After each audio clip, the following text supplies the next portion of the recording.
Yeah,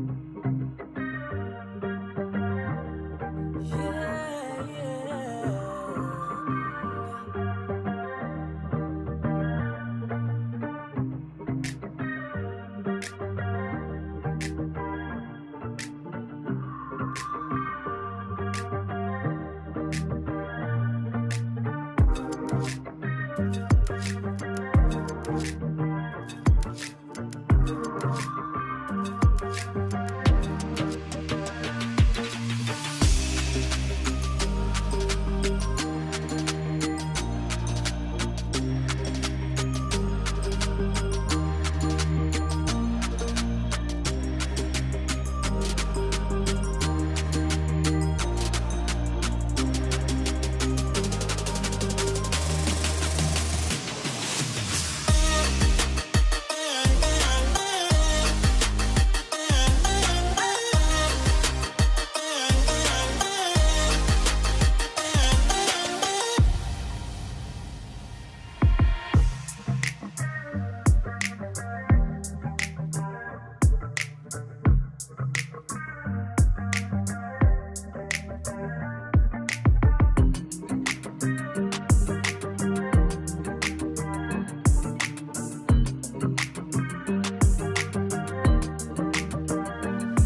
In the heart of an ancient desert, the land of heroes awaits.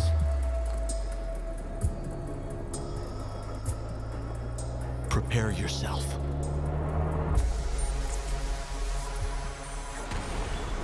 To witness feats you never thought possible.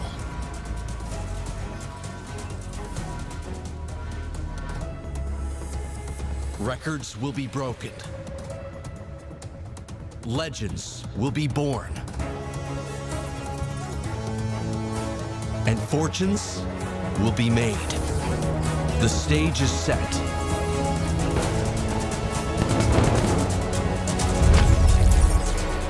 The largest esports and gaming festival the world has ever known. Ready or not, here it comes. Gamers 8, the land of heroes.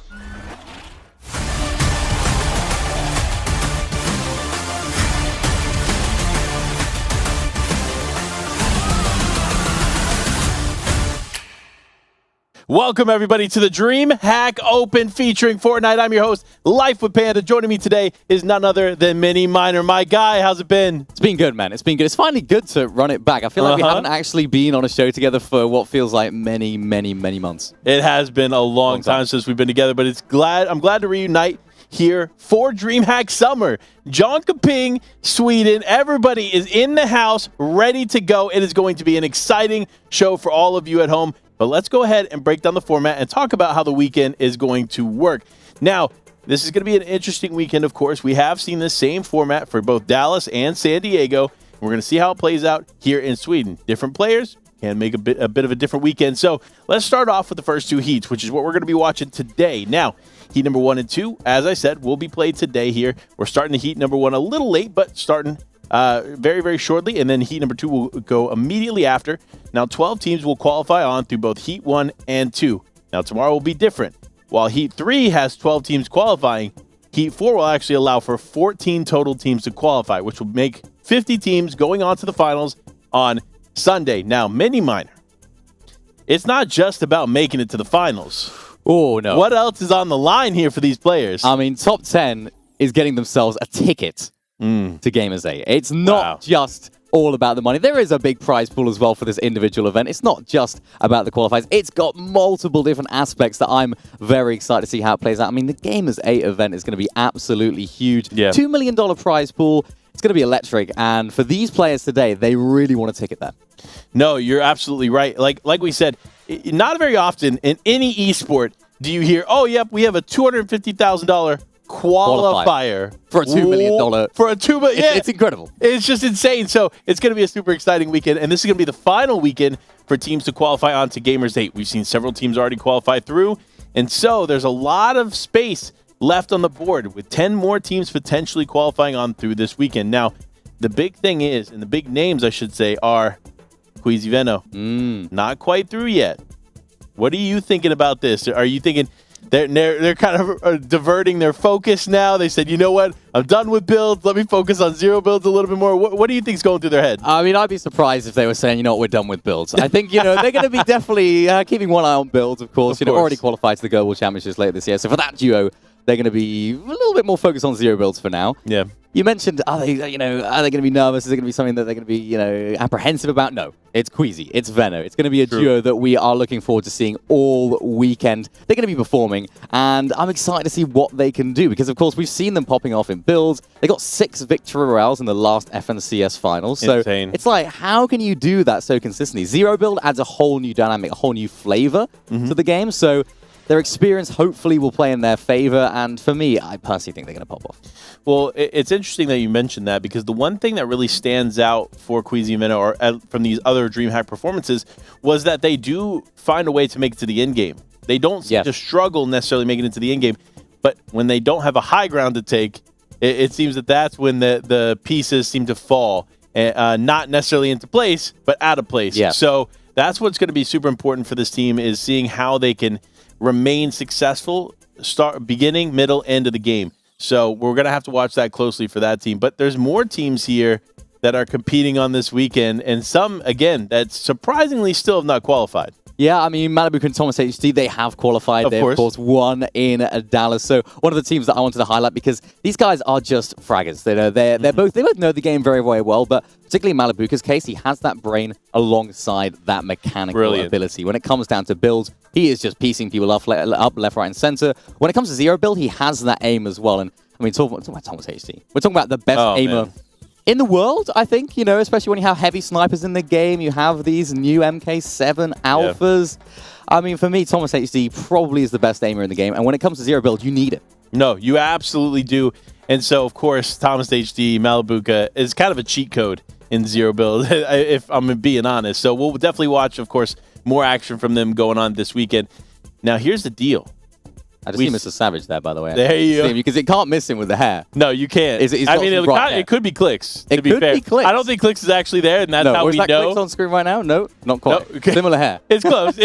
Everyone's blonde. It's great to see. It is. I'm loving the hair, the hairstyle. Mr. Savage setting some trends here for the community. But what I want to talk about now is, obviously, you see all these players getting ready, getting set for this weekend's heats, and of course, Heat 1 getting ready to start here just momentarily. But one thing we need to talk about is, since the last DreamHack event, we have a brand new Fortnite season. Now, me saying that and to the general population may sound like the last DreamHack event was forever ago. No, it was 2 weeks ago. So we're literally now in a brand new season here in Chapter 4, and there's a lot that has changed. We have POI changes, some pretty drastic loot pool changes, and what is probably the biggest lack of mobility we've seen in zero build since its creation. So these teams are going to have to step up in a big way. What are some things that you think these teams need to focus on when trying to get in the right positions here in this new season? Well, you mentioned it. Positioning is what's most important. I think when you have lack of mobility, you can't just get bailed out. You know, we, of course, had the Kinetic Blade in the past. We had the Shockwave Hammer. Those enabled you to have less than favorable positions. Maybe you're on the low ground. Maybe you're kind of getting focused by the whole lobby. And that kind of puts you in that unfavorable position. These Shockwave Hammers, these Kinetic Blades, all these items can bail you out of that. We don't have those anymore. There's no bailouts. So there's no second chances. If you get put in a bad position, or you put yourself in a bad position, your teammate, there's no second chances, no get out of jail free card. It is it. So I think we're going to see a lot of the bigger brain IGL, more IGL fragger focused teams pop off today, because it is all about how can you prioritize the positioning? How can you get yourself in the best position to win the game without having to worry about people looking at you and being on that low ground? Yeah, I definitely think you're right. And I think that's honestly a very, very solid point to bring up is a lot of these teams that are these higher level pros like the Queasy Venos and of course, I believe both Seti and Cammy are here. Not necessarily playing together, which is crazy to think about, but they are both present. Players like this, they have this veteran status that comes with a lot of experience in the game, and I think that allows them to find those positions a little bit easier, comes more naturally to them. But one thing I always like to mention when we go into these lobbies is the Heat system, the way that it stands, allows for anybody to play with anybody, which means there are players who aren't that veteran status. They aren't as focused, as you might say, as the pros are in getting those positions where they need to be, which caused them to be a wild card, in my opinion, for the top level pros. Because again, the pros are used to playing against each other, right? True. They're not used to playing against wild cards who can come out of anywhere and just disrupt the flow of their game. Yeah, especially in zero build as well. Because you can't build, you don't have that ability to take those sort of mid-game fights in unfavorable positions, particularly when you're taking fights in the middle of the map. It just becomes all the more difficult, especially with those shield bubbles as well, which we're so used to in the zero build meta. They're not in at the moment. So especially when you're in those central of the map positions, you don't want to fight. And that's where these bigger brain, more coveted, more experienced players will pop off, because they know that they can go on those edge map rotations. They can go for those dead side rotations. So for those players, hopefully they won't run into anyone that's going to be a little bit of a spanner in the works for them, a little bit more of a W key, a little bit more of a crazy player, because that could definitely throw them off course. But I think that their game plan is going to be so structured, so well set out. And we talk about Queasy and Veno, one of the teams that do it so well every single game. They know how to make it to endgame in builds. In zero builds, a lot of that same sort of theory passes over and transfers over. So if they can keep developing on that, they should be fine. So it's those more experienced players that should be okay. But as you mentioned, anything can happen. This is Fortnite. Anything can happen for sure. And of course, we can't just talk about all the EU players. We got to shout out an NA team, one that I personally think walks away from this weekend in a qualifying spot to Gamers 8, and that is NPen and D-Roller. Of course, D-Roller, the controller GOAT, and NPen, the collegiate GOAT. Listen, these two together have a special dynamic, and I think it's the exact dynamic that is needed in this lobby to be disruptive and, of course, walk away with a qualifying spot at the end of finals. So for you, what do you think of NPen and D-Roller? Do you think they have what it takes to walk away at the end of this weekend with one of those top 10 spots? Yeah, I like this team. I think they have a good synergy, a good dynamic. Of course, you mentioned D-Roller is on controller. And a little fun fact, actually, I played against D-Roller in a few Zero Build scrims back when Zero Build first came out. Really? Yeah, Tfue. You know, everyone knows Tfue. He was hosting a few of his scrims. And actually, he was playing with a few of the other NA pros. And we actually came second to them in a game. So we nearly won. I think it was like if you won the game, you got some money. We came second place to D-Roller and his team. And let me tell you, this guy, he knows how to aim. I felt it personally. Yeah. You know, I felt it within my bones almost. You know, he was just beaming me. And, you know, he as a Zero Build player, he's been playing since the beginning. As I mentioned, this was back in Chapter 3, Season 2. So such a long time ago. When you have that Zero Build now, so you have that ability to know where you need to position yourself, get ahead of the game. Hopefully for this team they can do it. Whether NPen will be leading that team or not, it'll be interesting to see. I'd imagine he would be with his experience as well, and we can't talk enough about him. Yeah. What a talent. What a talented duo. Coming all the way from NA as well. I love to see other regions coming over to EU and likewise EU to NA, because that's what DreamHack's all about, isn't it? See who goes against who, see who's the better region. Will NA come out on top? I don't think so, but we'll see. Okay, here we go. You know, this is going to be the discussion of the weekend, of course. NA versus EU over here. Now, listen, I don't have a ton of NA representation in the house, but I do know who is here is going to come out strong. Of course, Pump and Trashy believe potentially here as well. Not necessarily sure if they're playing together, but I do believe they're both present. Now, of course, NPen D-Roller, another big name that we'll be focusing on. Blake is also here as well. Cease, I believe, is there too. So some big NA names representing. But again, this is kind of the flip perspective of what we had from both Dallas and San Diego, right? Yeah. Because in Dallas and San Diego, we had EU players, but it was scarce. It was a lot less than it was NA pros, of course. Now it's the flip. It's the flip side here. All of the European pros are showing up in big fashion, right? And showing up in big numbers. And of course, NA just trickling in where they can. Yeah, I mean, I was speaking to Blake and Cease, actually. They are playing together, and they were actually boot camping after the Edinburgh event recently, the solo LAN, and they hated it. They hated Edinburgh. I don't know what it was. They were like, you know, we don't like it here. We wish we kind of went somewhere else. But they had a little boot camp set up. They were playing with each other. Of course, two very, very talented, very experienced players. Everyone on NA knows about these guys. Yeah. So I'll be interested to see how their dynamic works, because I think they could do well. They've been playing a lot together. They've been hanging out a lot together. I actually hung out with them in Edinburgh as well. Very, very entertaining characters. They work well together. They have that off-game chemistry, outside-of-game chemistry, and I'm excited to see how that can play into their favor. But for this duo, I think the sky's the limit, honestly. I know Blake was saying on Twitter he is qualifying to Saudi, mark my words, is what he was saying. So I'm excited to see if he can, you know, live up to those big expectations that he's putting on himself. But if anyone can do it, I think he can. He's got the experience. No, I think you're right. I think Blake is definitely a prospect for sure. He was there last year for the Gamers 8 event. And if you don't know about the Gamers 8 event, what are you doing? It's going to be the biggest gaming festival of the year. You got to get involved. If you're not playing, obviously, in this qualifier, maybe you're at home watching, and maybe you want to be there in the audience, because it is a massive arena. Check out gamers8.gg. All the information on times, how you can potentially fly out and be a part of the event, things like that, all located there. Gamers8.gg. Get all your information. Potentially come out and see the event live. It is an incredible experience. I had the opportunity and pleasure to go out last year and watch these players compete in this arena, in this special space that they created in Riyadh, Saudi Arabia, and it is spectacular. So if you get the opportunity to fly out, be a part of the event, be in the audience, it is worth it. So for those at home, check it out, gamers8.gg. And of course, Mini Miner. I wasn't there. I know. I wasn't there. I can't personally vouch for what it was like in person, but watching online, it looked like an amazing event. We'll have to get him out here for the next. Well, yeah, I'd love to. But you know. But from your perspective, what was the best bit? Like, what was the best bit? What do the people at home need to look out for the Gamers event? And of course, if you don't know, this is what we're trying to play for. This is what all the players at DreamHack are trying to qualify for. The Gamers 8. Yeah. So, what is the biggest thing that they need to look out for? What was your best experience from there? The best experience was being able to connect with the players in a unique way. And when I say that, right, is the way that it was set up for us is we were kind of in two like separate spots, very, very close together, but we all like shared spaces together, and we were always connected with the players. And then when the event is going on, the stage and the players and their setups are literally only like maybe this desk apart. Really? There's not a lot of room. There's just enough walking room essentially to get crazy. between what is the chairs and the players.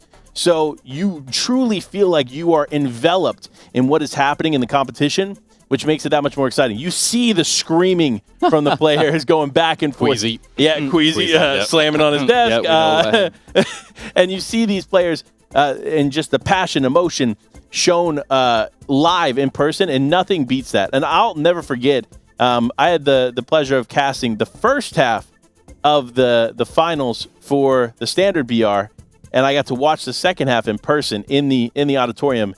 So I got to be there when Malibuca and Epic Whale lifted the trophy. That special moment. And it's something I'll never forget. And I was working most of it, but to be a part of that particular moment in time was so cool. And so that's why I highly recommend, if you get the opportunity, you gotta go. It is so special. And of course, the biggest gaming festival of the year, people. Nothing is going on like it. So we'll definitely be looking up and, of course, hyping that up throughout the weekend, because it is going to be a spectacular event. But we got one spectacular event going on right here. That is DreamHack Summer. As we get ready for game number 1, we got to look out to the players here in the audience. And I just saw Savid. Oh, wait. Just had a look at Savid. Savid's there. Okay. To say he's playing with Sean, one of his Irish friends, actually. So they're both a little Irish duo going on there. There's a couple of players I want to shout out. Of course, Keandro and Swifty, 2 Welsh players. Okay. Also, like myself, we are the Welsh gang. So Swifty and I have gone back and forth a little bit on Twitter. Oh, really? In a good way or a bad way? That means bad. Back and forth.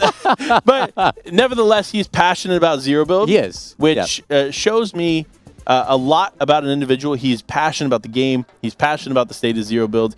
And he wants to compete not only in these DreamHack events, but he wants to make it further onto the Gamers 8 event. He knows that he's a top-tier zero build player. And so we got to watch them closely for that reason. Because they do have potential. Yeah. They do have potential to creep up. Because one last thing before I throw it back to you.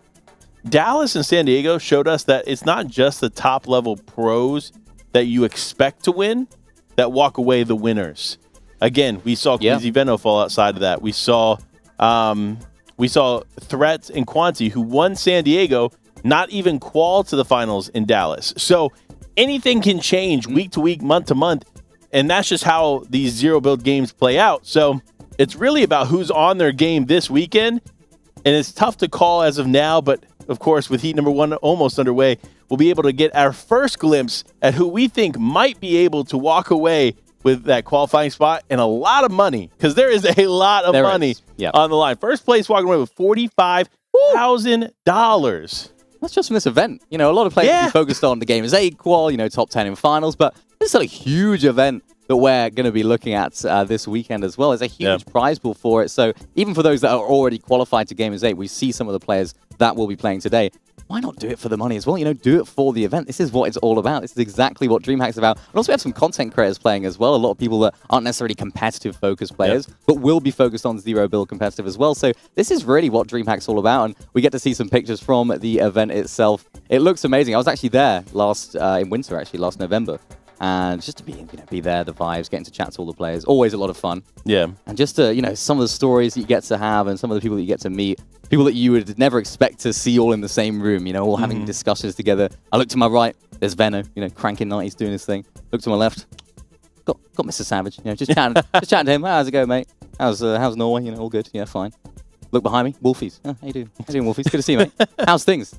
How's the family? All those sort of things. And that is exactly what this is all about. And you can even see it on the screen where people are sort of huddled around together, getting to chat to each other. And this is where friendships are made. This is where rivalries are started in some instances. But ultimately, it's all about all of the community coming together and enjoying each other's company in person. Which is great. It's great that we're back in person for these sort of events. It's amazing. It is. And that's what makes these things so special is we actually saw it in DreamHack Dallas where a young man bought a BYOC ticket just to stand behind Booga and be able to watch him live. So good. And it's again, an opportunity for players and just fans to come together and watch a competition of this caliber live in person. There's not been many opportunities to do that over the last few years, so every one of these counts, and that's what makes these DreamHack events so special.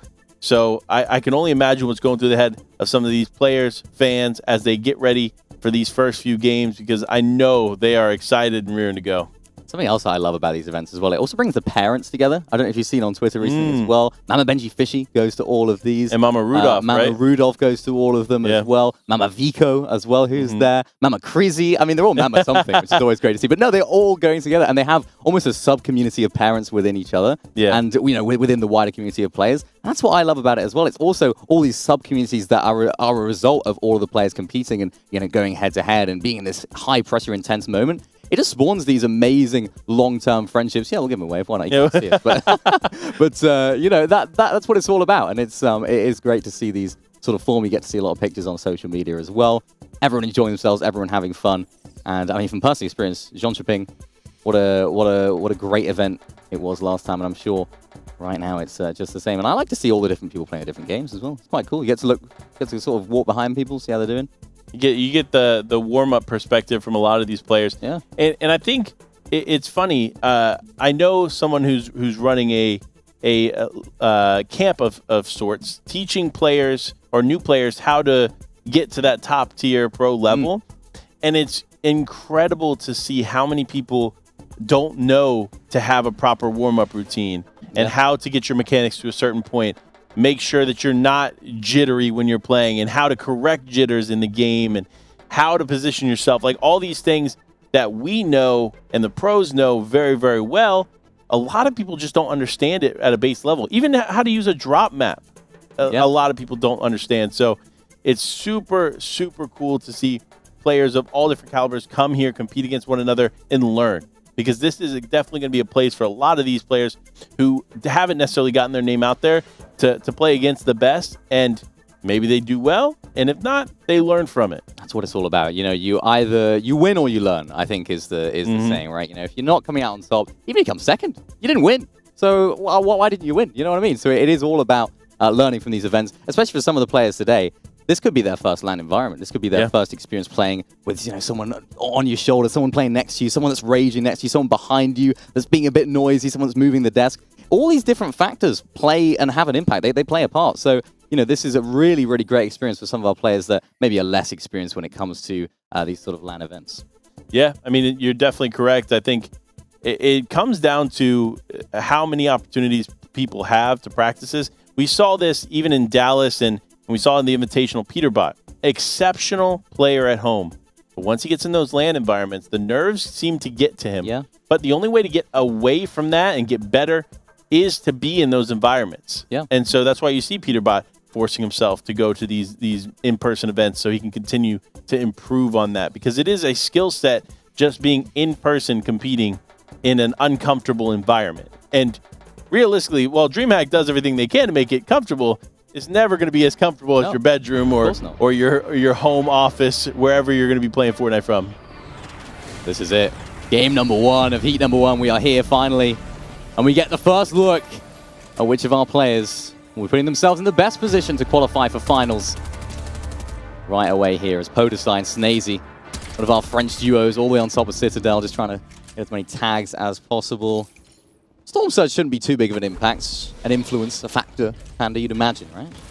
Yeah, at the Heat portion of the games, no, it's not going to be too much of an issue for these teams. But there were a few times where Heats had Surge come up, but not often whatsoever. It's definitely going to be a factor in the finals. But even in the finals, it's not going to be a dramatic factor. You'll see Surge come up. It might affect 1, maybe 2 teams throughout the entire game. And after that, it's pretty much done. So if you're going to be focusing on anything, you're going to be focusing on the action here early, because that's what happens in these games where you can't predict who's going to land with you. You never know what you're going to be going up against here off the drop, and that's why Steno going to go straight in, and unfortunately is going to go down now. Steno and Lushi was a Gamers 8 vet. They were there last year, and they did exceptionally well in the first day, both of Zero Build and Build, but having a slow start here in Heat number 1. Yeah, not the best start, but for Hijo and Fast Roki, these guys looking pretty strong. I believe they're going to be dueling for this FNCS as well. They didn't have the best grand finals last season. I think they came 45th, something like that. So hopefully their zero build prowess will come through here. Fantastic aim. And of course, we have the brand new season of Fortnite Battle Royale. This is, of course, Chapter 4, Season 3, Wilds. Of course, the name for it. I've been hopping into some games as well myself, checking out the new season, checking out the new rifles, particularly. It's Clement and Leo right now. They fall out of the lobby. It's Murstache. And, of course, Tayson. I mean, what a powerhouse duo. One that we expect to do well today. Yapko with the three bunkers right there. Almost forgot the name of them. Marine goes down. What a fantastic elimination. A fantastic clutch for the Polish guys. I need to know where Japko's landing. Because, like, honestly, what is that loadout? That is as good of a start as you can basically get in zero build. Had clearly a 4-stack from what it looked like of bunkers. Used 1 bunker in that fight. Still had 3 remaining. And not only did Cammy go down, but it was able to keep him in the game in a down state, get some backup, and now they can continue to play it out. But one thing I want to mention, right? Tayson, Murstache, a team that seems pretty much unstoppable, definitely has their ups and downs in zero build. So we're going to have to watch them closely. Now, for the people at home, these are going to be 6 games that we potentially get to watch. However, there are going to be games going on nonstop. So if you see your favorite player get eliminated, don't worry. In 5 to 10 minutes, they're probably hopping into another game, which will count towards their games in the overall leaderboard. That's what it's all about. That's what the heats bring. Non-stop action, non-stop fun, and for Hype right now. Just sat below some action right above. Just looking to play a little bit more calmly in this environment. Of course, lost his teammate Robnik. Actually closing on this fight right now. Tropex, I believe, getting revived over there, but no, it's a disengage from Hypex, which is very smart. You see Janice going down the feed, another one of our fantastic players. The last time I was at DreamHack, actually. DreamHack Jönköping, Sweden, Winter. He actually won that, the solo finalist, so maybe he can do a little back-to-back here in Sweden, Mr. Janice. I hope so. Hometown advantage, kind of? I mean, not necessarily hometown, close. But, hey, like, a hometown as in, you know what, he shows up here and he wins. Home continent. Home continent. I like that. Does that have an impact? Probably not, I'll be honest, but it could. Less time zone change, you know, a little bit more comfortable, you could say. That's the one thing that I definitely think was a factor in both Dallas and San Diego. When you see players like Queasy and Veno traveling all the way over to these different time zones and see how dramatically it affects them, you kind of expect them not to perform at their peak, right? Because they just went through 14 hours or 15 hours of traveling and trying to adjust probably 1 or maybe 2 days before the event, landing into wherever they were. That can actually play a toll on these players. So this is definitely going to be something that we watch, especially with the NA teams. But looking in the elimination feed, I see Pink picking up Japko. That means Cammy potentially in trouble there too. So we'll definitely have to keep an eye on how that team continues to play it out. But Cammy down. There it is. Cammy is out. Scorpy, though, here hanging out with his teammate Minty. They're just going to go ahead and rotate away. Vehicles are going to be a vital point of the game here this season, especially with zero build. And this, to be fair, will probably be the meta we get to watch in Gamers 8. There might be a few little adjustments here and there. Yep. But this is going to be the closest that we're going to see gameplay-wise to the biggest gaming festival of the year, which is that Gamers 8 event. So the only difference that we know for sure, I don't know if you saw this, Shockwaves returning to zero build next week in the update. Not in time for this event, but that's okay because players obviously practice to play a certain way here this weekend, but definitely going to be a huge addition. Are you excited or are you nervous about the reintroduction of Shockwaves? I'm hyped. When I saw that post, you know, I was thinking, hang on a sec. Shockwaves in builds, is that good? But then I realized, I read into it, only zero builds. And I know a lot of the people in the internet and the community were feeling the same. Finally, we have mobility. Bring us the movement. We can move, finally. So I'm excited to see how that impacts the lobbies, in particular in that Gamers 8. I assume that will be the same sort of meta in that event as well. But yeah, as you mentioned, for now, it'll be the vehicles. It'll be all about driving for our teams, especially in the mid-game, maybe end-game as well. We'll see some people doing so and even trying to use the vehicle to get a little reboot off here. But not quite to be. It is possible, I think. I think you can break through the window and just go on the side of the reboot van, so it's not quite out of the question to reboot from a vehicle.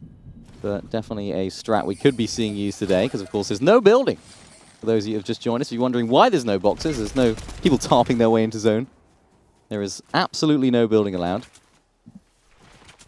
You know, I'll say this. I know Blake is competing here this weekend. However, I do also know that he is probably the king of those car reboots. So if we ever get a chance to see how that actually plays out, we'll watch for Blake. He'll probably be doing it. But we got to talk about some of the new POIs here. Of course, Creaky Compound, Rumble Ruins, 2 new POIs here on the map, as well as Shady Stilts. Yep.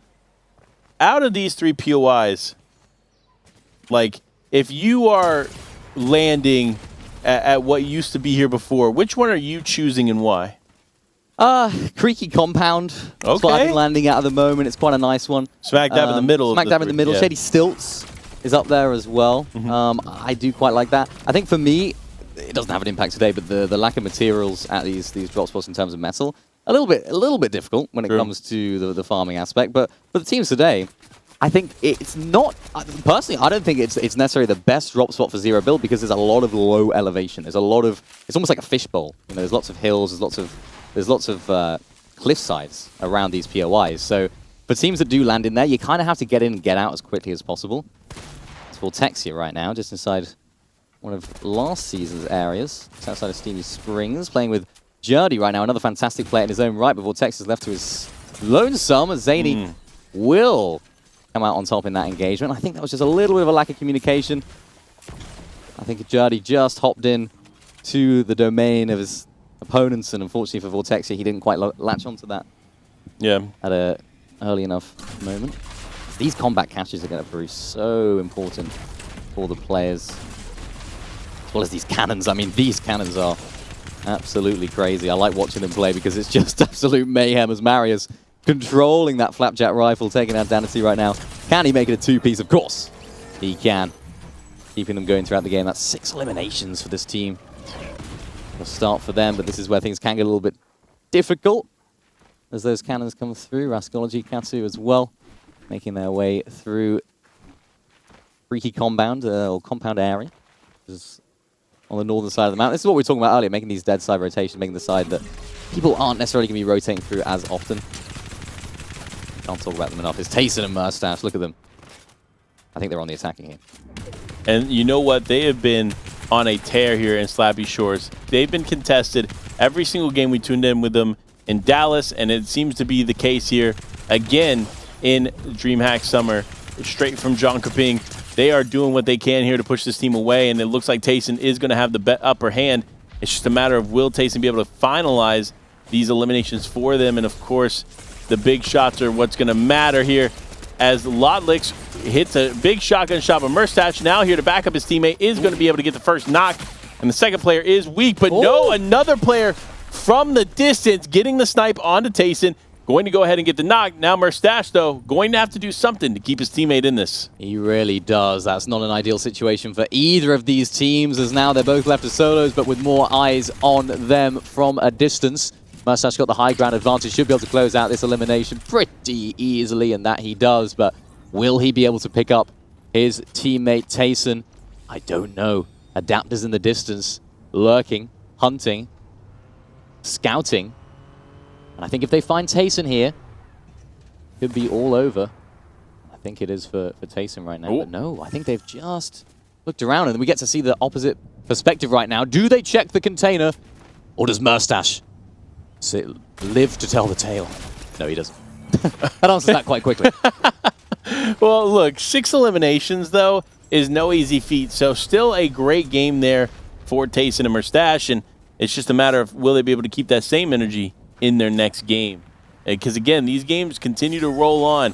While we don't get to watch every single perspective of every single player, we get to know that they're still going into more games and more games that'll impact the way that it plays out for them on the leaderboard. Now, though, Adapter and Manso rotating around the north side of this zone, trying to connect with any unsuspecting players that may be rotating in, like Pink and Anas, but they're just rotating in from the south side. So they're probably not going to run into them, but a fight nonetheless going to ensue here as Anas and Pink have their eyes set on these players. But Anas immediately going down. Pink left as a solo. Can he hold up? But no, that is our Gamers 8 Zero Build champions going down in the mid-game of game number 1. Yeah, rough one for Anas and Pink right there. Another disjointed fight. Anas just decides to jump in and try and be the hero, but Pink left inside the vehicle says, mate, what are you doing? Come back. And he just, unfortunately, couldn't quite keep Anas close enough by as Anas got a little bit too trigger happy right now. But Dragon Atrax right now. Looking solid, using that cannon all the way up on top of these high ground positions, the Kenjutsu crossing area. Such an important part of the map as well, particularly when the zone is all the way down here. Getting that elevation, getting that early high ground is so important as we see the Rift Island make its way onto the map as well. Probably not quite as impactful as we've seen with previous seasons when it comes to the mythic that you get from there. You know, the mythic drum shotgun, is it as valuable as the pulse rifle? Probably not, I would say, particularly in zero builds, when you are playing a lot more far away, that longer distance, as Snazy and Podosai right now, just trying to clear as many of the potential problem positions nearby. I like this. They have the exotic weapon, that Breaches shotgun, such a strong weapon at breaking builds and such a strong weapon from range as well. As Clapsy right now needs to try and sneak up on Katu, and I think he's found him. But unfortunately, it's a quick elimination. Clapsy, I mean, it's just quick as a flash. He's out of the game. Yeah, and that's a tough way to go out there. But for Tabor, just going to try to survive here as they rotate in. Going to end up running probably right back into Katu and Rascology, the team that just walked away, taking away your teammate. You need to be careful here. At this point, it just makes more sense to play the Storm, and that's what we saw a lot of teams do with Dallas, is they just played the Storm, played Storm for as long as they could, and then made their way in when it was convenient. And it looks like Tabor is going to be forced to do that, as Rascology and his teammate are just going to continue to hold this angle and hold this side, because they don't want to give up an elimination if they don't have to. I mean, look at his loot. No heals. The weapons are looking very, very grey, so not the ideal loadout at all. And now he's made his presence known. I think this could be the end. That was a mistake of his game. I would say it is a mistake. I think he was just checking the bush. He assumed that Rascology and Katu decided to rotate on out, but he does a considerable amount of damage before does fall back to the lobby.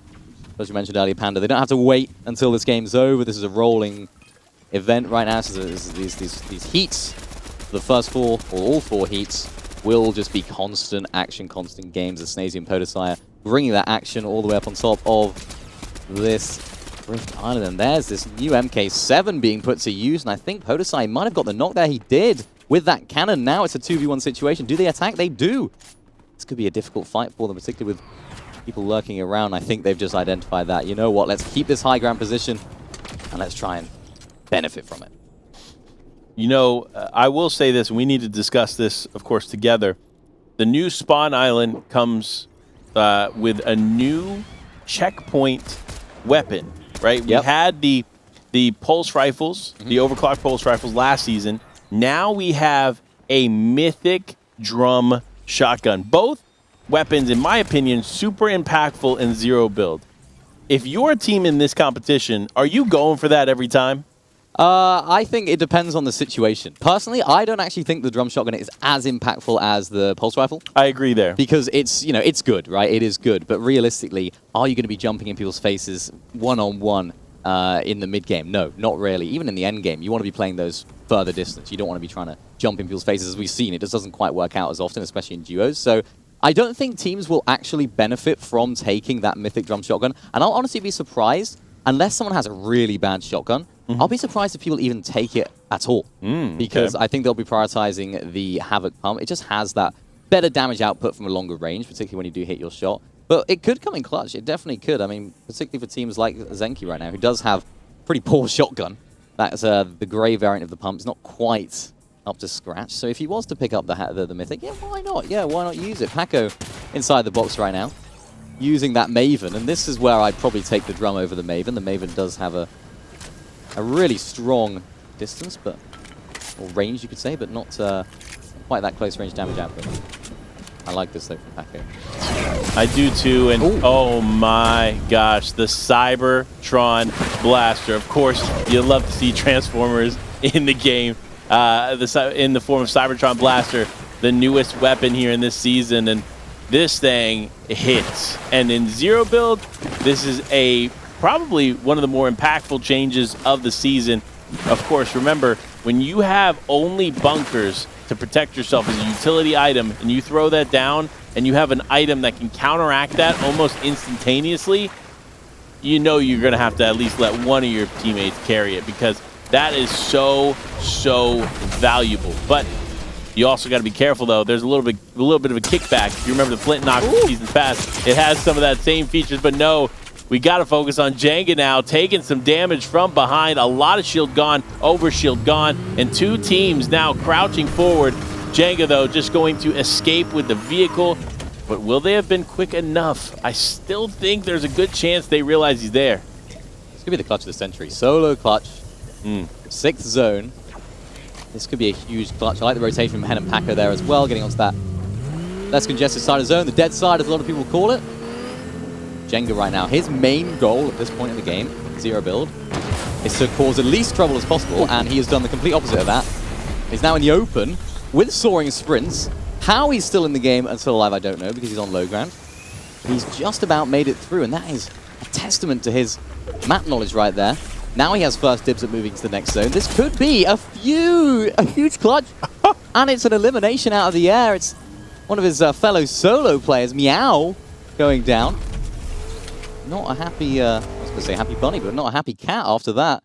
And a fantastic elimination to keep him in the game. Yeah, it's going to be... It was quite a clean elimination to pick that up. Of course, just one tag out of the air made the difference. Unfortunately, not going to make the difference there for Zinxie, as they are completely out here. Ocean and Zinxie both sent back to the lobby. As Robnik and Hype still in this one. See that Breacher shotgun. This is another weapon that in the standard BR, there's probably like a 0.0001% chance you see someone carry this. In zero build, though, it's a totally different story. Being able to shoot out walls with one shot is so valuable. That's why we see teams opting to pick that one up. You know what? In builds, though, it's really good.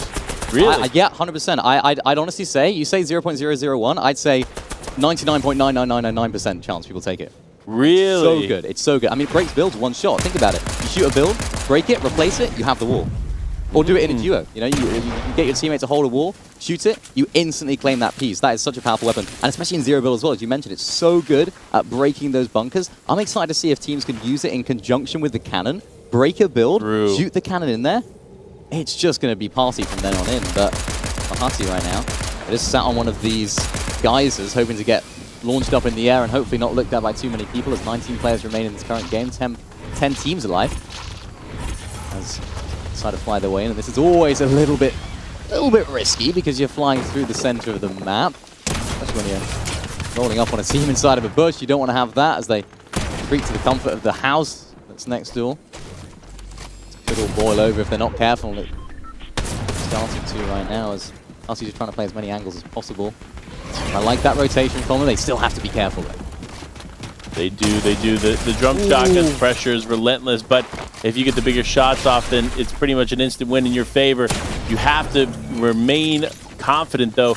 You cannot play on the back foot. You see them now just opting to go for the loot that's left over. They could have easily gotten that second elimination, but it does look like that solo will be able to slip away and stay in it, as now Hen has gone down. Paco left as a solo, going to look to drop the bunker down now, fully exposing Hen, but allowing him to get behind the wall. So definitely worth the play, but the focus is still on them, so they need to make this one go quickly.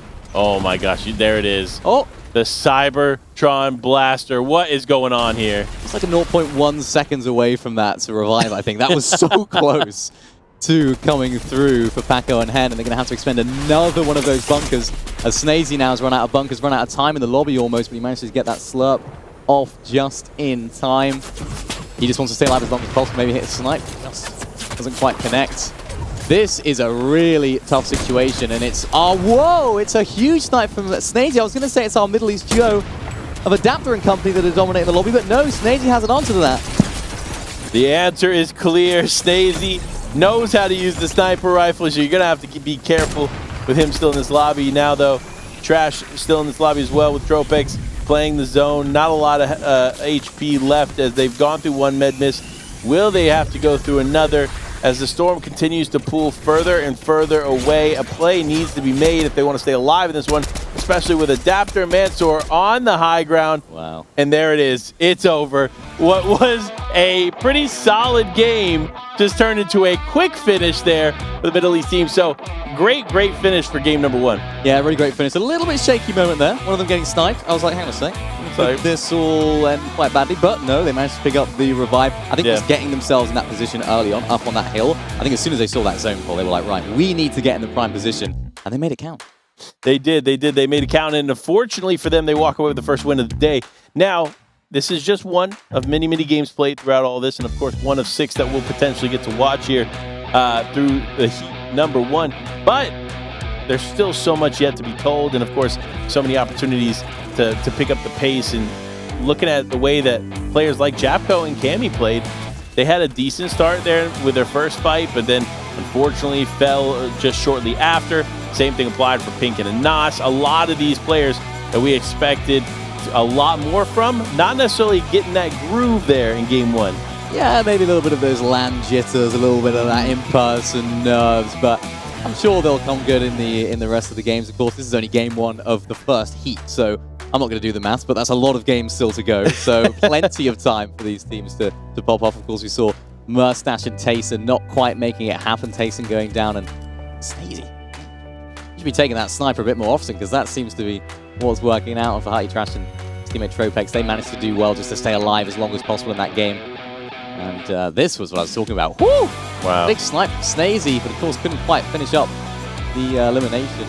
It's ultimately the high ground that still comes through, and it's actually that med misplay from Hearty Trash and Tropex that actually got them second place there. I don't think they would have got second if they didn't do that. You know what's funny? I was really harping on that play there in the moment and watching them so far away from zone. I was like, you're definitely not going to get the win. And in my mind, I was right, but they got second place, which is still exceptional amount of points there to put on the board. So again, congratulations again to our winners of Mansour and Adapter walking away with the first game win. Now, though, we got Heat number 2, or game number 2 of Heat number 1. See, I'm trying to skip ahead Heat here. You know, exciting. It is too exciting. But for game number 2, I do expect to see a lot of these same teams like the Pink and Anas, Mustache, Tayson, find their groove a little bit more. Zero Build is very different than what they're used to day in and day out because these pros that we're talking about, they're pros of the standard BR, and they spend a lot more time focused on the build game mode, and it is definitely different. So I'm curious how it'll continue to play out for them. But we got to spotlight some of these players and, of course, spotlight some of our top 3 so far in the competition. And, of course, here it is, CZR and Poppy Blast. This is some NA West representation over here. You love to see it. 48 points in the first game. Look at that. Average points, 12.75. They're averaging 1 elimination. So while their averages aren't great, they must have a lot of games played. They've got 4 games played. It's 4 games already. We just watched one full game, and they've already played 4 somehow. So, they're on speed mode right now. But remember, I only think a certain amount of games count towards your overall. I believe it is 5 games of your actual played games are counting. Of course, no shock here, Hellfire and Nebs. So we've been watching Hellfire not play with Nebs. It was actually Savage and Nebs playing in Dallas together. Yep. So Hellfire used to play with Resguard. Now they're playing with Nebs. I think this is an interesting duo. Hellfire is a very good at getting those eliminations, which is why we're seeing average 3.33 eliminations per game. Pretty solid there. But of course, let's still look at the top. Who's winning? And of course it is. It's Adapter Mansour. 11 eliminations. Average points 93. And they got 93 points in 1 game. Like, whoa. Okay, we can just wrap it. I think you want to just go ahead and send them over to the finals. Yep, that's good. Yeah, let's just go ahead and send them. Yeah, I think a lot of people wouldn't have had them on their top tier list, particularly coming from Middle East. A lot of people wouldn't necessarily know these names. That's the beauty of DreamHack. That's the beauty of LAN events, events that are in Fortnite Zero Build. A lot of these, as we talked about at the beginning of the show, a lot of these players that you wouldn't necessarily expect to pop off in these lobbies, doing well, starting well. Can they keep it going? I really hope so, because this is a fantastic duo. We've seen them popping off in various tournaments in the past, so I'm excited to see whether they can continue that on this big stage, but ask for a better start than that, really, can you? No, you can't. I mean, look, 93 points in one single game is not an easy task. And there's not many teams that we got to see do that in these heats throughout both Dallas and San Diego. So that just shows you not only are they off to a great start, but they're probably feeling confident, right? They've got that momentum behind them now. So consistency will be key for the remainder of their games. They just need to go for some top 10, right? You don't need a ton of eliminations now. You don't need every single win. Just get some more top 10 placements with that 93-point game, and you're golden. Most of the average qualification points that we saw was in the range of 330 and 380 points. 380 being closer towards Heat 4. Because once you get to those later heats, it's more on the elimination points than is the placement, as you know. So that's kind of a range that we saw for qualification in Dallas. So I expect something to be pretty similar here, at least for Heat number 1. So for them, they're already 1/3 of the way there. Yeah, they're looking good. I mean, you mentioned consistency. It is quite difficult to be consistent zero build, isn't it? You know, because there's so many different factors that go into play. When you have builds, you can sort of follow a specific game plan no matter what the zones are. But zero build is so much more dependent on getting good zones. And often we see the teams that do pull those early zones, especially that 6th zone as well, that's kind of like a half and half. That is such a vital stage of the game. And if those teams that are in those bad positions if they're not in a good position, they can't do anything about it. They don't have a backup plan. They don't have any mobility, as we talked about earlier. So it does come down to a lot of RNG, a lot of the zone RNG, but you have to put yourself in the best position to take the best advantage if you do get the good RNG. I mean, that's what Adapter and Mansour did so well. So if they can continue those big brain plays, those big brain positionings, hopefully they'll be okay. And I mean, I think they can. I think they can too. But let's look at the overall leaderboard, not just the top 3. Let's go ahead and break this one down. And of course, as we already know, Adapter, Mansour up at the top there. And even in the moments since we started talking about it, talk about those spotlight players, a new champ is coming to the 3rd place. And of course, it is Keandro and Swift. It's Swifty and Keandro, yeah. What a fantastic duo. Good performance from them. 14 eliminations so far, 103 total points. These guys are, I mean, they're best mates outside of just the game as well. You know, they fly together, they go everywhere together, they're both the same nationality. They probably speak Welsh to each other. You know, they might. I don't even know if they speak fluent Welsh. I mean, Swifty, if you're watching, teach me some, because I don't know that much, realistically. Because I gave him good luck in Welsh on Twitter. Poor luck is how you say it. Okay. That's probably not how you say it, actually. I probably done it wrong. But it's something like that. And no, it's close. It's close. It's close. Another team at the top, Nebs and Hellfire as well. I think there's 2 names that don't really get mentioned enough, particularly in the world scene, but EU scene as well. Like, these are 2 players that are fantastically talented, and something that we know about them is just that they are consistent. They're always making it to these later stages of the game. They're always making it to these finals lobbies, and they kind of go a little bit under the radar, but they shouldn't. They're a top team. No, you're absolutely right. And even in these DreamHack events, we've seen them time and time again find a lot of success here in these games, and so I expect that success to continue here as we get into Heat, or game number 2 of Heat number 1 now. Diving straight in with Brokey and Beth. Landing on the outskirts, opting for a bit of a safer drop than usual over there, I believe, towards Naughty Nets. So definitely a safe drop for them. But now we're tuning in with what they would want you to believe to be Refsguard, but I believe that is actually Reddish. It is Reddish, yeah. This is an interesting one because they actually switched names. So Refsguard is Reddish, and Reddish is Refsguard. So whenever we see the name Refsguard popping up on the screen, it is Reddish. He's a fantastic content creator, very positive. Unfortunately, no longer in this game, but a really great person and a great person to be around. She's always really lovely. Actually, got to meet her very recently IRL. She's brilliant, really talented at the game as well. Probably one of the best content creators that are here in terms of ability. And I'm sure she would class herself as more of a content creator than one of these pro players, tier 1 pro players. And I've actually played with her in zero builds. And a very good aim. Doesn't miss somehow. Which is annoying when I play against her. But she's really good. I'm excited to see if they can continue. You know, she is, like you mentioned, she's definitely one of the stronger creators that are players, right? Creator first, player second. She's definitely one of the strong ones, and she always impresses me when you see her in these events. She continues to do things that other teams struggle to do, and, well, she's unfortunately out of this game. There's still a lot of players still in this one. Steno and Lucy, of course, being one of them. One of the teams finding a lot of success in zero build last year. We're going to repeat that. We saw them in game number 1, unfortunately, go down quite early. but they're trying to make sure that's not a habit here in game number 2. Big shots come through, but unfortunately Steno misses just, oh my gosh, I thought was too many, but they end up coming back. 3 HP in a dream. Steno Lucy stay in it. None of them Flykey. I always say that. Flykey and it's Gripey and Flixie. I've said that far too many times. Guys, can you change your names to make it a bit easier for me? Well, that's like Ketty and Sammy. Yeah, it just happens. There's a few that, yeah, I mean, as I was saying, Flixie and Gripey, fantastic duo, and one that has qualified to the Global Championships in Build FNCS. They land here. This is their home, taken out by Lucy and Steno, so they'll definitely be hitting the VODs and having a look at what went wrong there maybe later on after they finish the games here today. Yeah. But really good elimination from Lucy and Steno, who continue to impress. Yeah, I definitely want to see them continue to pick up the pace. I want them to qualify on, return to Gamers 8 and come back with a vengeance because, again, they had really, really solid day number 1 of the Zero Build competition. And then the second day, the strategy that they had in place had now been observed by the rest of the lobby. And so it made it way more difficult for them to be able to do what they wanted to do. So innately, they ended up falling behind in day number 2. So I want them to have that redemption arc here for Gamers 8 this year. So we'll see if that happens. But now we focus back in. Nova handling the sniper rifle. Let's just say this.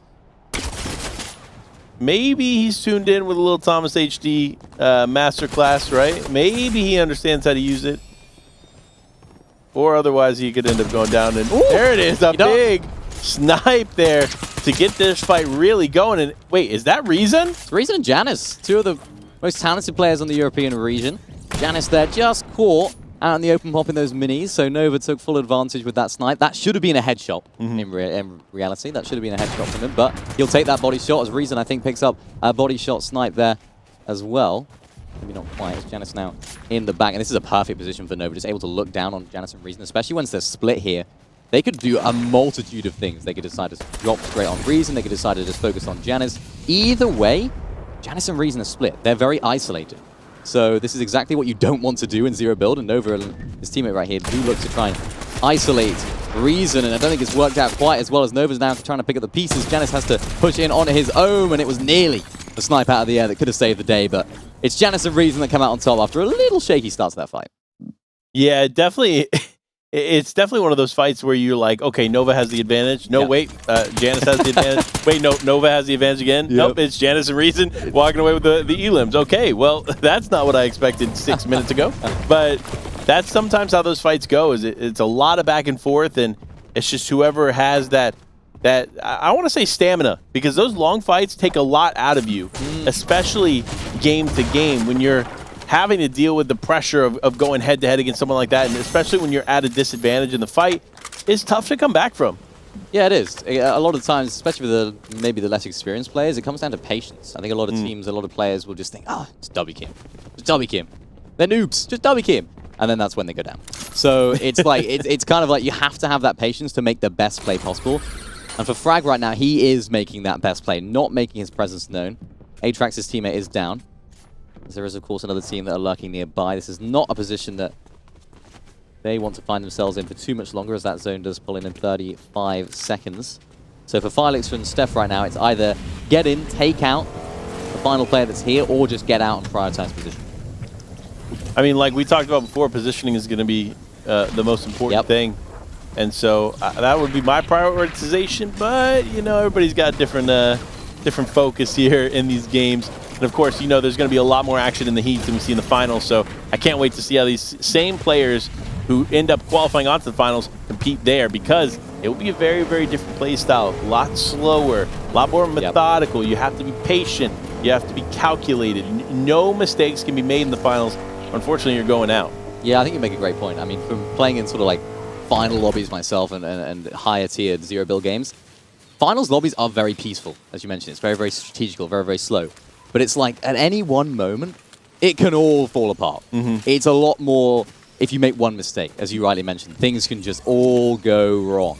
So I think the heats are going to be a little bit more forgiving for the teams that are maybe a little bit less experienced, a little bit more prone to making those mistakes. But when it does get to the finals, it is not the place to start making those mid-game rotational mistakes, those loot decisions in that go the wrong way. It is all about making sure everything is on point and just putting yourself in the best position to win. Because at the end of the day, you're not always going to get the best luck. You're not always going to get the best zones. You're not going to get the best loot. But the players that do well, they do well no matter what the circumstances are.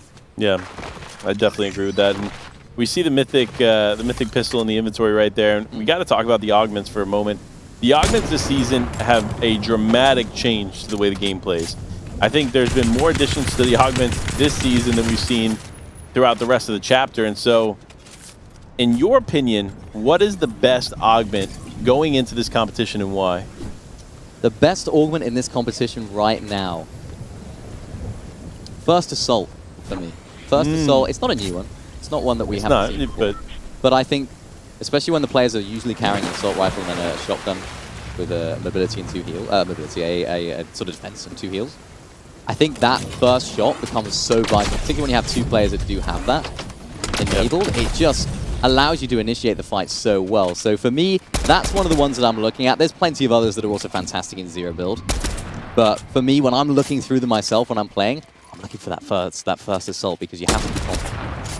Yeah, you know, I think the big thing that people aren't really utilizing yet this season, and of course as the season goes on we'll see it more, but there's a lot of augments catered to the medium ammo weapons. Yep. So that MK7 Alpha is going to be like the go-to once players start to piece together which augments to get in that medium ammo category. Because there's literally, like, there's probably 4 or 5 different medium ammo focused augments this season, and First Assault, of course, being right at the top. So I think the more players play with this, they're definitely going to get better and better and finding ways to combo those augments together, because we've seen it in seasons past, with especially with the pistol. Like when Mythic Munition was added, there was a lot of those other augments that were really focused around the light ammo, whether it was light fingers and others. So I think that's what we're seeing now, but we're seeing it with the medium ammo weapons, which in my opinion is a good thing. I think we need to see more of the mid-range fights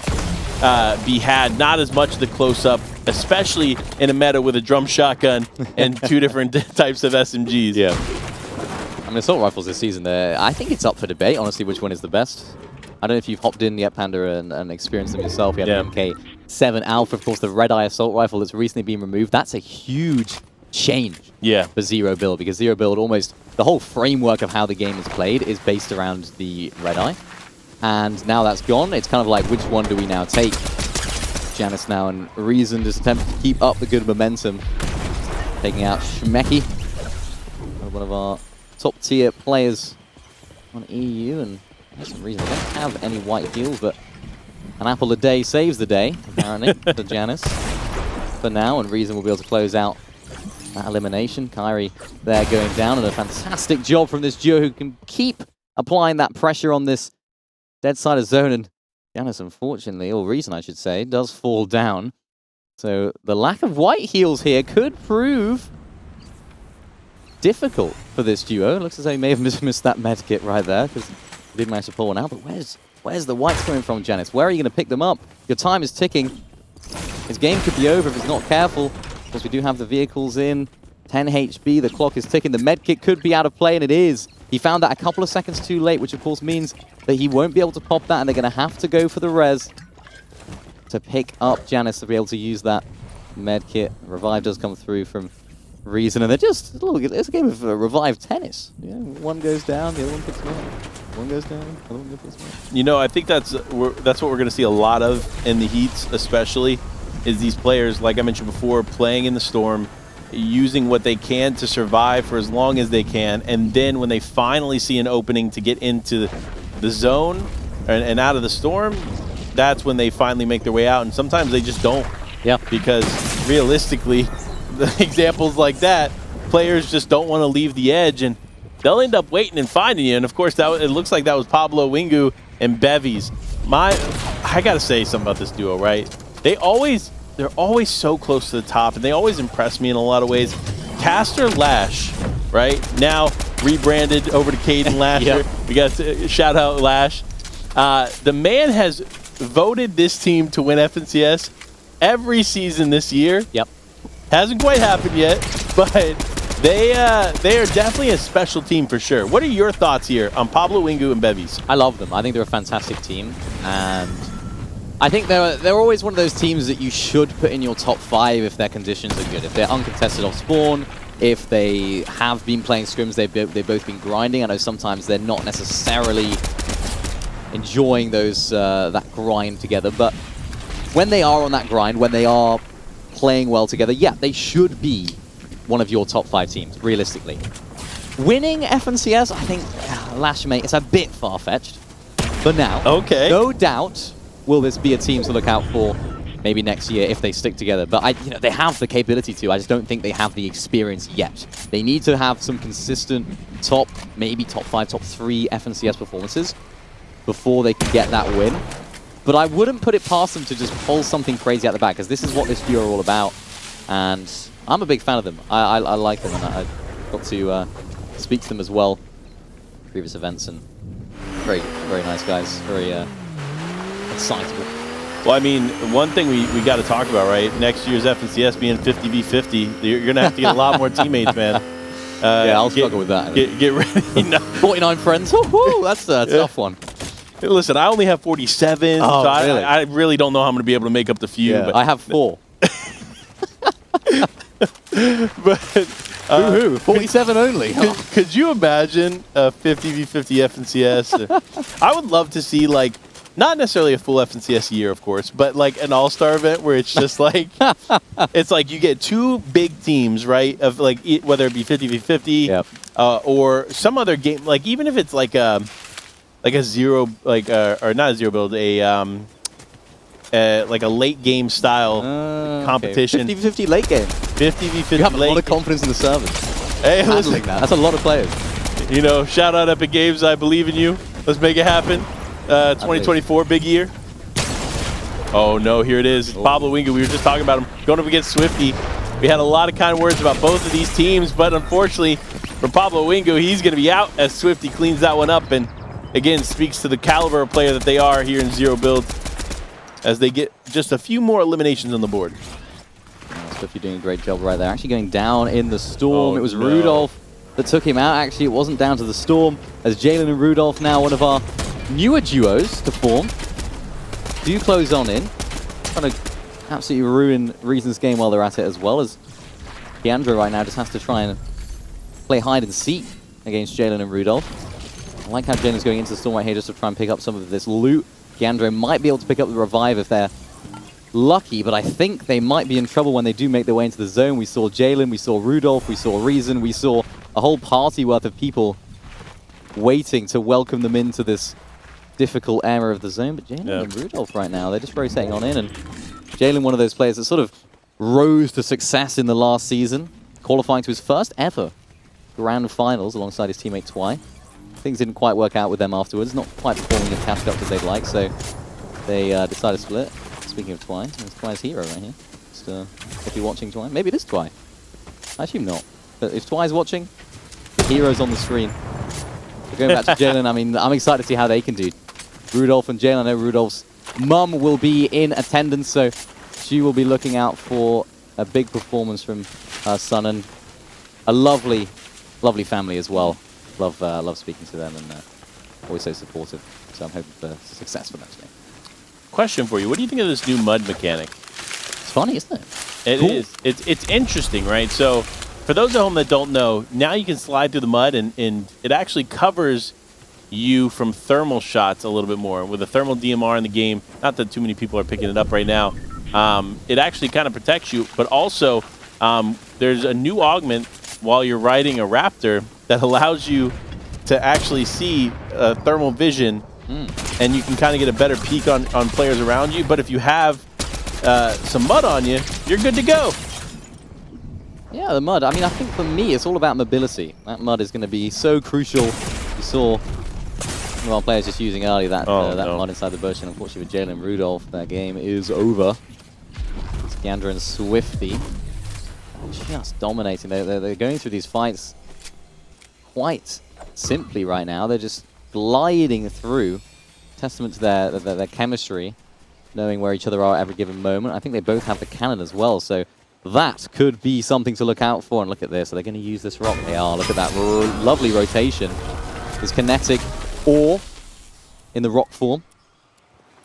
I actually said kinetic rocks before, and people didn't like it. They weren't happy because they're actually called kinetic ore. So how dare I call them kinetic rocks? Yeah, how dare you? They're clearly not rocks. Of course, it's like, it's clearly an ore, dude. Like, how did you not realize that, bro? I know, what a noob. But in all seriousness, oh man, I will say that was one of the cooler additions, in my opinion, to this chapter. Was these ores, kinetic ores, the kinetic ores. I can't, man. The chat and Twitter and MySpace, they'll come after me man. now because I'm part of that. Yeah, you're part of the mob, man. But no, the kinetic ore is actually a really cool addition, in my opinion. I think one of those things it's small, it's very nuanced. Like, it's not something that like everybody's using, but it's such a cool little piece to the overall game that it makes it exciting. And that's what's always kind of nice about Fortnite is you can tune in every year. And it could feel like a completely different game. Yeah. And that's what keeps people coming back constantly, man. I was hearing numbers 250 million active players a month, like wow. Crazy stuff. I saw some articles coming out. And there's no other games doing it. And you can clearly see why, because the game continues to evolve. And new items out like this Cybertron cannon. This thing. Swifty and Keandro both having it. Just anyone that they set their sights on, they just lock on and they say, right, we're going to end your game quite quickly. As you can see, them both sort of loading it up right now. Shooting it. 110 damage on both of those players. And they're just trying to make sure that no one's going to be looking at them when they're rotating. And there's a crack of the shield from Swifty. Another one of our controller players that are playing today. Is this the push that could be worth it with 15 seconds to go to the zone? Does have quite a big pull. I don't think this was the play from Swifty. And he finds out the hard way as Keandro now has to pick up the pieces. And he might just get looked at by the entire lobby. And there's a little bit of that over-aggression that could happen when you want to roll, Panda, because when you get 3, 4, 5 elimination, you're thinking, yeah, you know what? We're the best in the lobby. And then you find out quite quickly it might not be the case. Well, I think what's important here and what these players are going to start to realize here as the games continue on is the bunkers aren't shield bubbles.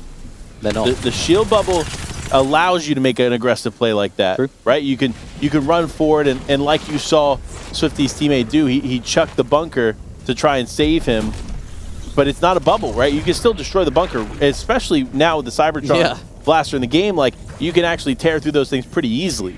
So these players are going to start to realize more and more that they're not as protected as they were last season.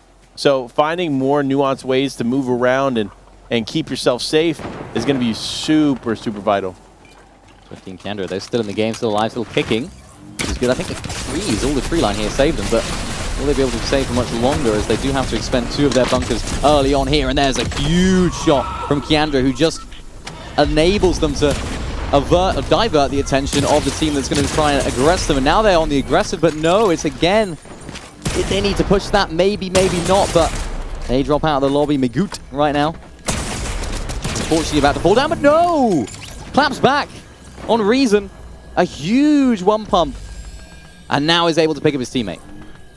There was no reason for Magoo to stay alive there, but to clutch up in that fashion is, of course, beautiful, beautifully done. No reason. Yeah, no reason. You see what I did there? You see what I did there? Never made it. Nope. Bears, no! Dropping down. We just have too much fun here. That's what it is. We do. That's what DreamHack's all about. Lechy and Swilliam. Lechy, man. Oh, fantastic talent. I gotta say this. I'm a huge fan of Lechy. Yeah. Every time I see his name in the competitions, it's always exciting to me, and I always want, like, I'm always rooting for him, man. Every time I see his name, like, he's not as necessarily active as he used to be, but when he is active, it's always great to see him here in competitions like this. But now, though, we switch the focus back over to my Goots, who's going straight up against Lucy and Steno. Again, Gamers 8 veterans played very, very well last year, looking to make their way back over to it. And it looks like they might be able to do it with big eliminations here in this game. That is a great, great stack for them, but it's just a matter of can they get the win as well. Yeah, Sined right now on the other side of things. Steno and Lucy will be on the attack. It's a 2v2 situation. Sined and his teammate do pull the zone, so lots of questions to be asked of Steno and Lucy right now. How can they rotate? Will they be able to do it? We'll have to wait and see. We will, but it comes down to this here, 2v2. Who's going to walk away with the win? You see, Sign, Curb, they had an advantage for a moment, but their bunker starts to disappear. Another one in the inventory, but they're opting not to use it as they get Lucy out. And Steno goes down too. 6 eliminations for Sign and Curb, walking away with a beautiful finish there in that game. Wow, that's not what I was anticipating for that finish. No, not at all. It was the zone that won that game right there. They pulled the zone, and we talk about how valuable these bunkers can be. Half a bunker. That's all they had to peek up out of, and they used it to perfection. They didn't even have the full thing. They didn't even need it. And what a way to close out our game number 2. Was it their game 2? I don't even know, but a fantastic win. Yeah. No, I mean, look, when it comes down to it, in Zero Build, we talked a lot about positioning. We need to talk about movement, because in that moment, he had a little bit of cover, but a lot of extra left-right movement, nice flow to what they were doing, causing Steno and Lucy to miss shot after shot after shot, which is what kept them in for so long, and unfortunately for them, got them the win. So big ups for them. Great finish there, but we still got several more games to go. Yeah, that game didn't disappoint at all. I mean, we saw right at the beginning of the game, Steno and Lucy fighting out a Mega City, and it was actually them taking out Gripey and Flixie that got their game to a good start, making their way to that late game as well. And this is not an easy rotation. Look at where we're at right now. Just sort of like all the way down to the south of the map. I believe it was the southwest zone. So that's a pretty treacherous rotate for anyone coming from Mega City. So huge props to those guys that managed to make their way all the way over and into second place. And just have a little scroll through the highlights here. What a game it was. Lots of action. Lots of mistakes from some of our teams, but certainly that's what we're all here for. Some high quality action from our teams. Speaking of high quality action, I haven't seen Archie F in yet. No, is he playing? Yeah, I believe he's there. He is there, but I don't know if he's actually, maybe he had a rough night last night. Oh, he's not awake yet. No, maybe he might not have made it. Listen, this man is truly a man of many talents, whether it's the boxing ring or, of course, the box fight ring. This man does it all, so I'm excited to see, hopefully, some games from him. Whether he missed Heat 1 or not, we'll see, but we'll see, hopefully, him in some of the later ones. Yep. But, man, here it is. That beautiful finish. Again, left-right movement, able to take out Lucy, and then it was just a matter of time before Steno went down to just perfection. Yeah, what they did really well there was actually they were both shooting the same player, and that sounds a lot easier than it is done because, sometimes you can get a little bit too aggressive on one player and then you end up both shooting different teammates, different players, and different opponents. So that's where things get a little bit difficult, but what a fantastic way to close out that game, because that's exactly what they did so well. Both of them focused on one player. Let's both focus on Steno. Let's both focus on Lucy, and that's exactly how they managed to win that game, alongside the great movement, the great use of the cover, a fantastically well-played endgame. No, it definitely was. I think, honestly, you couldn't have asked for a better finish to that game, but we're almost at the halfway mark here of Heat number 1. Surprisingly enough, this is continuing to heat up quite fast. So let's dive into the leaderboard, see where we're at this point. It's actually Glupshy and Pluto up at the top with 174 points. I like that. Glupshy, a fantastic up-and-coming talent, you could say, in the EU region. I know a lot of people would say that he definitely needs to show what he can do, and I think this is a good stage for that, particularly in Zero builds. 174 points for them total, 20 eliminations. Joint, I was going to say joint first, actually. Seti and PKL, look at that, 21 eliminations from those guys. When you look at Seti and Cami as a duo, of course, that's the typical duo you'd expect from the Polish guys. They're not usually too aggressive, so to see Seti and PKL picking up 21 eliminations and able to match that with 98 placement points, also a fantastic start so far as well. So I'm excited to see what they can continue to do and keep up that aggression, because that's what you need. Yeah, you're absolutely right. But before we get into the next game, we got to go to a quick break, so make sure to stay tuned, and we'll be right back to the action.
It feels good. We're going to Saudi. Yeah, it feels great. That was the goal. Clutched up last game.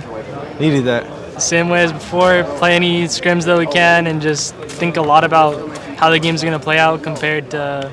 There's not really that much comparable to Saudi practice-wise for the actual lands, so it's a lot of just thought process, what we're going to do beforehand, I guess. I mean, I'm just going to follow him. He's my IGL. I got to stay behind him.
Hello and welcome back to DreamHack Summer featuring Fortnite. You already know, 2 games down for us to cover here in heat number 1 and so many more to go. Remember, it's unlimited games. Players can play as much as they can within a 3-hour window. So we'll see how these rolling lobbies continue to progress, but we're already seeing some interesting names up at the top of the leaderboard, and of course the 2 games we got to watch had some pretty incredible finishes. Yeah, it hasn't disappointed so far. You know, first two games that we've been able to see, at least from this Heat 1, have been electric. We've seen so much action from teams that we expected to do well, but also teams that kind of were diamonds in the rough, teams that we hadn't expected to do as well as they have started. Yeah. So whether that can continue, we'll have to wait and see. And a lot of our top teams just dominating with the W King as well. And even some of our top teams, we haven't seen crazy plays from as of yet. So there's still 3 more heats to go, and of course there's still a large majority of this first heat to go as well.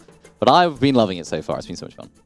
Yeah, I have as well. I think these games are going to continue to progress, and they're going to continue to evolve in a different way. And of course, it always seems like Heat number 1, Stacker, right? It definitely has some of the best gameplay we're going to watch throughout the heats. However, Heat 2, 3, 4 still has its surprises. So take in Heat 1 while you can, but we still got 3 more heats after this one. So lots of Fortnite action to unfold over the weekend before we even get to the finals. But let's see who qualifies to the finals here in Heat number 1. Nice little spread here, the map. I will say this, looking at the areas that have just been added, I don't see too many people towards that favorite of yours. The compound seems to be slightly empty, not really contested. I think a lot of that comes down to preparation as well. A lot of teams would have prepared a particular drop spot, and if that doesn't align with the new areas, then they're not likely to go there. But that's right now. Swifty left as a solo, a team we saw doing so well in the previous game that we watched. For Pink and Anas, they look to be in a strong position of spawn. Now, I was pretty sure this team were landing more towards the south side of the map next to Frenzy Fields, but looks to be dominating this sort of location at the moment. And a fantastic, easy win off spawn for Pink and Anas right there. Yeah, surprising pickup there for them. Again, like you said, I don't think that was their initial plan to land there this weekend, but you know, sometimes you kind of have to just switch it up. You just have to make some adjustments here to the game plan. But honestly, for if you're Swifty, you're kind of looking back and you're saying, okay, this didn't go in our favor. Now, obviously, we can load into another game and we probably don't have to worry about Pink and Anas. Yep. So we'll be good this next game. But if both teams make it to the finals and both teams decide to land there and you're not winning in the heats, it might be time to figure out a different area to land. Yeah, it's a difficult one because particularly for Pink and Anas, if they're finding more success at your drop spot than you are, think about where they're going to be wanting to land when it comes to finals if they do make it. So it's not just about doing well at a drop, it's also about ensuring that you keep that drop throughout the whole of the weekend. I'm just looking into the top of the feed. We're seeing some big names in the lobby as Savid having to clutch up, but not quite able to do so. It's that Elvis and company. It's that analyst. He took a break to be an analyst, man. Yeah, and, you know, that's what it is. Look at Vivid, man. I mean, yeah, Vivid. I be Vivid in 1v1s now. Yeah, Vivid. That's what happens when you become an analyst. That's what happens. I've experienced it personally. Yeah. It's like, you know, it's crazy. It's like you turn into a different person. You start missing shots. You know, you start getting wrinkles. Yeah. You know, you get a free bus pass. You know, you get bingo memberships. You just get old. It's just almost an immediate, like... It's immediate aging. Yeah, You're immediately a boomer. Yeah, exactly. I definitely see that. Dude, thanks, mate. Poor Savid having to suffer from all of that as Relvis and his teammate taking him out. But look, Shady Stilts is, again, one of those new POIs, and of course, no one's really got the full swing of it yet, as now they've been taken out just moments after taking out Savid. That's going to be Wolf 6'4". That's what he's saying his height is. I'm going to say it's more like 5'3".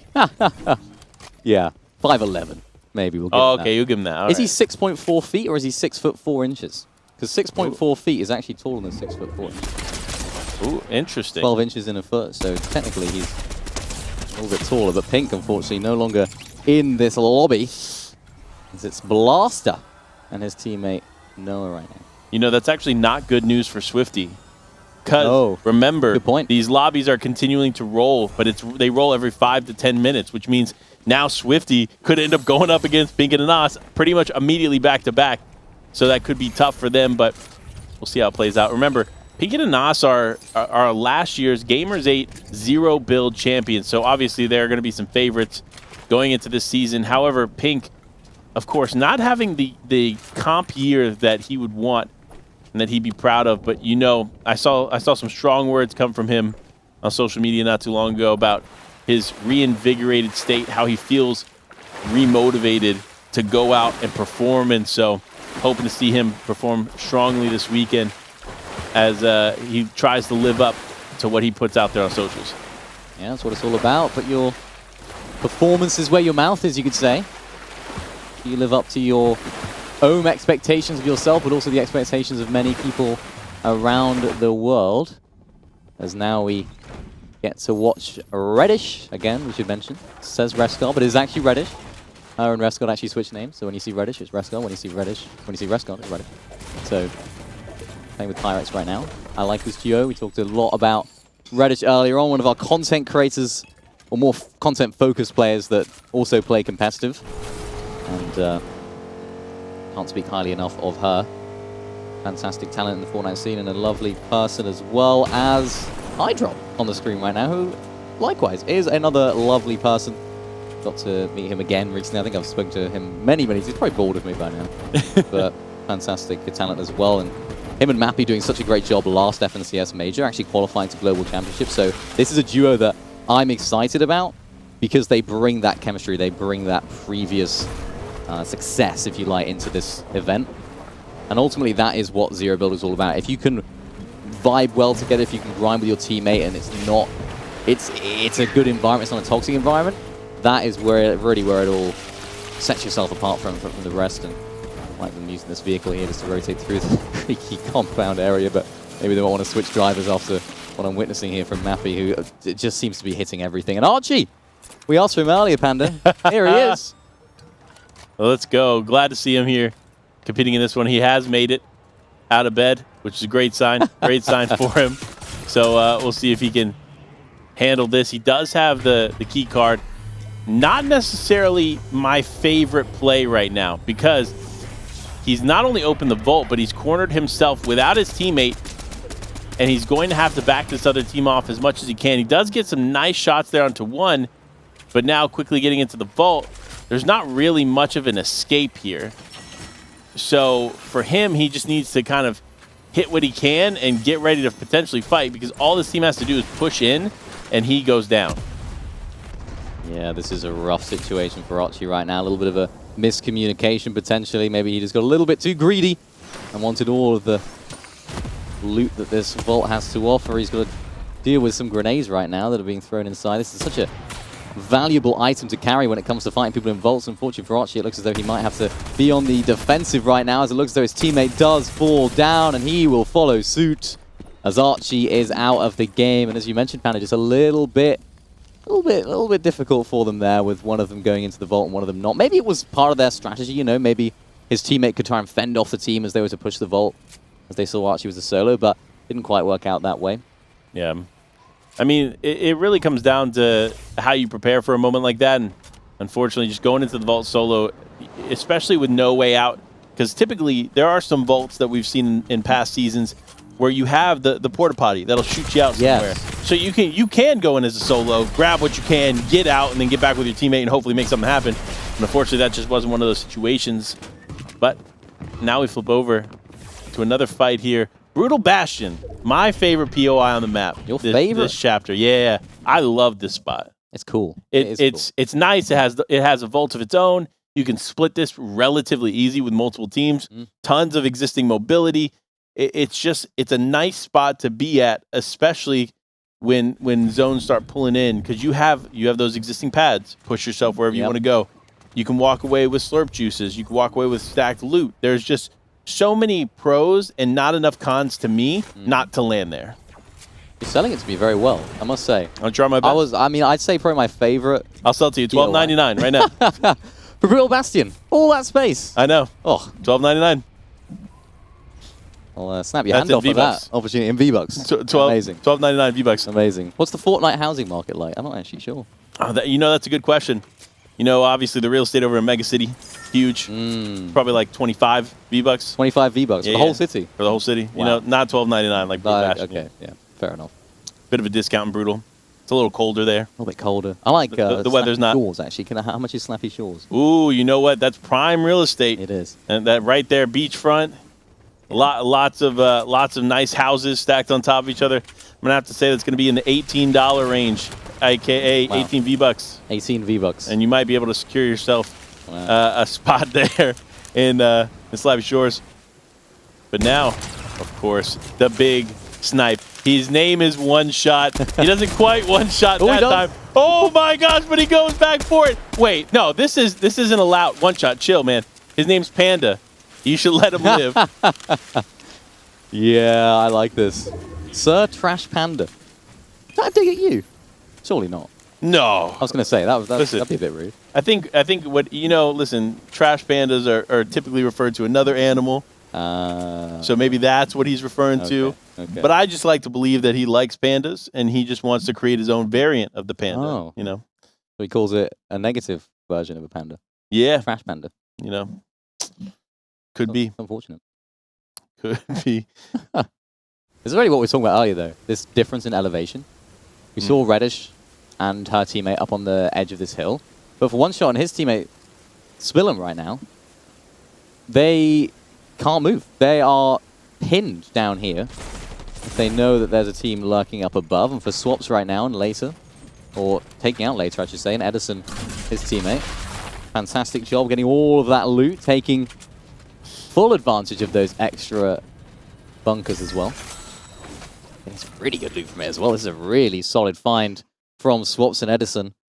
This is really what it's all about. This is where we see these vehicles start to be used, the mid-game section of the game. Cars, motorbikes, pick your preference. For me, it'd be more of the car vehicles. You can see why the motorbikes aren't quite as friendly to the passengers that are driving or riding those. Not as protected as Not as protected. Protector would like you to believe. I'm just saying. Not very protected. Yeah, And so we'll see how these players can make their way through without that motorcycle. I'm going to be honest. They're a super cool mobility item. But when you don't have shield bubbles in the game and you can't throw one down onto the vehicle and rotate, it definitely becomes a lot less viable. Especially in areas like this where, man, your only cover is the trees, and with different height advantages in those areas, you got to be super careful. Oh no. He doesn't know. Rubbish. You got to run. Uh-oh. You're not going to be able to pull this one. Wait, they might actually let him get the reboot. Go for 2 potential eliminations instead of 1. Might be the play here, but I've also seen times where it doesn't work out in people's favors, but no. They're actually opting to just let it happen. Maybe not. Not quite. Oh, it's Sir Trash Panda. He's made it back in. Rubbish Raccoon and Sir Trash Panda. These guys might be in the contention for the best names so far. I like the duo. And they've been able to keep themselves in the game for as long as they can. Mappy and iDrop, we talked about them earlier. Now Mappy having to clutch up on his own. Gets the first knock. That's a fantastic one. Got to try and heal his way up, though. Can he hit a big shot? No. It's Jojo that picks up both of those eliminations and will be able to get the revive onto his teammate. That is a huge play from Mappy and iDrop. Yeah, just picks up another as well. Is that just a player that's just fallen out of the sky that is knocked, but able to benefit from some of that loot as well?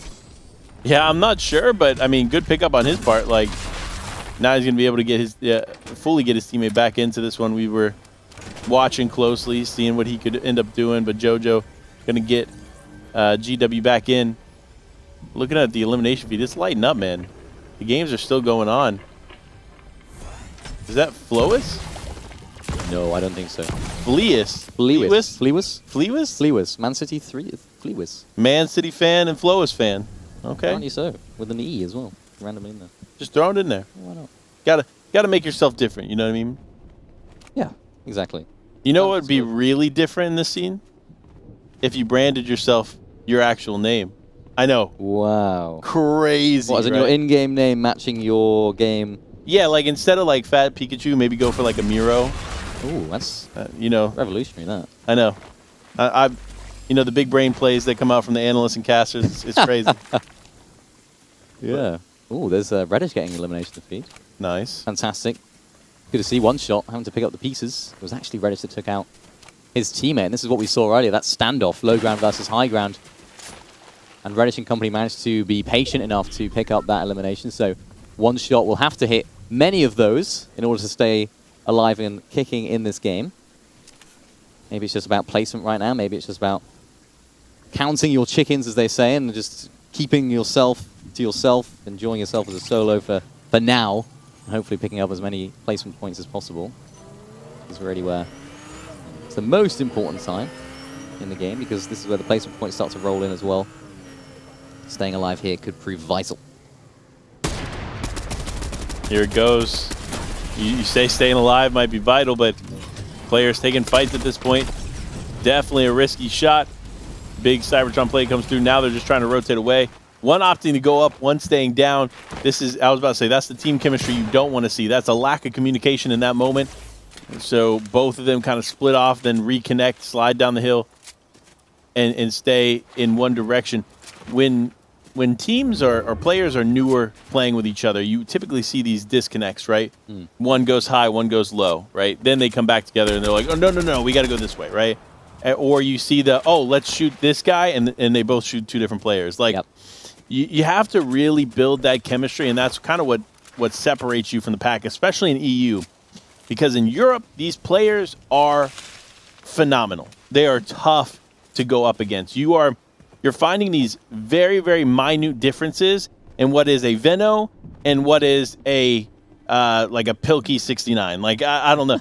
Like that's such a different gap. Like both are exceptional players, but Veno does X, Y, and Z incrementally better, which makes them more consistent, which allows them to continue to be the best.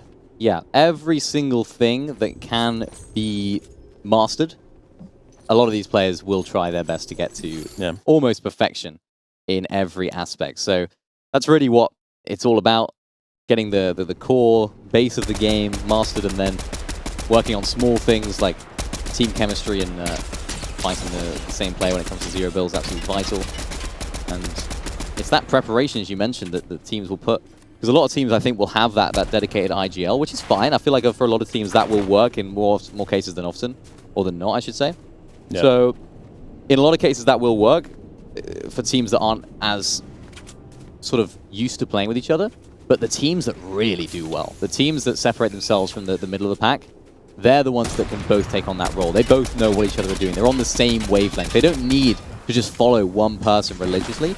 It can just be both players making calls and understanding what is the best call and sticking together. Yeah, I think you definitely want to make the right decisions, of course, like you said, make the right call. But sometimes it's difficult in the heat of the moment when the pressure is on, and these players, especially ones that aren't as comfortable playing together, get in spots where they have to do whatever they can to survive. It all comes down to the pressure. Can you turn into that diamond? Does that pressure make you into a diamond, or does that pressure crush you? Because typically, more often than not, it's crushing. Yeah, it is. And I think for a lot of these teams, for in the zero build particularly, sometimes it's better to both make the wrong decision and the wrong play than to one of you make the right play and one of you make the wrong play. Yeah. I think just that team chemistry is so vital.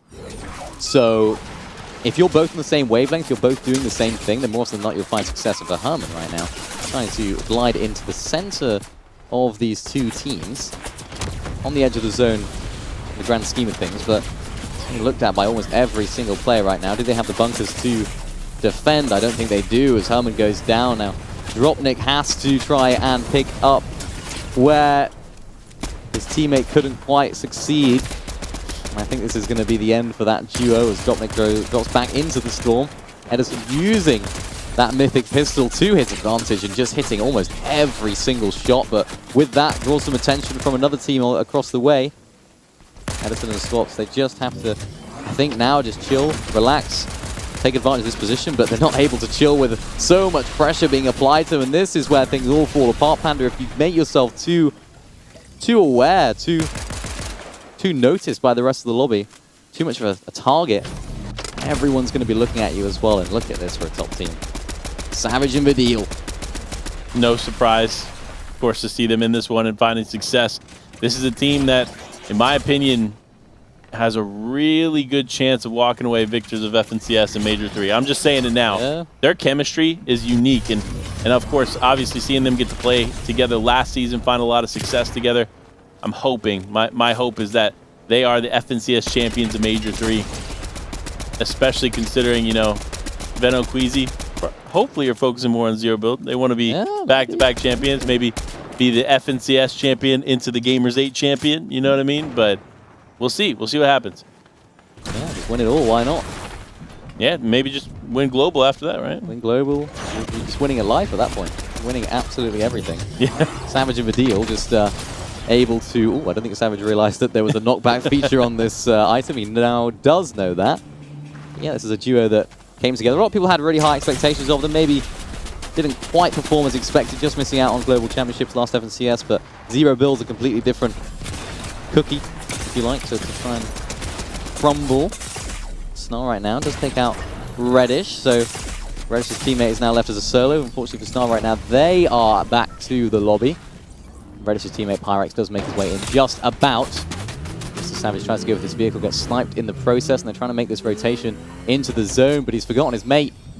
Vidil's left in the garage right now as Savage is trying to plan out his next move, and this is where Zero Build becomes like a game of chess. Who makes the first move? What is the correct move to make? And everyone's trying to play for themselves. Wow. Shots onto the back of the zone, and Pyrex there does go down, but again, drawing the attention of the rest of the lobby, and that never ends well. No, it doesn't, man. And unfortunately, when you have your sights set on someone, you typically don't just let go or give up, and that's what we saw in that moment. Especially now, Edison swaps. You see them realize they have a bit of a high ground here onto JoJo and GW, so you know they're just going to try to connect any shots that they can, especially now that they're rotating. They get a few shots in, but nothing going to convert to a knock as they continue to look at them. But now this car below could cause some problems if they decide to climb up. So now you got to defend yourself. Are you going to defend the base? Are you going to focus on the team that was rotating in front of you? You see them continue to split that focus, while Savage in the elimination feed picking up some more. Yeah, they're just going to try and take advantage of this position as much as possible, looking at the backside of zone, but they got to watch their back because there's teams with the cannons that will take advantage, and now they're the last team to rotate in from this side. They do just about make it in, though, it looks like. 3, 2, 1, the zone does pull in, and they're going to have to play the Storm for a little bit.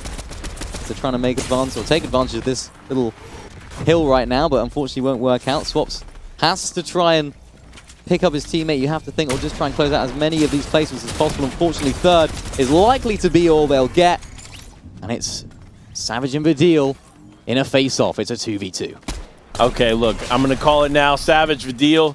Watch, this is what's going to happen, right? Savage is going to peek up here. He's going to get 3 significant shots on the other team. That's going to cause Vidil and him to push forward. He already has another bunker. What was that? 4? Oh, 4 or 5? It doesn't matter. It's done. It's more than 3. There's the significant shot. He finishes off strong. 9 eliminations and the victory royale there for Savage and Vidil. Beautiful. That's what you love to see. That's what we like to see. That is prime Savage Vidil right there. I actually didn't see them in that endgame for a little bit. I was like, are they out? Did they drop down? But yeah, I wasn't sure. They're still in. Again, they pulled that zone, that all-important zone that just enables them to just hold the teams going in. They didn't even have to push in. They just had to say, you know what, we'll just take our shots. Because by that point, the other team have often used all of their bunkers. They've used all of that protection. So this is a shooting range. No, it is for sure. And so let's break down what we saw here in this game. Because there was a lot of stuff that happened early that ultimately had an effect on the end game. And watching these teams go at it here, and Shady Stilts, that's going to be a fight we have to continue to watch throughout the day, because Shady clearly is causing a lot of attention for some of these teams. And there it is, that moment Archie went down. Sad, but wait, moments later, we didn't get to see that live. The team that took out Archie also goes down. That's what these replays are for, right? Yeah. Sometimes we miss some crucial moments in the game that we get to relive or come back to here in the replay. So shout out to the replay team, bringing us some sweet, sweet action. Back into it, though. I got to say this. Game 3 so far, been my favorite. Your favorite? Mm-hmm. What would you say is your favorite moment in Game 3 that makes it that? So I'm going to say this. Savage right here obviously did a good job controlling the pace from the racetrack. And these final shots, right, were magnificent. Yeah. But it was the early game fights for me that really made it entertaining start to finish, right? Yeah. Typically, we'll tune into a game, especially with a lot on the line like this one is, whether it's prizing, top 10 to global, things like that. And people are playing a little slower. They're not as effectively fighting or they're choosing not to fight in the early game. No, that's not the case here in Heat number 1. It is not a slow start for any of these teams, and everyone's just going at it. Yeah, they are. And I mean, even for Mr. Savage and Vidal right there, they weren't actually going crazy in that early to mid-game. They weren't trying to go for those eliminations, which we saw was the demise for a lot of our teams that were taking those mid-game fights. They got looked at by everyone else. And we were saying, we didn't see Savage and Vidal for that endgame, which is not a bad thing, because it just shows that if we can't see them, the rest of the lobby aren't looking at them either. So they made that rotation into that sort of 8th and 9th zone absolutely perfectly, and they just ended up on the front side of zone. Of course, the zone was favorable for them. You know, they had a good position. They were able to pull that 9th zone, but ultimately it was the positioning, it was the rotation we saw with that vehicle that got them there. So that's what won them the game, and a great performance. Great performance indeed. But let's dive into the leaderboard. Let's see where everybody's standing after that phenomenal game. And sure enough, right up there at the top, you're going to see Glubshy still holding it down, but only by a few points over Queasy and Veno. What a performance from them so far. Kind of under the radar. We haven't really seen anything from Queasy and Veno so far, so hopefully we'll be able to get to see those, I'm sure, when they do qualify to finals. And I use the word when. We will be able to see them on the weekend, so I'm very excited to see that. But some more names that we haven't picked up on. Acorn and Okis, one of our NA talents. Adapter and Mansour, of course, Middle East team as well that have made their way into that top 5. Moneymaker, Benarjan right now in 5th, so they're looking good. And I like to see that. I like to see the variety of regions in our top 10 and in our top 5. Well, I got to say this before we hop off the leaderboard. The roller coaster of emotions around Acorn the last week. Yeah. Acorn and Cold split. Acorn and Cold come back together. Acorn celebrates a birthday. Shout out Acorn. Happy birthday, man. Is definitely one that you got to imagine causes a lot of stress on a player. Still showing up in the top 5 here in Heat number 1 is amazing. And of course, Okis, the controller GOAT, man. Yeah. This dude can do no wrong, it feels like. So it's always exciting to see him in the game, out of the game. Great personality in the Fortnite scene. But now it's time. Let's dive into the next game of Heat number 1. And of course, we'll have some early game fights here. As you can imagine, it has been pretty much nonstop from the moment that the feet touch the ground. Yeah, non-stop action. Teams want to try and dominate their drop spot. They want to try and prove why they deserve to land there come finals or future heats. There's Marine, Hero. Looks as though they should be on top in this. And yep, pretty simply done. Able to pick up some very solid weapons of spawn and take full advantage of them. Lots of big names in this lobby as well. I always like to look up to the top left of the screen just to see some of our names that are getting eliminations, that are going down. We see Cease up there as well. A Magician. He makes magic happen. Not actually Magician. Magic hand. I always say that. I always say Magician. But I say it too. Why not? Yeah. You know what? You're a magician. Given that you're a magician. Magic hand. But still. It's quite cool. I like this drop spot as well up to the north side of the map. Looks like they're in a 2v1 situation, so they should be able to close out this if the solo is not playing hide and seek. And the longer that the solo hides, the less time these guys have to loot with freedom. So at this point, what do you do? Do you decide, okay, let's just hopefully not go down? But no, they decide to try and seek out that solo, and seek out them they do. Savage, though, picking up a few eliminations in the feed. Obviously, just winning that last game. Now coming into this one, starting strong. You love to see it. The Marine, the kinetic boomerang. Whew. Let me tell you what, this is one of those interesting, I think, underrated weapons, right? We don't see a ton of players carrying it as of now, but I think when you throw that boomerang and you're able to explode that amongst players around it, I mean, it definitely has its value.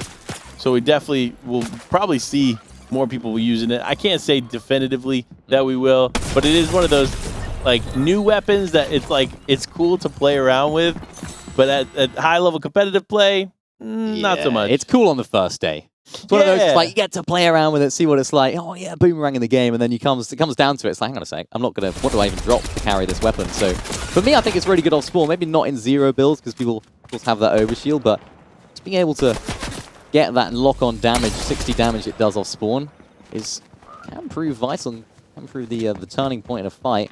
So for me, that's probably where that item has most use. It's kind of like, you're gonna pick it up if you've got nothing else. And yeah, that's where that fits into the loot pool as of right now. That team right now, unfortunately taking some damage. It's I believe. He's on the aggressive, Sined as well. One of our winners, I believe, from earlier on. So see if they can continue that momentum, and they will off spawn. It's a good start from them. You know, you asked for some Queasy and Veno action. It looks like they might be in this game. I believe I saw Queasy's name there in the feed. It's a good sign for us. And unfortunately, not a good sign for Adapter, as Adapter is one of the people falling there as well in the elimination feed. A lot of action, like we talked about, taking place right there in the first few moments. Almost 50 players already out, and we're still in Zone 1. Still in Zone 1. This is this aggression we've been keeping on talking about. It's top-tier players going up against players of all skill level. So they have to back themselves. When it comes to zero build, you can just have that over-aggression. And I think a lot of teams will exhibit some over-aggression in Heat 1 because everyone thinks, it's fine. We got 3 heats left. It's fine if you don't do good. Yeah. But I've seen it happen. You go into Heat 2, it's fine if we don't do good. We got 2 heats left. Yeah. Yeah, you go into Heat 3, it's fine, we still got another one after this, we didn't do good. Then the alarm bells start ringing in Heat 4 because it's all or nothing. So for the teams that have been in that position before, they will want to try and get the job done early and then relax. You know, have a cup of tea, enjoy the company of everyone else around you, and start doing some Fortnite emotes or sure what you'd want to do. Maybe enjoy the whole DreamHack experience, not just Fortnite. Wow, happy. Jeez, what some great shots with that new MK. How it's done, but again, it's the third party that rolls on in. You got to be mindful of those, especially in this area that there's several different elevation points. If you're not careful, you'll end up getting caught out pretty quickly. That's why I drop Mappy immediately going up. They don't want to remain down low. They don't want to find themselves victim of this other team here in the distance. No, they want to stay alive and they want to stay in it as they look to return fire here. Just sneaking forward. It's eye drop. Patient. Waiting for the right time to strike. And there it is. Big shot comes through. A bunker now used by the other team, causing at least some of the utility to be wasted in a sense. But now, oh my gosh, you saw the bunker come out from Mappy and an immediate Cybertron shot come through as well. This is going to be a close one. Lots of action. The fight continues on. iDrop getting involved. Mappy taking a lot of damage. Mappy actually going down. Now it's the 1v1, and sure enough, iDrop stays in it. That was my guy Rezex right there, just going down to iDrop and Mappy. Unfortunate turn of events right there. It shouldn't have been that difficult for iDrop and Mappy, but huge credit to Rezex and his teammate for making the most out of a difficult situation. Really, really tough one for them, but they have more games to go, they have more heats to go, and I have no doubt that they will perform. I know those guys have been grinding a lot, so for them, I certainly do hope that they can start to turn up the heat. Carb and Sinad right now playing by this bridge, which I like this position because you can't break this bridge. This is an unbreakable part of the map. So it's an important position for these guys because they can't be looked at from that left side. So they only have one sort of area when it comes to angles at which they can be looked at or can look out of. So just eliminating as many of the people that can look at them as possible. Which is why they're doing pretty good so far. They're having a good day. Definitely are, and I like that point, right, that you brought up. There are a lot of spots here across the map that provide a structure that is indestructible, provide you an extra level of protection that ultimately you can't find everywhere. So identifying that in the zone that you're in and taking full advantage of it is key. I like that. Great thought process there from that team. But also great thought process, patience, waiting. It's Kogain and Nephorite just up here waiting for this team to come, but they realize they're there.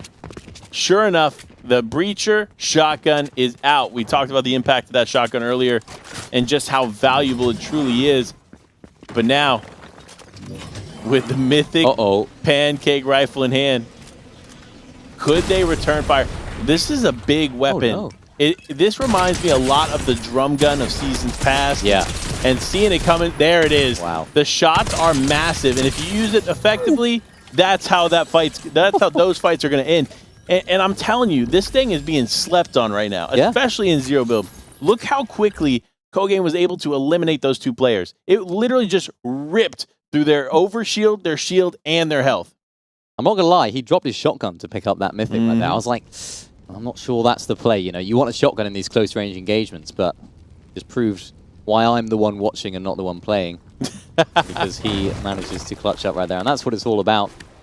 Making the most of your situation, your position. As we get to see more from Refsguard / Reddish. Again, we should always mention it.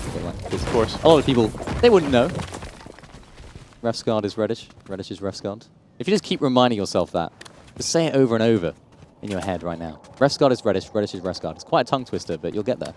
Then you won't forget. And that's how I've keep remembering it. And unfortunately for Reddish right now, she's trying to make her way up the side of this, little temple, you could call it. Trying to get that. Oh, no! Full damage. Not quite. A lot of fall damage. But hopefully there's some medkits nearby. Or maybe she doesn't try and go for... I hope she doesn't try and go for that medkit that there is another team baiting right now. But it's really difficult to mantle on that angle. Trying to get directly up, but also stop on a small area, because you have that forward momentum that naturally you gain from mantling. So I do feel for her in that situation. It's not easy at all. She's trying to find a way back up to another way. Just Floki in the feed as well, going down. One of our top tier players. And this is where the point of the game where teams are just trying to set up for that end game. What's the best position that we can be in? What's the power positions on the map? Where could the zone pull? And where could we position ourselves? You know, it's interesting, and I want your take on this. You see a lot of these players that are used to the standard BR playing zero build, and you find them farming. Do you innately farm in zero build because of out of habit? Yeah, at the beginning. At the beginning of my play session for zero build, I start farming. I even try and build sometimes, so it takes a couple of games to get that out of my system. And Kogain and Nephrite right now, it's 7 eliminations for them. They're just cleaning up. Dominating your favorite brutal Bastion. Absolutely running through the teams. And they have 7 players worth of loot in this area to enjoy. I think this is where teams can get a little bit too greedy, a little bit too static. So I'm interested to see whether they will make that mistake or whether they'll prioritize positioning, because it's so easy just to think, oh, man, we have so much loot here. We could sit on this for hours, taking tags, and then the next thing you know, you're in the back of Storm and everyone is looking at you. So you want to make sure to keep active in terms of rotation. Happy and eyedrop becoming quite the W keys in this lobby as they're eyeing up Janice and Reason. Trying to make their 4 eliminations 5 as Janice spins around, tries to evade the attention of Mappy and eyedrop, but I don't think it's going to be enough as Mappy pulls out the cannon. It's not quite enough to connect with Janice though.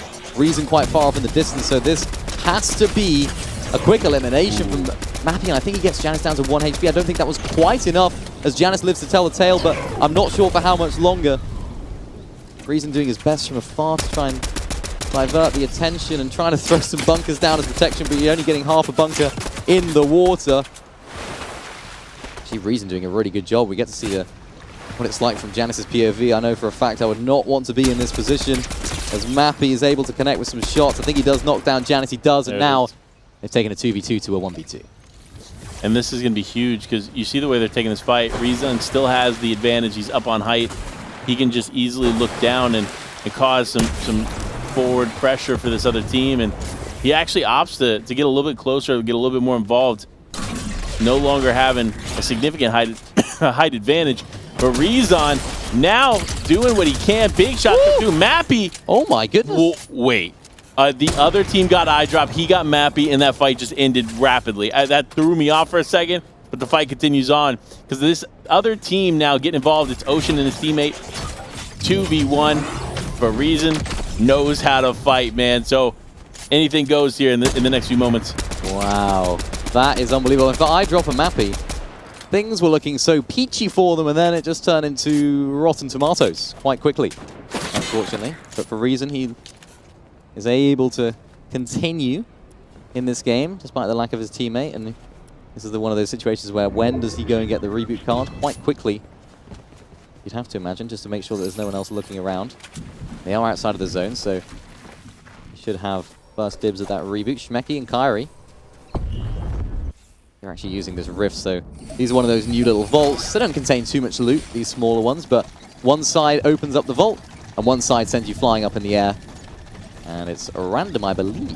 each game. So there's a small chest in there that you can gain some loot from, or indeed use it in the mid-game to rotate your way through. Shmeki only on 15 HP, so got to be a little bit careful with how he navigates this, but I think they should be okay. And now back with Reddish and Pyrex. Let's see how these guys can do. They're eyeing up a little bit of a beam right now. The double spray is good. Unfortunately, not quite the crack of the shield that they wanted, but they do have the high elevation here, Panda. I think they should have first dibs on what to do in this situation. Do they aggress or do they back off?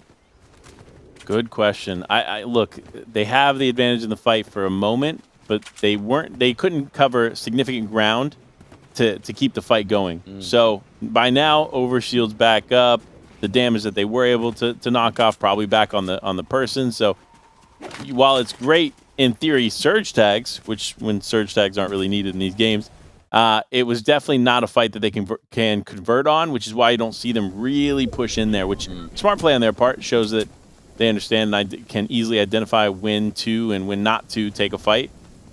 But looking at the Storm here, I'm actually surprised because, again, for Dallas and San Diego, at this point in the game, we were seeing 4, 5, 6 teams in the Storm. Wow. Just trying to heal up, try to get their position late, and now we're only seeing, I believe, only one team in the Storm. Maybe a second one kind of teetering on the edge, but no. I mean, realistically, that's a good turnaround here because this is a new season and you don't have the same mobility as you did in the past. You can't just sit in Storm and then kinetic blade all the way back in. That's a good point. A lot of ground to cover, and only by foot. Clutch, no. Tough. That is a tough way to go out there, as it looks like multiple teams closing in on this one area. Unfortunately, Reddish finding themselves victim to that fight, but staying in it is Leon and Pro Killer. Will he be able to eliminate some pros? That's the real question. Big shots come through. It looks like Pro is taking a lot of damage, has officially gone down. Leon left as a solo. He's got the slurp pop. Ooh. Can he stay alive? No, he is out of this one as Victim and Purgeon's Minetti clean them up. Yeah, great job from those guys. Venom and Queasy, the first time we're already seeing those guys today, and they are in the lobby and doing very well, as we saw on the leaderboard earlier. 5 eliminations at this point in the game, and Venno actually taking that mythic drum shotgun from this island. There's no doubt that they were already up there.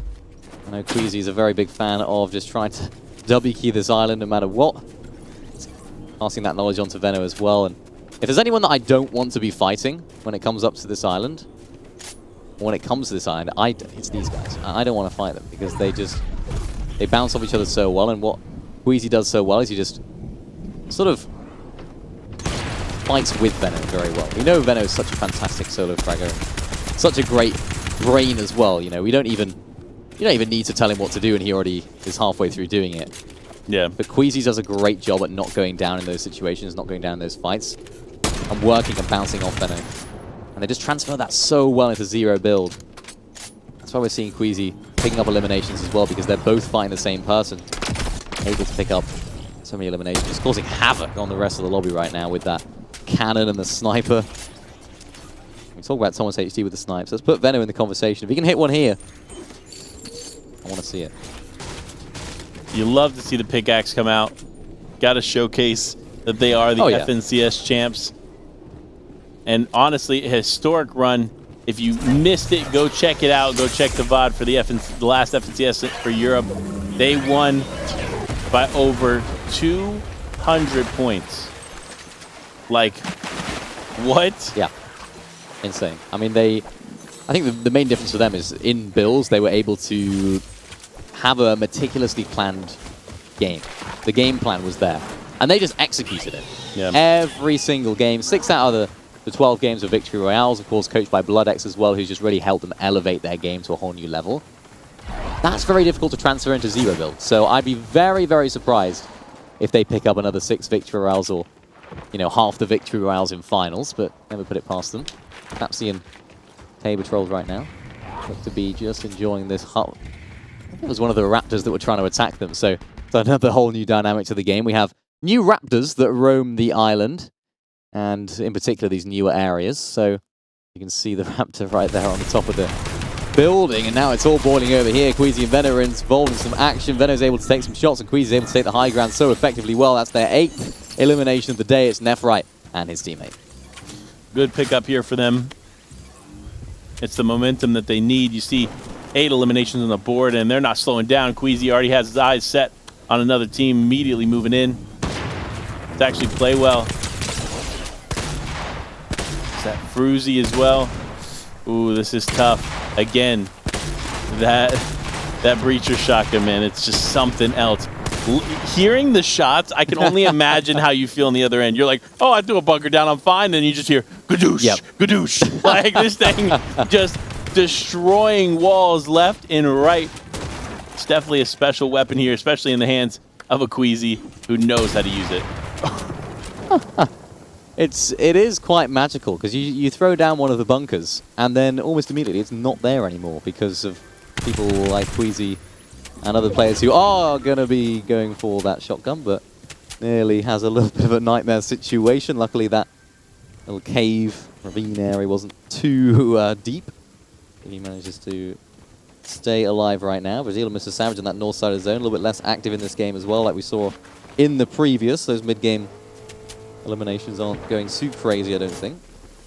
Let's see. And Alex and Ekov as well. Ekov's a fantastic build player and a zero build player as well. I believe he was a World Cup as well, you know, just a veteran in the scene.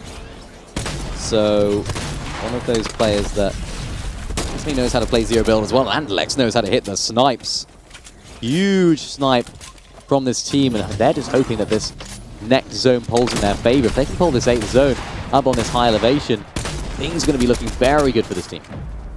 Things are already looking up here as these players now need to rotate in their direction, potentially even more. There it is, the zone presents itself, and sure enough, they have the high ground. Players all having to come towards them, and so this is a great time for Andalex and Nikov. If they play this effectively, they can walk away easily with some eliminations, and sure enough, there's one right there. You see Big knock come through with the Cybertron Blaster, another knock come through with the MK7, and the action just continues to unfold, potentially almost getting the full elimination. There it is, Andalex only one shot away, but no, it looks like Snazy might be able to get Podesai back in this one, and unfortunately Andalex will not be able to do anything about it. A little bit of French on French violence right there. I think for now they're allowing each other just to keep the position and keep the revive going, as it looks as though Andalex and Nikov do pull the zone. That was a big question we had of them. Will they be able to pull it? And it looks as though the zone RNG is in their favor, as Veno and Queasy have to make the long rotation. If Andalex can hit another big snipe like you saw earlier, that game could be over as well, as now it's another problem to add to the equation, as there's another player in, and that just allows Queasy and Veno to make their way through. The risk going to come in clutch, as Andalex takes out Fruzzy.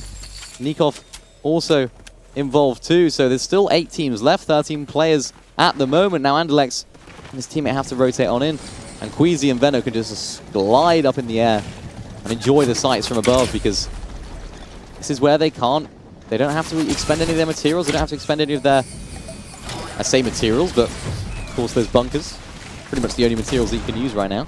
And again, this next zone is going to be absolutely vital for it. It is, and watching the way that this is playing out, I don't think anybody is safe here. Savage goes down, Schmecky goes down, Andalex and Nikov just try to hold on here. Queasy going down as well. Rezon picking up that one. Andalex, oh my gosh, this man cannot be slowed down. You see him, that breacher shotgun, left, right, and center, just shots raining in. No bunker is safe here on this map as Andalex just continues to tear through them. It's not even the impressive eliminations that are exciting about this. It's how constructive and how focused and disciplined he is with that shotgun, and how it just causes issue after issue for every player that find themselves on the other end of it. Yeah, they pull the zone as well, so they have the front side priority, as Andalex now picks up another elimination. It's a 2v2 situation. Reason and Janice, who we saw earlier on, they're the ones aggressing right now, as Andalex gets another shot with his heavy shotgun. This is a huge position for Andalex and Nikov. Can they take advantage? I think they can, and they do. A huge victory royale for Andalex and Nikov. Almost a perfectly played endgame right there, Panda, and a really great way to close it out. A beautiful way to finish that game, and honestly, we only have probably about 2 games that we'll get to watch after this, so this is starting to wind down. We're seeing players, again, find their groove. Nice to see Andalix taking one home there for sure.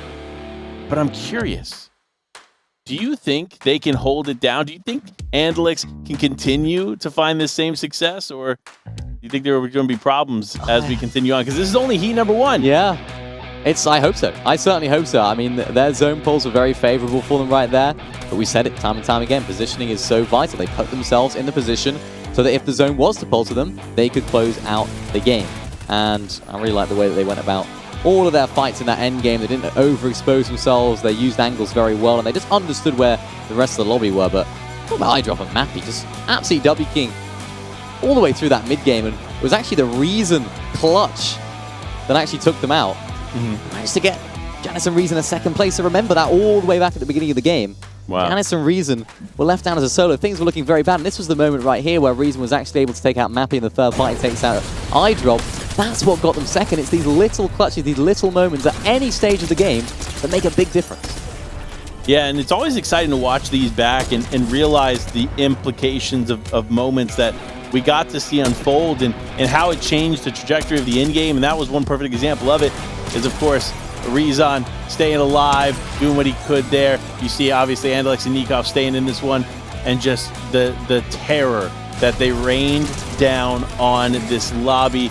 It is something to be reckoned with. Of course, the beautiful finish here as Andalix just finished it off strong with that breacher shotgun.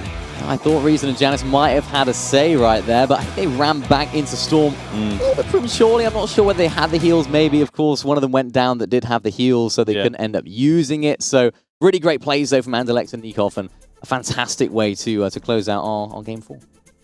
Yeah, and again, there's only 2 more games roughly for us to watch here in this heat. Not a lot of action left to unfold, but let's go ahead and dive into Leaderboard, see where we're at here at this point in the game. And sure enough, Andalix and Nikov, after a beautiful, beautiful win there, take the top spot.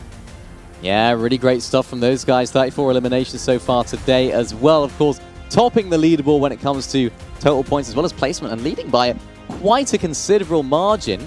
It's Cammy and Japko down below as well in second place. Queasy and Venno we saw from them in that game as it actually just live updates, and now it's Acorn and Okus in second place, closing in on Andalix and Nikov.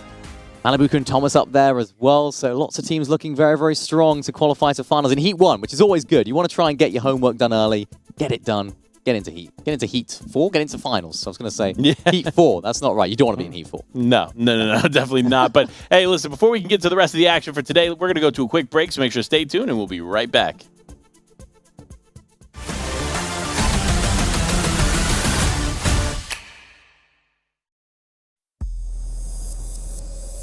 In the heart of an ancient desert, the land of heroes awaits.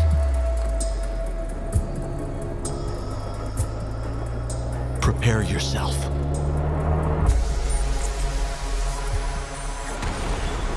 To witness feats you never thought possible.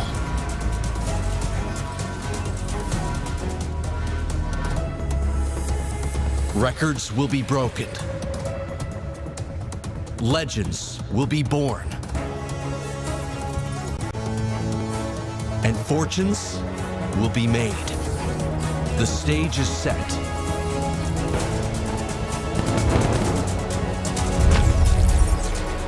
The largest esports and gaming festival the world has ever known. Ready or not, here it comes. Gamers 8, the land of heroes.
Feels amazing. Very relieving Yeah. to call Saudi. We went to San Diego, didn't go so good, and if we didn't call now, we would only have DreamHack Sweden left, so it was nice to get it done today. We're just gonna eat a bunch of food, play some zero builds, and just try and get better. Yeah, but mostly FNC, focus on FNCS as well. Yeah.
Welcome back, everybody, to DreamHack Summer. Of course, your host, Life with Panda, and Mini Miner here, breaking down all of the action so far in Heat number 1. Now that we're more than halfway through the Heat, I got to ask, man, what has been the most exciting play for you so far in the day? I know there's a lot. There's a lot. So it's a lot of pressure on this question, but just name one that you think like just really stood out above the rest.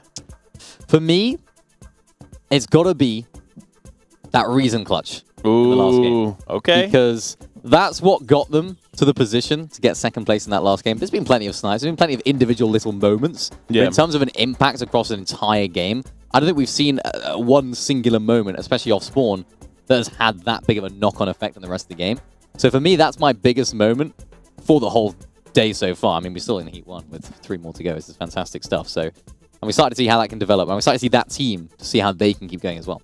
You know, obviously, reason spotlight team to focus on, but another team is, of course, Tayson and Mustache. Remember, this duo constantly on top of leaderboards across Fortnite, whatever mode it is. But here today, I believe they find themselves right now in 16th place. Not necessarily ideal, but this is what happened to them in Dallas as well. They started Heat 1 really strong, like first place strong, kept first place until the very end, and then fell right out of qual contention in Heat 1. So I'm seeing a bit of a difference here. They're not in contention now, but they're climbing up. So maybe it's an opposite effect of what we saw in Dallas. Either way, 4 average eliminations is no easy task. So they're definitely putting up some elim numbers, but they haven't won any games yet. And I think that's what they're going to be hunting for here in the end. And of course, the team that I really wanted to focus on going into the day is Inpin and D-Roller, finding 2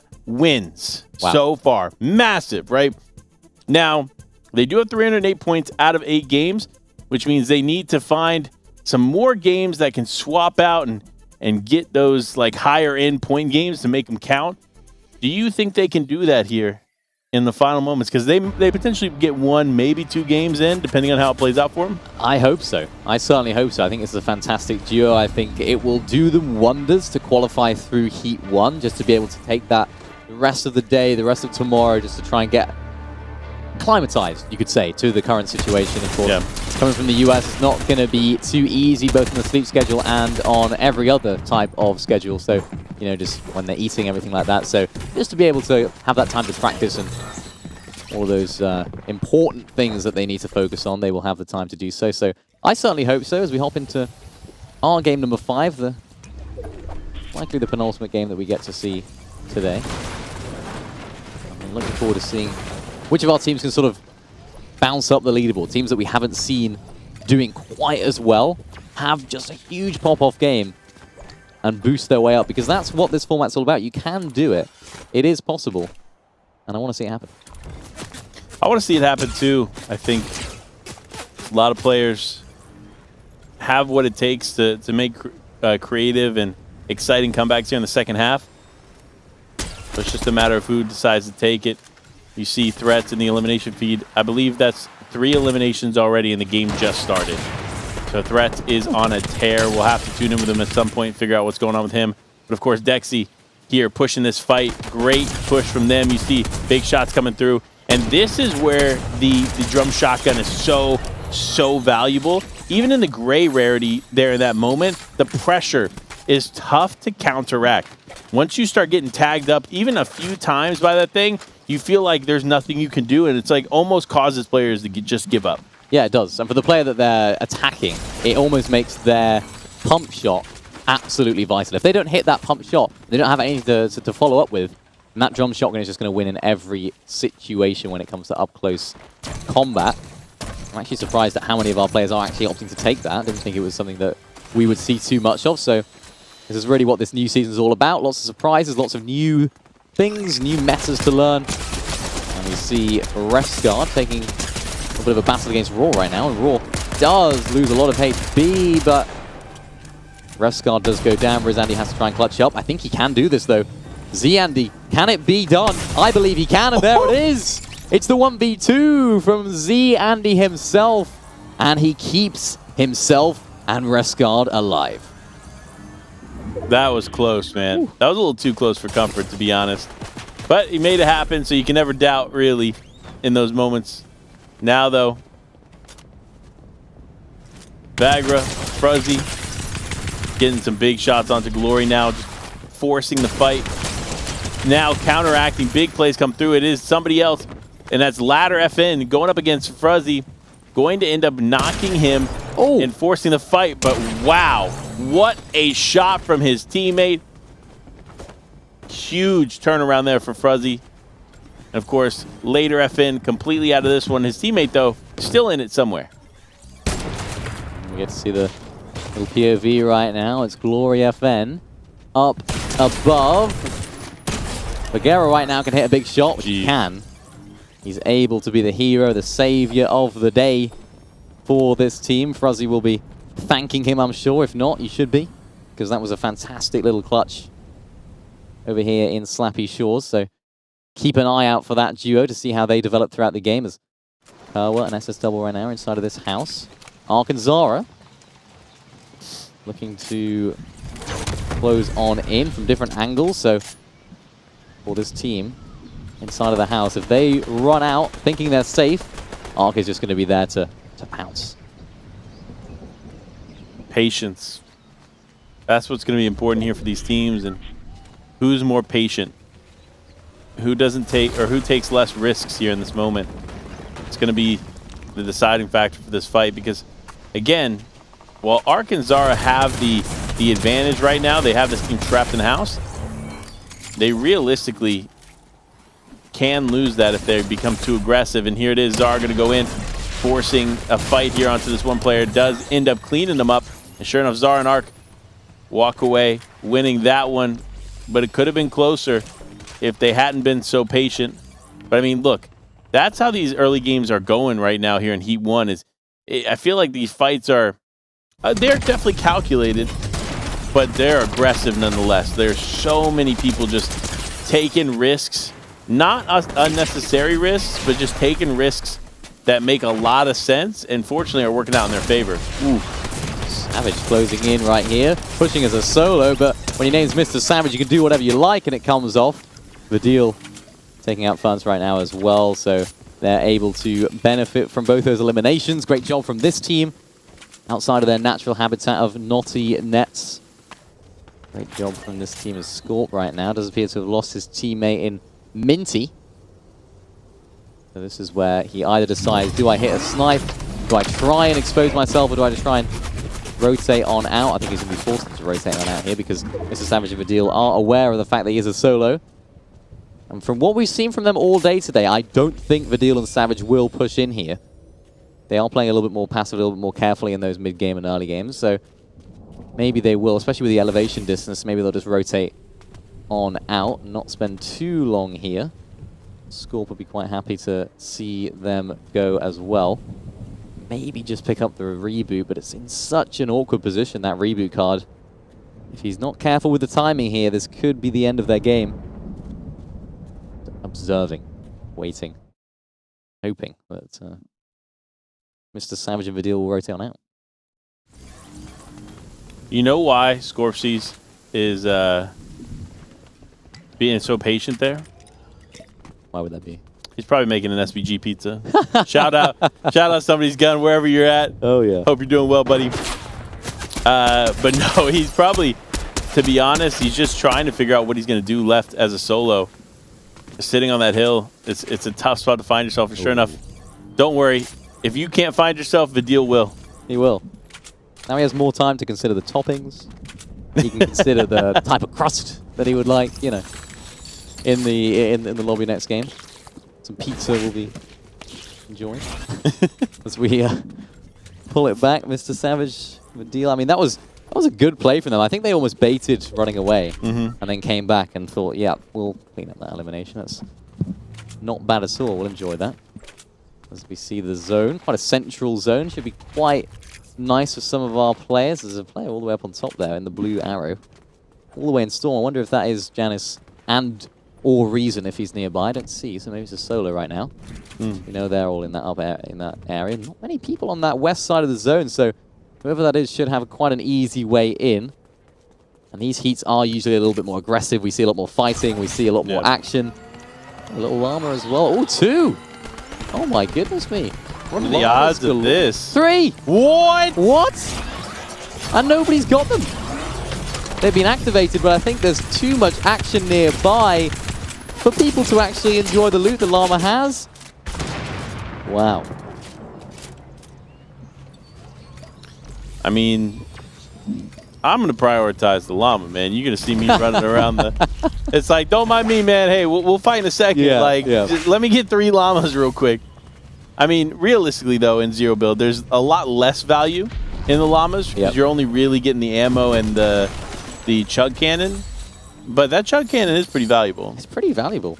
The only team heal. The only team heal. Yeah, of course. Chug splashes. We haven't really mentioned too much about chug splashes not being in the game. I think that's why we don't see many of our players and teams just staying back in Storm, like you mentioned. You saw a lot at Dallas. Yeah. We don't have those team heals and the chug splashes, so making those heals count is absolutely vital and more important than ever. Yeah, those 3 llamas all in the area. But Savvy Winger right now.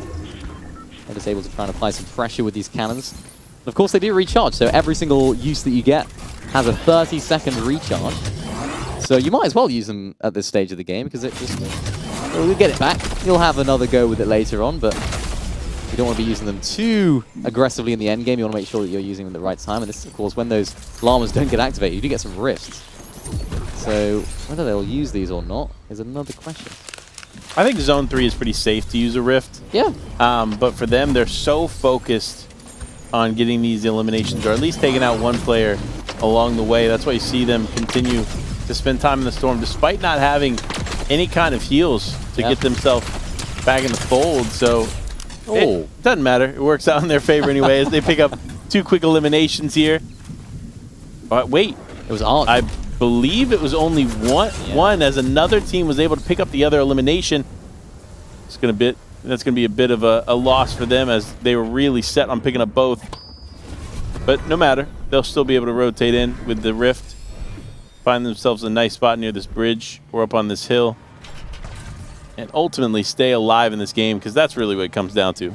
Yeah, that rift just enabled them to fight a little bit later on in that zone. They knew they could rotate in quite quickly with little worry, especially in a lobby that isn't going to have too many people in the end game, and it won't have Mr. Savage in the end game, I don't think. If Adil can't clutch up here, and he doesn't, it's ace frack right now. Masida, these guys take out the deal of Mr. Savage. Of course, they won a game early. We got to see that go down. So now one of our big, heavy hitters are out of the lobby in some fashion. Wow, that is not what I was anticipating in this game, but again, can't count them out until it's officially over. Still a few more games potentially played. Because remember, again, how the rolling lobbies works is if you end up going down here, you can end up getting another game in about 5 minutes, right? And looking at the time right now, you might be able to play 1 full game and still be able to queue into the final game. So it'll be tight, but if depending on how Mr. Savage and Adil play their next game, they could potentially still get 2 in. Yeah, it depends on their position on the leaderboard. Do they want to try and go for a little bit more of an aggressive game to try and get as many points as possible, or do they try and just play the games out as much as they can? Ace Frack right now all the way at the top of Mega City, one of the Mega City buildings. This is another one of those positions that can't be broke down. There can't be anyone that's pickaxing down below. You can't break these buildings, so quite a safe position to be in. There's David Wingu, we saw those guys earlier on being very aggressive with those cannons. Marine, of course, another one of our top EU talents. Yeah. Let's see what they do. They're actually sat inside of this bunker right now, using the hill to protect their right side, giving them a lovely right-hand peek. Yeah, I definitely like what they're doing right here, especially considering the other players that have to rotate forward. You know, they already have their eyes set on another team, so they're ready to go if they come any closer. But I really want to harp a bit on the point that you brought up about Mega City and discuss, like, what your thoughts are on these buildings being indestructible. Because when it comes to looting these buildings, they're not easy. No. Because you can't just break down. You can't, again, not much of it you can actually farm inside. So there's a lot less, like, material when you go through this POI. And you're solely taking it because of its sheer size and the vault. That's really it. That's like, that's the only value when it comes to that area. So interesting choice here. But wait, opting to swap to the Mythic Drum Gun from the Breacher Shotgun. No, okay. Changed his mind. Changed his mind. He heard you. I think, but I still think his teammate still has another Mythic Drum Gun. So a 1-in-1, that makes a lot of sense to me. Like, have a variety of shotguns. Obviously, we saw how valuable the Breacher Shotgun has been so far on the day.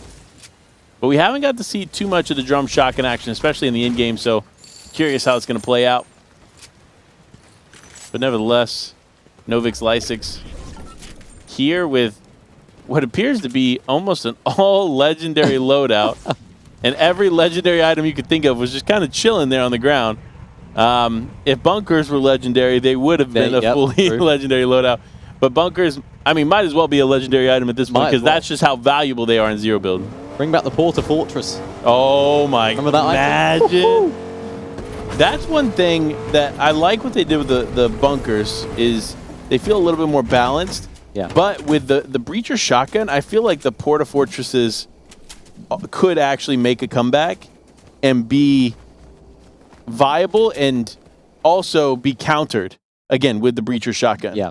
So I don't know. It's one of those things that in the moment I'll never forget. Porta Forts and the Porta Fortresses. It was just I think it was just the Porta Forts and Gamers 8 last year. Yeah. And just those final moments, man. You see everybody rifting to the sky. The Porta Forts here, the Porta Forts there. Everybody playing angles where they can. It became hectic and chaotic. And now, though, with a Cybertron blaster, a Breacher shotgun, anything goes. You probably could bring it back. Good. I mean, especially since there's mobility as well. If we have those shockwaves in, I feel like you need to have some sort of mobility when you have those crazy, like, high elevation items.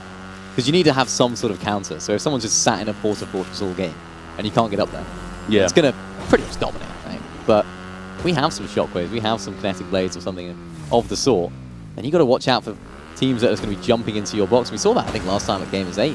Yeah. I was able to catch a lot of the zero build games, a lot of the build games, and in zero build particularly, we just saw so many people using those shockwaves, I think it was at the time, and just hopping right into these Porta Forts and just like going crazy. So that mobility is absolutely vital, and something that I'd like to see come these finals, of course, as well, seeing how players use the natural mobility, but also in those big Gamers 8 finals as well. I believe at the beginning of July, so a little bit of time until then, but very exciting nevertheless.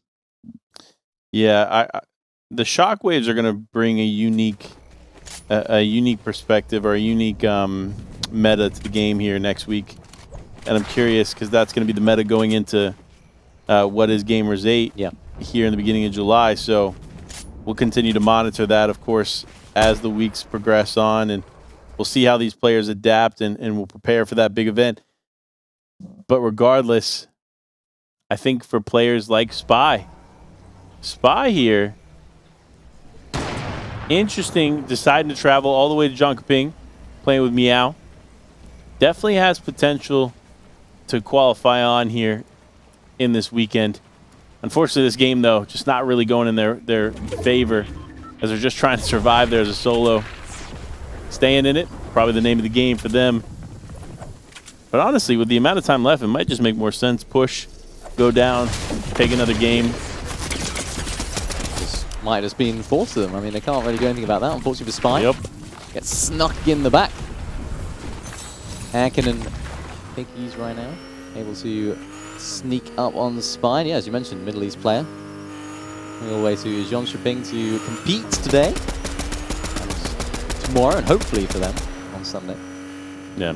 Expecting to see them in the finals because great talented players, some very aggressive fighters as well when it comes to Middle East and particularly Brazilian players as well, and even Asia. A lot of these regions that have a smaller player base just seem to be so aggressive when it comes to fights. Probably more so when it comes to Asia and Brazil, less so Middle East. A little bit more controlled in their gameplay, but a little bit more uncontrollable right now as this fire inside of Threats and Milad's box, and unfortunately Threats is feeling the full force of it. Oh no! That was a little too close for comfort there. Just a bit. Now having to use the slurp juice just to stay alive. You know what? In those moments, I know that bunkers are valuable, but you just got to throw another one down and move. Yeah. You just can't. You can't hope that you're going to get a certain angle inside the box to avoid taking the damage. Because that slurp juice, in my opinion, is more valuable than the bunker in that moment. Especially when you have 3 more bunkers and only 1 more slurp juice. Yeah, I think so. Positional advantage is important with the bunkers. I think people are more likely to have bunkers than slurp juice when it comes to these late game fights. So able to get those refreshes a little bit more easy.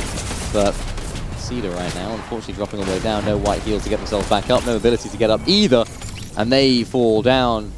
And Nivzy, who's down on the low ground. Again, no mobility to get back up, but they do have a med mist, 2 floppers, and of course, these slap juices. And I think their teammate might just be able to be picked up right now, and maybe not, and no.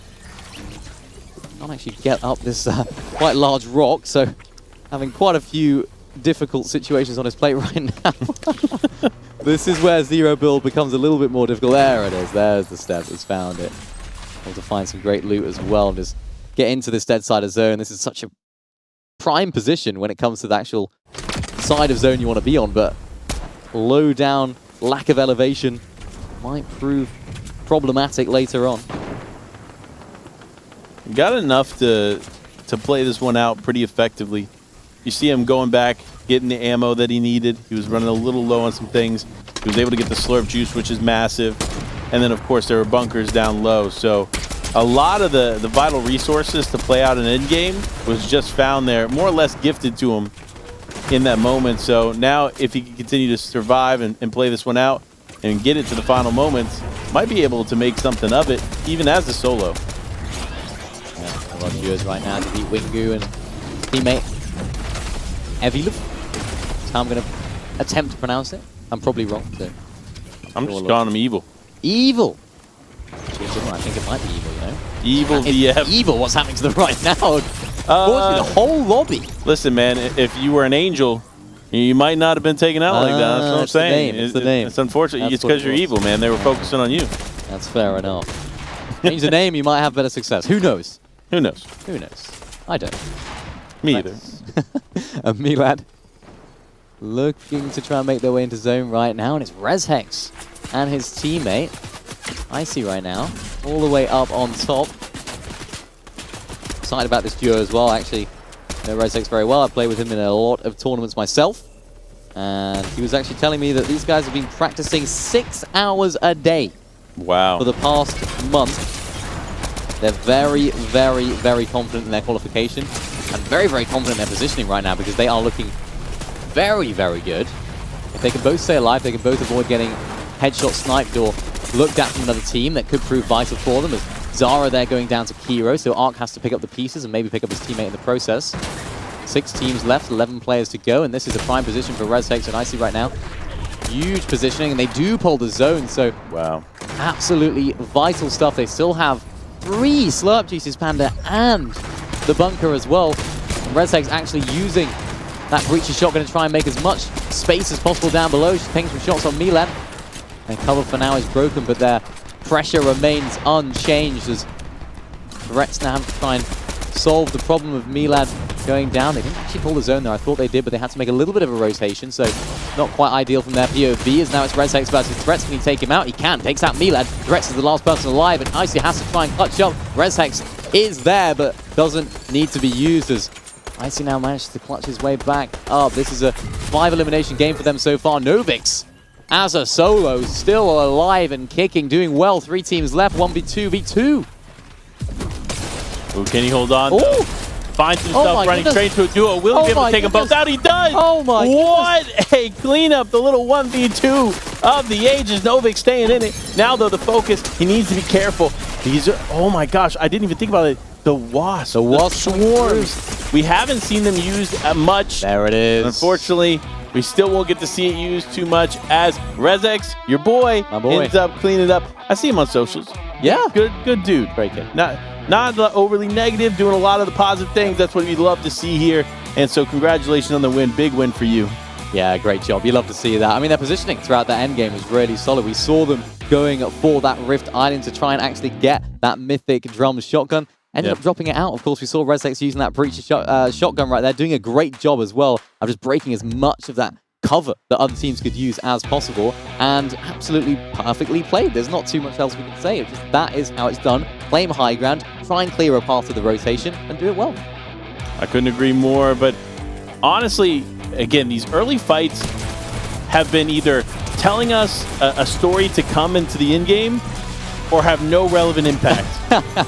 And for Zara and Ark, their early game aggression is actually what helped them get to the end game. Yep. And surprisingly enough, it worked out in their favor this time around, but you can't guarantee it to work in your favor every time. No, you can't. I mean, especially at this stage of the tournament, especially at this stage of the heat, you have to be a little bit more aggressive if your tournament's not going so well so far. If you're a little bit further down, you need those eliminations to move your way up in the leaderboard. And of course, we saw one of our big hitters there in Vidil and Savage going down early on. Bizzle there as well. I haven't seen too much from Bizzle and Cooper. As we saw those guys going down to Novix. Some great solo clutches from this game as well. A Cedar right now, who actually we saw dropping all the way down. Just wasn't quite working out. But a great game from them nevertheless. Great game indeed. Again, another little clutch play from Ark and Zara there to stay alive. And Novix, here it is, the 1v2. Again, my favorite play from this game, yeah. Sure. A nice cleanup there. And of course, that cleanup was actually on to Ark and Zara. So it's wild to see the progression. What was aggressive early game fights, they seem to be winning everything. Unfortunately, going down there to Novix there in the 1v2. And it led to Novix as a solo, clutching up against second place. So bravo to him. But of course, Icy and Rex, Rezix, congratulations. Big game. You deserve it. Great win. Yeah, I think Novix there, it was almost a trio of Icy, Rezix, and Novix because Novix took out their direct competition in terms of the duo. So they just enjoyed the place and being up on high ground. And of course, it was a 2v1 rather than a 2v2. Yeah, I mean, look, sometimes that's how it works out, especially in zero build more than anything. Obviously, in the standard BR, you can see a lot of teams going head-to-head. They'll be shooting at each other. It doesn't matter what's going on. But in zero build, you have to be strategic, right? If you take a shot too early, the focus is on you, right? If you take, for example, you saw them up on the high ground. They waited. They saw the teams rotating in. They said, you know what? Let them fight it out. We'll wait until it's just one, maybe two players left. Then we'll take the fight. We have a better advantage of taking it at that point. Yeah, you hit the nail on the head. That's exactly what they did so well throughout that end game. And when it came to actually rotating, that's when they got aggressive. They didn't decide, okay, let's just go all out W key on the rest of this lobby because they only had one bunker. They didn't have too much cover on the top of that gas station. They only had those little sort of walls that you have around there. So not the best cover for them, but they made the most of it for as long as they possibly could. Just let the rest of the lobby fight it out. Make sure to forge yourself a path, which we saw them do against Threats and Milad, and ultimately close out the game because they got in as soon as they could. Yeah, I can't agree more, but let's dive into the leaderboard. Let's see what impact that game had here on the top 12. And sure enough, Impen D-Roller right there in 12th. Obviously making their way right into contention. Queasy Veno falling a little bit. Steno, Lushi making their way in here as well. But Analyx and Nikov right up there at the top with Malabuka and Thomas HD. Yeah, looking really strong right now, but Keandro Swifty as well, all the way up there, third place. And it's top 10. It's going to be the main focus for a lot of these teams. Top 12 qualifying 12. to the finals. So all of these teams will be trying to get their way into that top 12, and D-Roller and Impen just doing so very well. Queasy and Veno too on 330 points, so only just inside of that top 12 total. They have to make sure they have a good final game if they're already in it. If they're about to get into it, that game is absolutely vital, and things can really change a lot when it comes to these games because a lot of these teams down below, they'll be W-king. They'll be going for high eliminations. Yeah, you're absolutely right. If that's going to be the difference for them in points, they are going to need a high elimination, great placement finish, and for most of the players, this is their last opportunity. They only have one, maybe two games to qual in, so we'll have to see how this plays out, but I think we got another team we want to spotlight here and see how they're doing. Of course, it's one from the top of the leaderboard. It is none other than Malabuka, Thomas HD, with 359 points. And of course, we have to mention it, 2 games won. Yeah, that's why they're up the top section of the leaderboard. Such a fantastic duo, and a duo that, of course, won DreamHack Dallas. So, you know, they're one of those teams that have winning experience. They're already in Gamers 8, so they are playing for the finals right now, and you can see how controlled their gameplay is. They're not just going for crazy high eliminations. 6.57, by the way, is no slouch. That's a good amount of eliminations, but 16 average placement. Of course, you can see that on the screen. A really, really solid performance from them so far, making those games that they do get into that end game count with those 2 victory royales. Average points, 57.43, is really good as well. And that's why they're in the top spot. And they're one of the duos that, as we mentioned earlier, they can frag out individually. They are so good together as well. So I expect nothing less from this team just another day at the office for them, qualifying through Heat 1, hopefully. Another day indeed. Look, so many teams to spotlight that we got to talk about is Pump and Trashy. Remember, Pump and Trashy qualified on to Gamers 8 in San Diego. Didn't necessarily have as much success in Dallas. Yep. Now coming back with a vengeance here. They're not quite in the top 12 as of right now, but still a team to watch out for in these heats because they can be the disruptor that could climb in and sneak in with one, maybe two big games. Yeah, I think it was 322 was the top 12 threshold, so 281, not too far away. What is that, 41 points for them? So they do definitely need to have a big game. You know, we can't say it enough about how important these eliminations are and this fracking ability from these teams, and they can do it. They're one of those teams that are capable, but you don't want to get too aggressive. You don't want to get too over-aggressive. So they need a good, solid game, picking up eliminations on the way, hopefully rotating on that dead side, which we've seen them do so often in FNCS and previous tournaments. Yeah. This is one that I'm excited to see. Can they make it? Can they come back? You know, they potentially can. We saw game number 1 for Adapter. That was a 93-point game for them. So if Pump Trashy have one game left, it's 93 points or more. That's huge. That's a win with 10 eliminations. That's what we saw there from Adapter early on. So it's possible. They're not necessarily out of it yet. Nope. It's not going to be easy, but they're still not quite out. So we'll definitely pay close attention as we prepare for one final game for us to get to view. Again, there might be a few games going on simultaneously, but one final game that we get to watch with all of you at home. So get your popcorn ready. It is almost time for us to get into the final game. And realistically, my asks for the final game, right? I want to see as many top 12 teams in this one game because I want to see how disruptive that can be to the leaderboard. Because if you have a ton of these teams that need big games and all of a sudden now they're fighting each other and dropping like flies, that could cause some serious shifts there when it comes to the leaderboard as we know it. Yeah, huge openings in the leaderboard in these final few games, particularly if these teams at the top do fall down. We talk about Pump and Trashy needing 41 points to match the 322 threshold at the moment, but of course the teams in that top 12 will be advancing up the leaderboard as well, so they want to ensure that they get as many points and squeeze as much placement as possible when it comes to this game. A little bit of a battle here at the north side of the map. Skiandra and Swifty, who would probably like to say that they are already qualified with, I think it was 361 points, but Swifty unfortunately right now is no longer in the game. Skiandra claps back onto Nepe. Eddie FN, this could be bad for him, and it's not though. It's 11 HP clutch. He takes out Skiandra, he takes out Swifty, and is able to keep themselves alive and going in this game. I don't think they definitely weren't in our top 12. I don't know if they're close to that threshold, so that could have been their clutch that could just about keep them in contention. Yeah, definitely a crazy finish there for them, but we're getting into a game with a lot of players we haven't got to see too much of on the day. Of course, Kanata Agers, Yazir, and Dragon, all players that unfortunately we haven't gotten to view too much, but it's nice to get to pick up on them now, see what they're up to. Another team, Blake and Cease here, not having the best final game. They might be able to queue into one more, potentially, depending on when they pop the last queue, but we'll have to wait and see how that plays out for them. But nevertheless, you see PKR taking out Japko. Oh! Did you know what that means? PKR takes out Japko.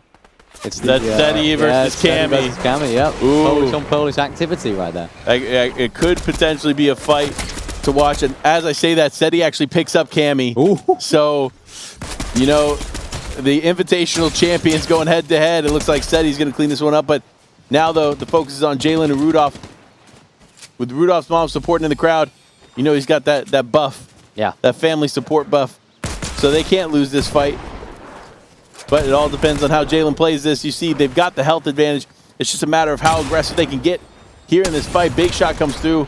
Not a ton of damage, but enough to cause a ripple for this team to go in and clean up. Yeah, great job from Jalen and Rudolph. That just shows how, when you are a little bit split, that's exactly how you want to play it. You want to try and get those early damage off on one of the players and then close in individually and play different angles. So the other team is a little bit bamboozled, if you like, as to where to look, you know. Where am I supposed to be looking? What am I supposed to be doing? And that's exactly what Jalen and Rudolph were able to ensue right there. We're seeing a lot of big names in the feed going down. Vico there as well, Sean, Artur, Hellfire as well, picking up eliminations. We saw Savid going down earlier as well. Lame up there as well as Lamar. Kefi, I should say, is in there. Max FN and Hyrax. These guys, Brutal Bastion bound at the moment. Unfortunately, losing a lot of HP, and it's this elevation difference that we're seeing for Dragon and his teammate. Able just to take advantage as much as possible. I think they're just trying to battle it out for that vault. Who's going to try and get first dibs on that? We'll have to find out later on as Kami hits a big shot.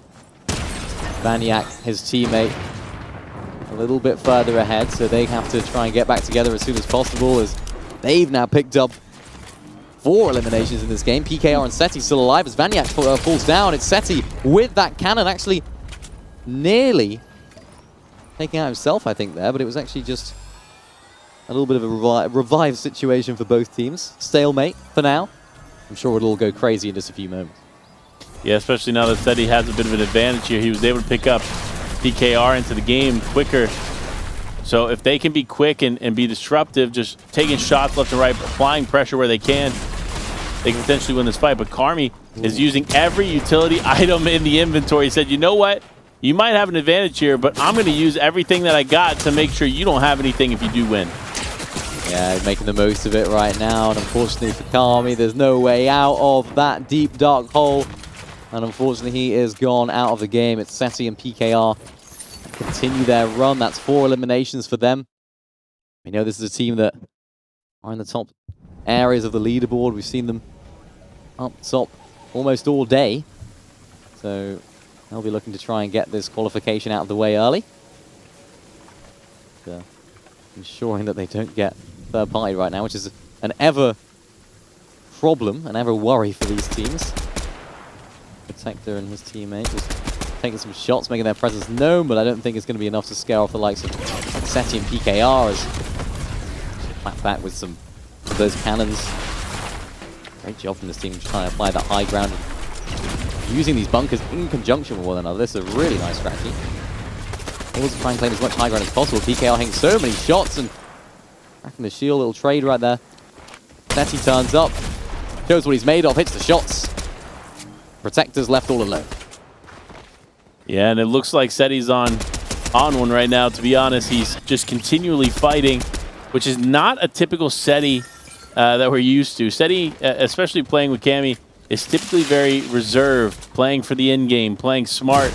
Instead, deciding to play for everything. They want every elimination they can find, and sure enough, Seti, 5 eliminations, PKR 1. I don't want to say Seti's carrying here, but PKR, my man. Ooh, you're fitting in that Cybertron backpack, huh? Yeah, let's hope he doesn't end up shooting PKR across the map from the back of that cannon. Jalen, though, on a absolute rampage at the moment, picking up nearly their 4th as Rudolph takes out Hennessy. Jalen able to pick up the full finish onto that as Lucas tries to run away. I don't think he's going to be there for too much longer as Jalen now makes his presence known. Gets sniped in the process too, so he's going to be very, very careful as to how he approaches this fight.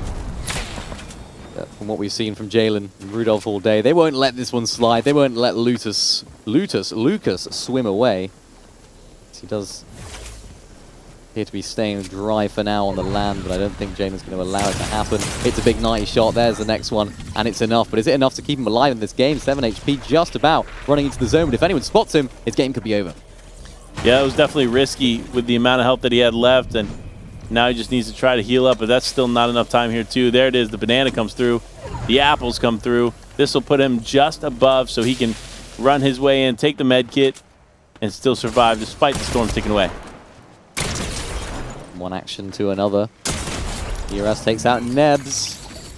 Hellfire there as well, who was involved, but unfortunately down to watch his teammate fall. And that spells the end of their game. Zany right now hits a big shot. On the side right now, and there's another door you got to watch your back for because they will open up, and it's Jackson who takes full advantage. That man was like, hello, goodbye, hello. You got to watch your back door. You know, you could lock the front door. Yeah. If you leave the back door exposed, that's where things could go wrong. And that was a great job there from Jackson, who picks up yet another elimination. Yeah, good pick up there. Now we look around. All these bunkers. It's just like 5 or 6 bunkers. It's crazy to see this many bunkers in one like area. So much convolution in that one spot. It's kind of wild because we're only in zone 3. Yeah. That means that there's been at least 4, maybe 5 fights in that one particular area on the map. So if I were you, I'd be getting out of there. I don't want to spend any more time there than I got to, because last thing I want to do is find myself into another fight. And sure enough, I hear the shots raining in. Could be another one potentially going down, but as it stands, not a lot of people left in this one. Yeah, very quiet game as we get towards the later stages of it. Farsroki and Haijo, they get out of the car and get met with a huge cannon shot. Certainly not the exit they would have liked, as Farsroki had a huge advantage right there to hit that snipe. And Spire right now just comes all the way into Farsroki's domain, and Farsroki makes his presence known, takes out the first, and now it's a 2v1. Yeah, big play here from Farsroki and Haijo. These two doing what they can here to stay ahead. I really like how effectively they've been playing together, right? You see, it seems like every fight we've ever tuned in with them, despite them not being in the top 12 right now, every fight we've tuned in with them, they are playing together, hip to hip, which is a sign of really good chemistry and also great fighting. So I'm glad to see them able to play that way effectively. And of course, smart enough to go for the bushes. You got to double check, you know. Yep. You never know who's going to be close by. And speaking of close by, another team now rolls up. I was actually speaking to Haijo recently, and I said, if you ever need someone for FNCS, hit me up.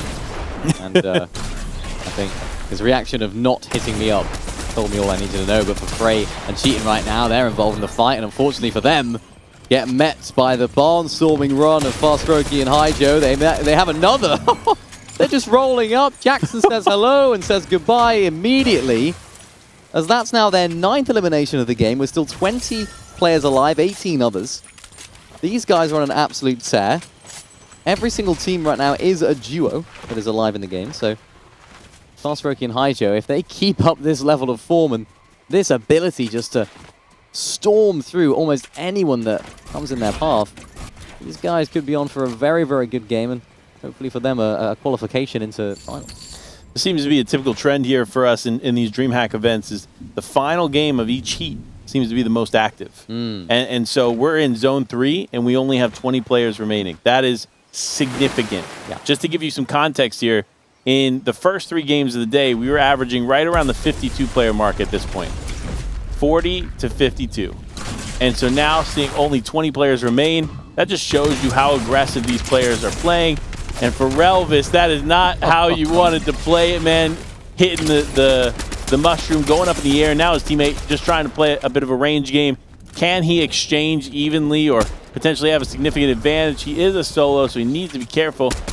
Oh, no. Here it is. They are coming to rain down on his parade, and unfortunately, that's going to be Orcadia down and out here, potentially for their last game of the day. But for Escape Dark, good pickup for his duo.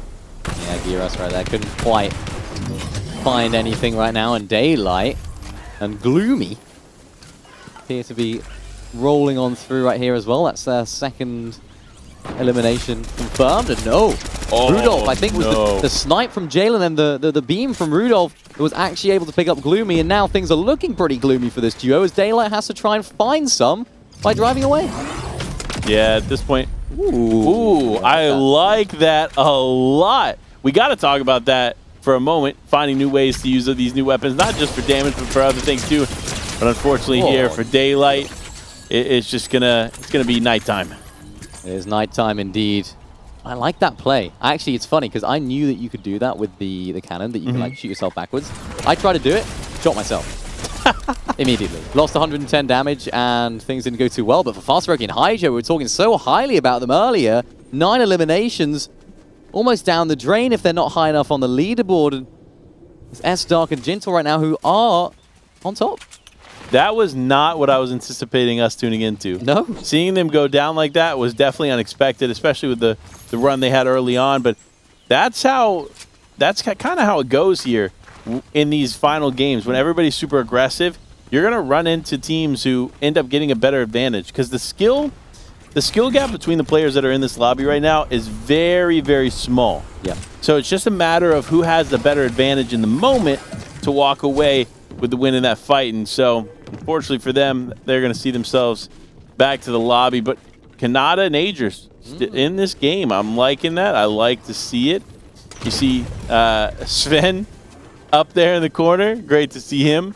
Of course, you have Rudolph, Jalen still in it, and now here it is, the fight for the island. Will Dark and Gentle be able to make something happen? Steady as a solo player. Ooh, nice exchange. Can he hold on? And then no. That's going to be it here. And it does look like another loss here for SETI, PKR. They are going to go down in this game. I don't know that they can get into another one after that. I'm going to be honest. The lobbies are probably closed at this point. Yeah. Meaning they are not going to be able to queue into another one. However, they still potentially had enough points to finish off the day and go ahead and qualify through the first round. We won't know, though, for sure until we get into heat number 2 a little bit later, so make sure to stay tuned. Of course, this is just the first heat of the day. We got a second heat that we're going to break down for you, so don't go anywhere. We'll take a quick break after this game and get back into the action then, and we'll tell you exactly who qualified onto the finals. But, of course, now the focus is on Jalen and Rudolph. Probably the game favorites as of right now. It's either them or Kanata and Agers to clean up this final win. We'll see how they plan to play this. Playing it so far to the edge of zone is risky. I know they're going for the eliminations here, but you have to be careful. At some point, you have to be mindful of where the zone is going and opt to just disengage and rotate as far in as possible. Yeah, it's all what it's about, but Sven was able to be picked up. Jalen and Rudolph are able to claim this high ground advantage, but not able to benefit. I think they're just going to try and chase Ackerman and Sven.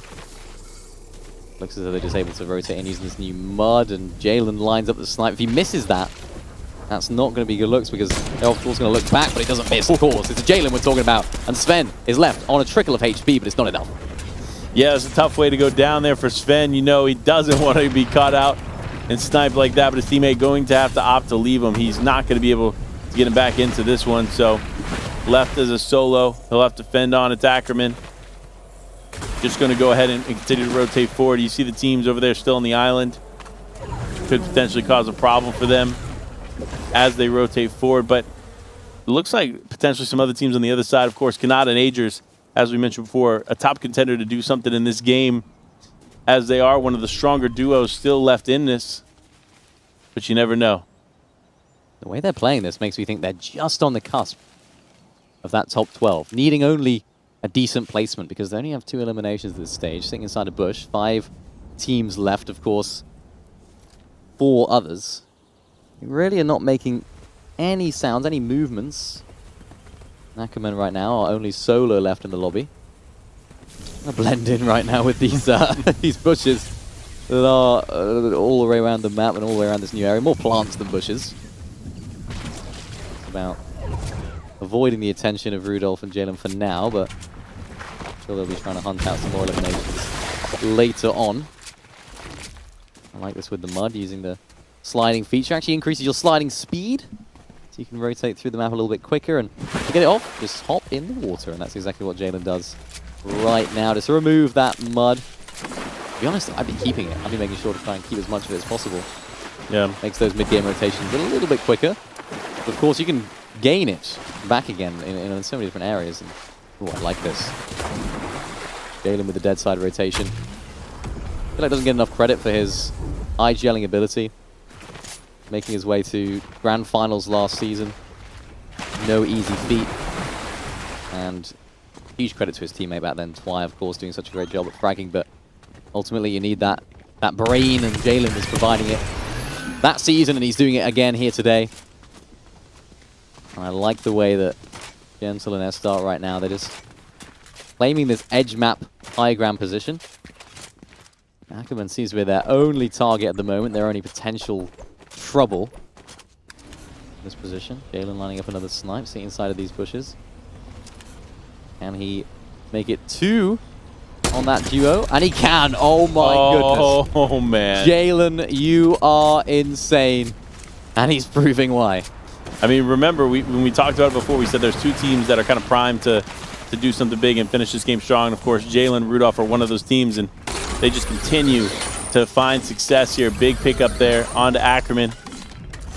But it's not quite over for them yet. You see them, another llama. I feel like this has been a good day for llamas. For sure. Gentle there in the distance, though. Gentle and Dark. Still full duo. Still can do quite a bit from the position that they're in, but for Jalen and Rudolph, it's a matter of rotating towards them without getting caught out. Yeah, this is going to be a really tough rotate. I was just bigging up Jalen about his eye-gelling ability and his brain and the way he plays the game. This is really putting it to test. How do you actually rotate this? I think for me, I'd be trying to go all the way around to that north side, or maybe actually playing that dead side of zone. So if they can somehow make their way directly south and around this big building that we see that team up on, they might be able to make their way in whichever way they decide. We'll have to see in just a moment. Curve and Sined, who are trading shots against the NA, Canada and Aegis. I think Jalen does opt for that north side option. Ooh, look at this. Rift could be absolutely vital, but it could be their demise, Panda. It could be. It depends if somebody catches them out of the air. But with everybody focused on rotating, it looks like they might be safe. They might have hit it at just the right time, because when the focus is not on them up in the air, they might be able to secure a spot. And sure enough, they do. Now launching the bunker down, and of course finding another bunker there on the floor. That they've just been blessed with some extra RNG. I love that. It's good RNG, but it's also good knowledge. It's good to box up on one of those, pop one down. You don't have to expend one in the long run. As they're eyeing up Aegis and Canada right now, we've seen what Jalen can do with the snipe. Can he repeat that once again? As Sined and Curb right now just opting for the more driving approach, you could say, and they're just enjoying the fact that they've pulled the zone on the northwestern side of this zone. Jalen has to make another big rotate with his teammate Rudolph. Excited to see how these teams will go about that. S-Dark, double Mythic, double Trouble. Maybe a victory royale for this team as well. Yeah, we'll see who ends up finishing this one strong. Shots coming through. Those were some big shots onto Gentle. And this is exactly what Jalen and Canada want. They want these two teams to go ahead and battle it out, so that they have more opportunities to play in the end game. But Jalen still has that sniper rifle out. Oh! Ready. What a snipe there onto Dark. That's going to be huge there. And can he fully finish it up, though? Gentle going to go for the res and could potentially get it, but they need to apply more pressure here. It does look like Dark will be able to get back into this one, but it's going to be by the hair. There it is. Whew. That was a close one. That was very close, but Jalen once again hitting those big snipes, just opening up the path to rotate in. But of course, these guys are able to pick up that revive. Jalen now on the backside of zone. That snipe, looking for the spray, might be their demise, as Gentle manages to pick up Jalen right now. And I think Rudolph has to clutch up as a solo. He does. And this revive could have won this team the game, just on the high ground. Depends on where this next zone pulls. Is it going to be south? Is it going to be north? It will be north. And I think Gentle and S-Dark right now have priority. It's Aegis Canada, S-Dark Gentle versus Rudolph as well as a solo. They got the vehicle right here. I think they do manage to make their way into the zone, as the nice spare bunker won't go amiss either. Maybe they'll use the rift here, Panda, to make their way up. We'll have to wait and see. They could, but with only 3 teams remaining in this one, it would be very, very risky for them to take that. Remember, there's still one solo looming as this duo fight takes place. Aegis taking a lot of damage. What once thought to be a team that could win it all, now struggling to stay in this one against the Breacher shotgun. Big shots come through. Aegis is going to be down. Kanata now left as a solo player against Dark and Gentle. But again, there's still one solo close by. You know, Dark, Gentle now focusing on the rotation. I said, you know what? We've taken this fight as long as we can. Can we potentially just get in and find these players now positioned well? And of course, we talked about 2 teams that could do it all. It is Rudolph, Jalen, Kanata, Aegis. Now that Kanata, Aegis is out, Rudolph left as a solo, and Dark and Gentle should be able to clean this one up with one shot. And there it is. A beautiful finish to today's games for heat number 1. But remember, there's still one more full heat after this for you all at home to enjoy. So make sure to stay tuned. We still got lots of action to unfold throughout the day, but man, what a finish to heat number 1. Yeah, what a finish. Heat number 1 didn't disappoint. There was so much action. If you did miss Heat number 1, stay in your seat. Chill. We've got Heat number 2 coming very, very shortly. And I'm sure that will also be very much full of action. But a great game we just saw right there. Rudolph doing such a great job to actually clutch up a 2nd place right there, even though he was the only solo out of 3 or 2 other duos. Yeah, and I mean, look, we talked about it. We said Jalen and Rudolph and Kanata Agers, they were both positioned well for the game, but we left one team out.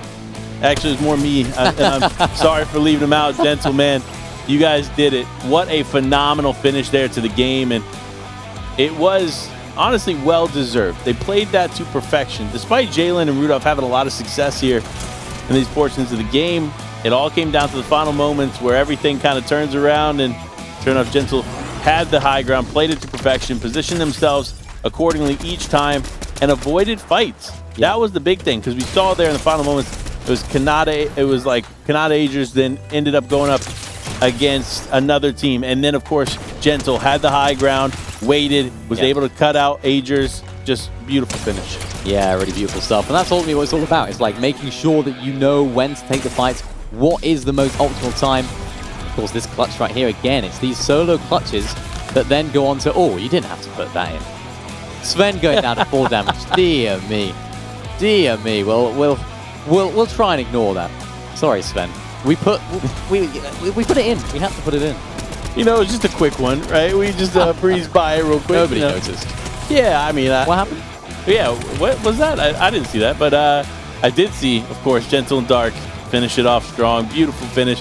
Again, that is going to be it for Heat number 1. That is all the action from the first Heat. And I can only imagine what it's going to be like in the next 3, because this is only 1 of 4 here, folks. So we're going to crown the first 12 here at the end of this Heat and the beginning of Heat 2. But one final congratulations to Dark and Gentle, walking away with the final victory royale that we get to watch today. And of course, again, remember, these are rolling lobbies, so there may be 1, maybe 2 games still finishing off here. So we won't have final standings until the beginning of Heat 2. So you got to make sure to tune in right at Heat 2 time to check that one out. And of course, Heat 2 will be coming here momentarily. But man, Heat number 1, final thoughts. What are you thinking?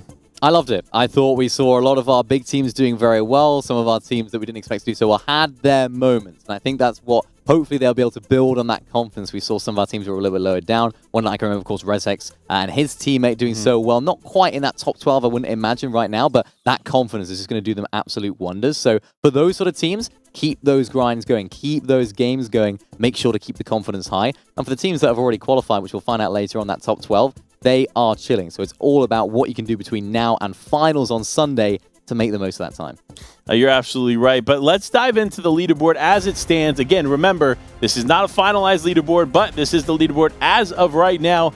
And I think it's safe to say NPen D Roller, Thomas HD Malabuka, you guys have qualified on. Yeah, they should be qualified, right? They shouldn't be too worried about that. NPen D Roller, one of our NA teams, doing such a great job as well. We spoke quite highly of them at the beginning of the show, and they, of course, have delivered likewise with Malabuka and Thomas, Queasy and Benno, and Alexa Nikov up there as well. 2 very good zero build players. Seti and PK are in 5th, and Ziandi Rescard up there too. Keandre Swifty not having the best last game that we saw, so they are just sneaking into that top 12 right now. Hopefully for them, they'll be able to continue that.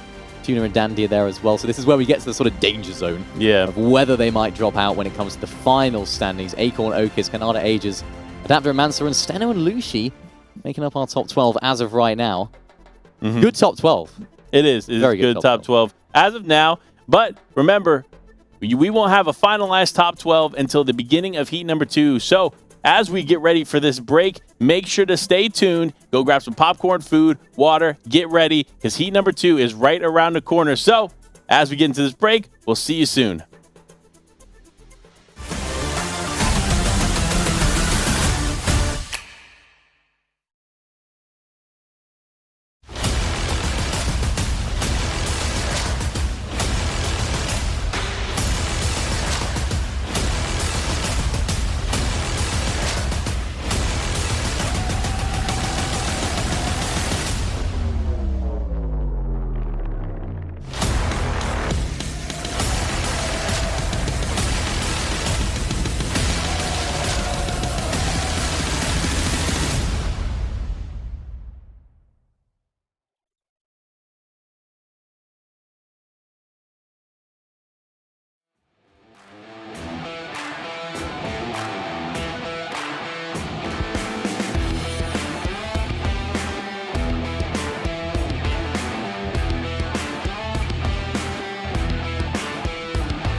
crazy feeling. I'm just super excited to go to Saudi.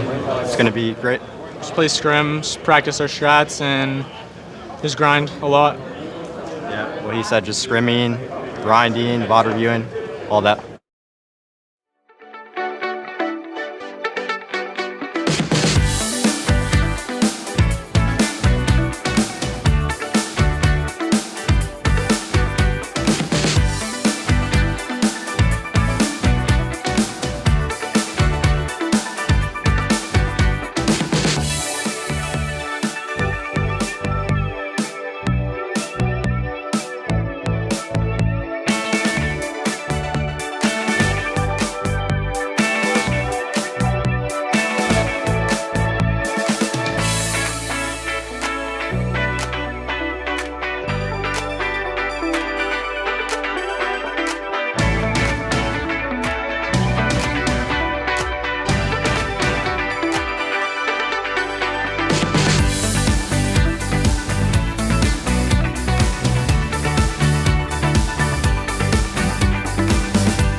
Welcome back, everyone, to DreamHack Summer. Of course, Panda, Mini Miner back, breaking down heat number 2 of the day. Again, if you missed it, heat number 1 just happened, and boy, was it a doozy. And it came down to the wire, but we have that leaderboard for you. So let's go ahead and break it down. Again, make no mistake, this is the heat number 1 leaderboard. Of course, Andalix and Nikov right up there at the top.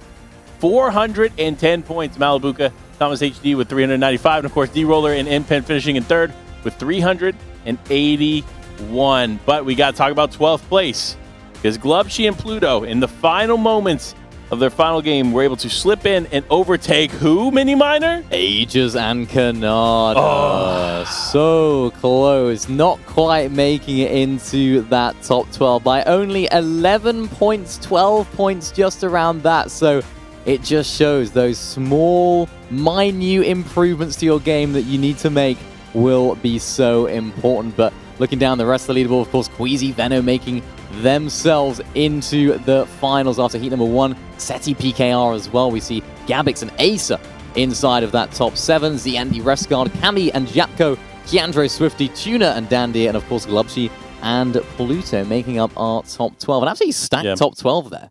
Yeah, I'm going to be honest. Those were all teams that are pros and have been playing the game for quite some time, and you would expect to qualify on. So I'm not surprised with that top 12. But heat number 2, I think, is going to be a different story. I think there's going to be some challengers coming into the fold, especially considering 12 teams have now essentially gone off the map. So some of those spots are going to be a little bit freer than they were before. And so players will be able to fight for those. But we got to spotlight some of the teams that are still competing here in heat number 2. Of course, number 1 spotlight, it's actually D-Roller and Impen. They are one of the teams that qualified on. Of course, they qualified with 3 wins and an average of almost 5 eliminations per game. No wonder they qualified. Yeah, no wonder. I mean, you can see that 3 victory royales is absolutely insane, especially in this format. That's exactly what you need. If you can pick up a few victory royales, you can see they played 11 games in heat number 1. If the teams that are trying to qualify just like these guys want to try and do well, they need to pick up victory royales, and we can see that towards the end game as well. A lot of teams are actually setting up for those VRs instead of trying to go for eliminations as well. So really great stuff from this team.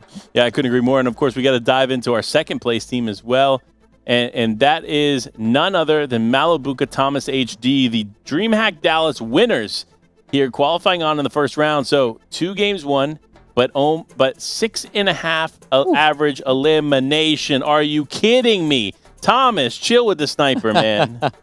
It'll be a lot of weapons playing part in that. You know, the sniper will definitely be out, and I'm sure Thomas says she'll be very happy that the sniper is back. But just all around across the board, really great stuff. Really great performance, domination, almost. You know, coming second place here. So really good placement. Average, of course, average eliminations really solid as well. 58.33 average points in less games than D-Roller and M-Pen as well. Of course, only playing 9. But we got to talk about our top team. It's Alex, I should say, and Nikov. 410 points at the end of it. 3 out of 12 games they won as well. And they just made it count. In the games that they were alive, in the games that they made it off spawn, they made it count in the end. Yeah, remember, it is the top 5 games count towards your overall score. And sure enough for them, they were the more consistent of the top 5. And surprisingly enough, their final game must have been a very, very impactful one because they weren't necessarily towards the top of the leaderboard when we were checking in. So they must have had a 100-plus point game. Like, it had to have been a pretty stacked final game for them. So congratulations to Alex Nikov taking away the first spot there in the qualifier. But it is just that. It is a qualifier onto the finals because that is just heat number 1. Now these players are locked in, ready to go and get ready for heat number 2. Because guess what? There's still 3 more heats to go. Lots more opportunities for these players to qualify on. And of course, I can only see up from here for these players. Yeah, hopefully so. I mean, a big name that we were talking about earlier, Tayson Mustache. Yeah. Where are they? Not in the top 12.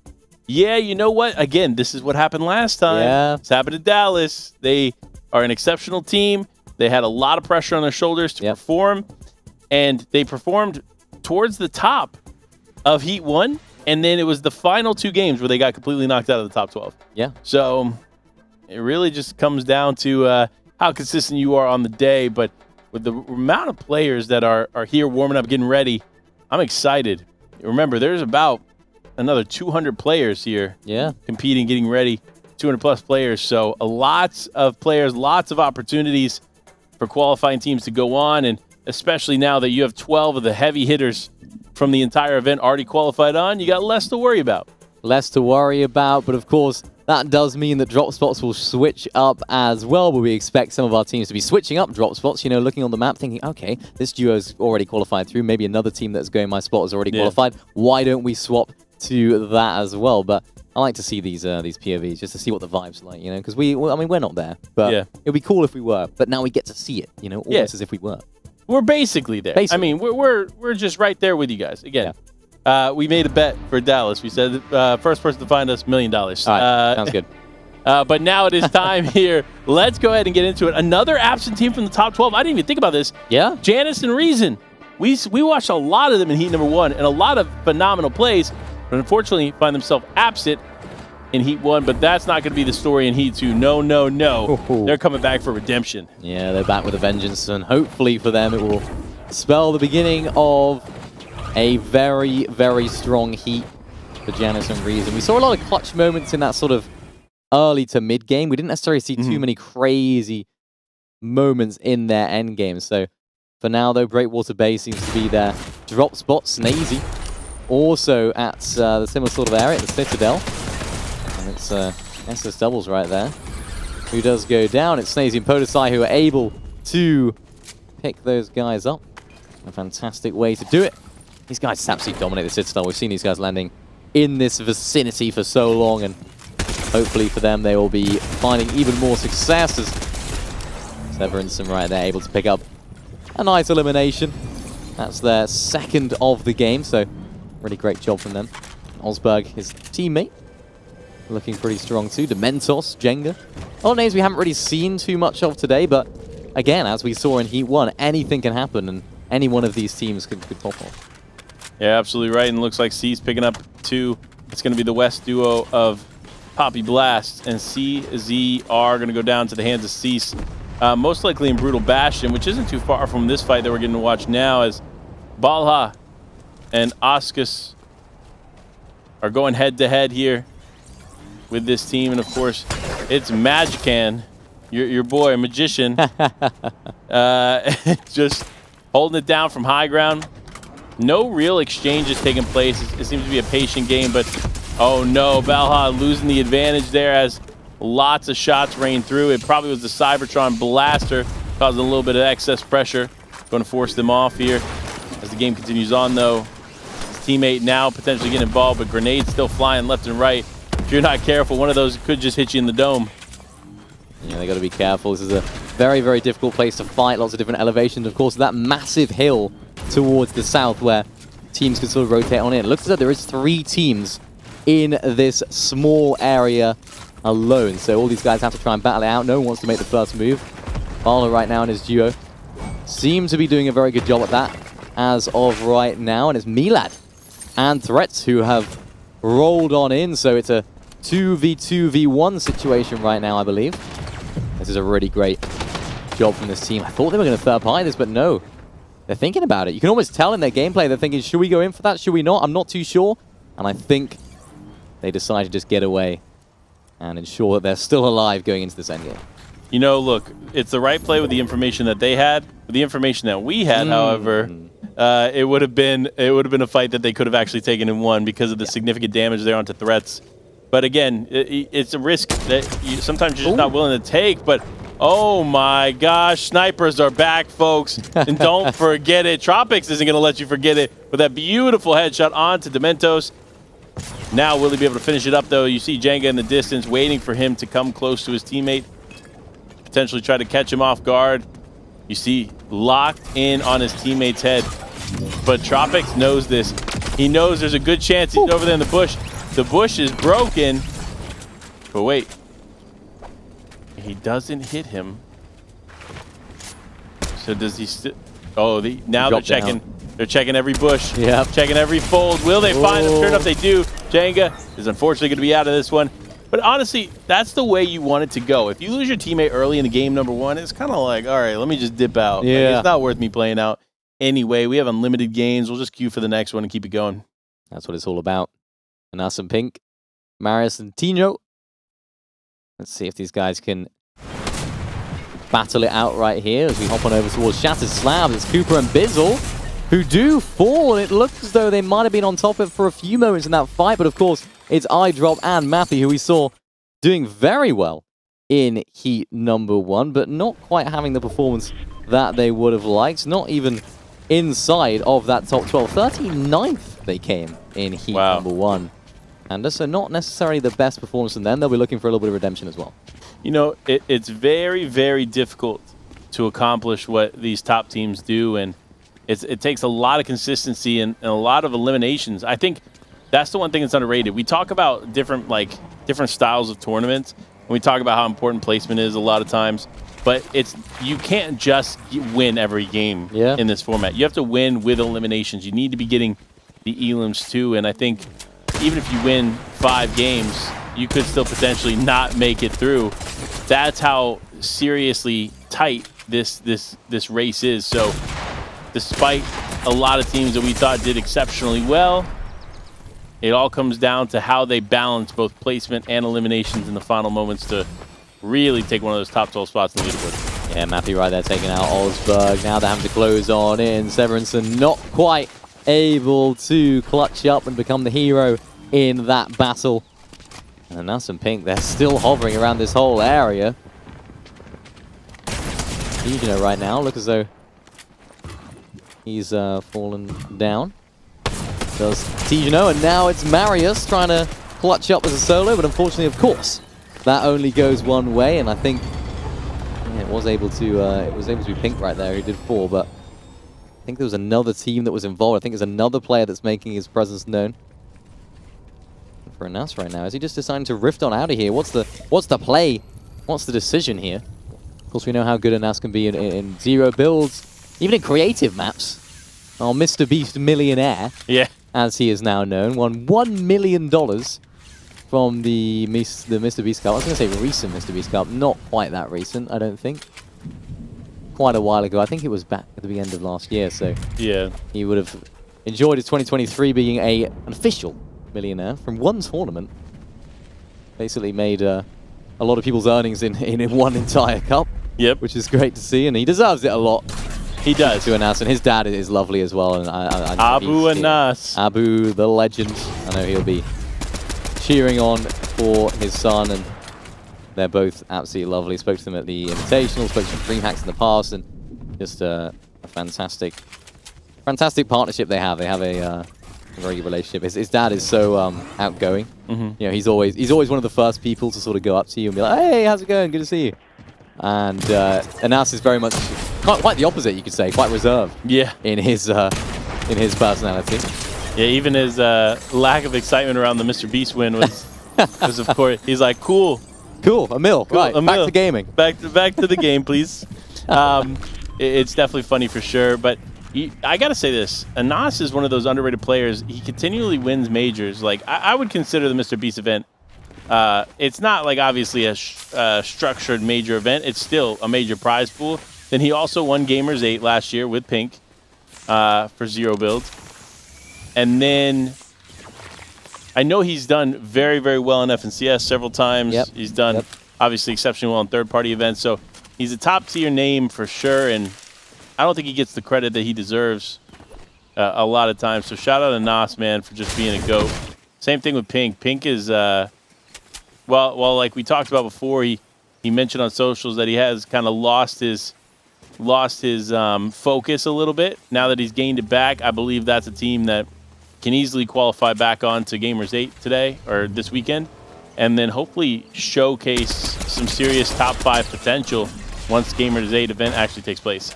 Yeah, both players were originally a duo, of course. They ended up splitting, and I don't think the split worked out really for either of them. I know Pink was playing with Nebs, and Nas was playing with Marine for a little bit as well. And it's good to see them back together. I do think they have a very good partnership, and I think it makes sense, the Pink and Anas duo, because Pink is a very vocal, very, very strong IGL, and Anas is very, very good at just doing what he is told, doing what's best for the team. He's a fantastic team player, and he was a fantastic support player in trios, so I like to see that dynamic coming through in 0 builds, as well as Spy falling down with his teammate as well. Lethality, Clover picking up Janice and Reason, just caught lacking by that campfire. That's 2 eliminations for them, and that's how quickly things can go from okay to not so great for Janice and Reason, and Lethality and company can enjoy all of the loot that comes with that. And that's why it's so important to avoid spending too much time in the Storm. I mean, literally all that happened to them is that they took a fight in Storm. They had to take what they could of the campfire to heal up, and then innately that caused them to end up losing the fight and going down in a game that realistically was going well for them otherwise. Yeah, it was, and Mr. Sandwich and Vadil also having a very good game, and it's Vadil that takes out both. Another duo that I feel like will be one of our top teams to look out for this weekend. Should make finals. Would be quite a shock if not. Valix, Pika. They're sat in one of these trees, potentially. Yeah, they are. Just the canopies in these new areas. I'm not sure about these yet. I haven't actually tried to play from one of these. I'm very nervous because I feel like every single time I go up there, I will fall quite quickly. Yeah, I think the only trees I feel comfortable in are the new ones, like the Creaky Compound, Shady Stilts trees, because if you don't know, they have mushrooms that allow for a bounce effect off of them. They also have these new vines that simulate what we know as the rails in Mega City. So lots of fall damage protection in different ways. So if I'm going to spend some time in trees, that's probably how I'm going to spend my time in trees. I'm going to go to one of those locations. But yeah, it definitely is riskier.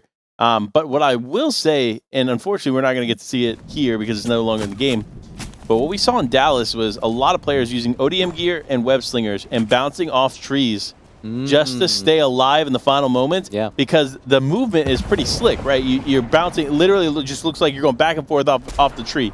And then you can sit in the tree once you have to recharge or whatever you need to do.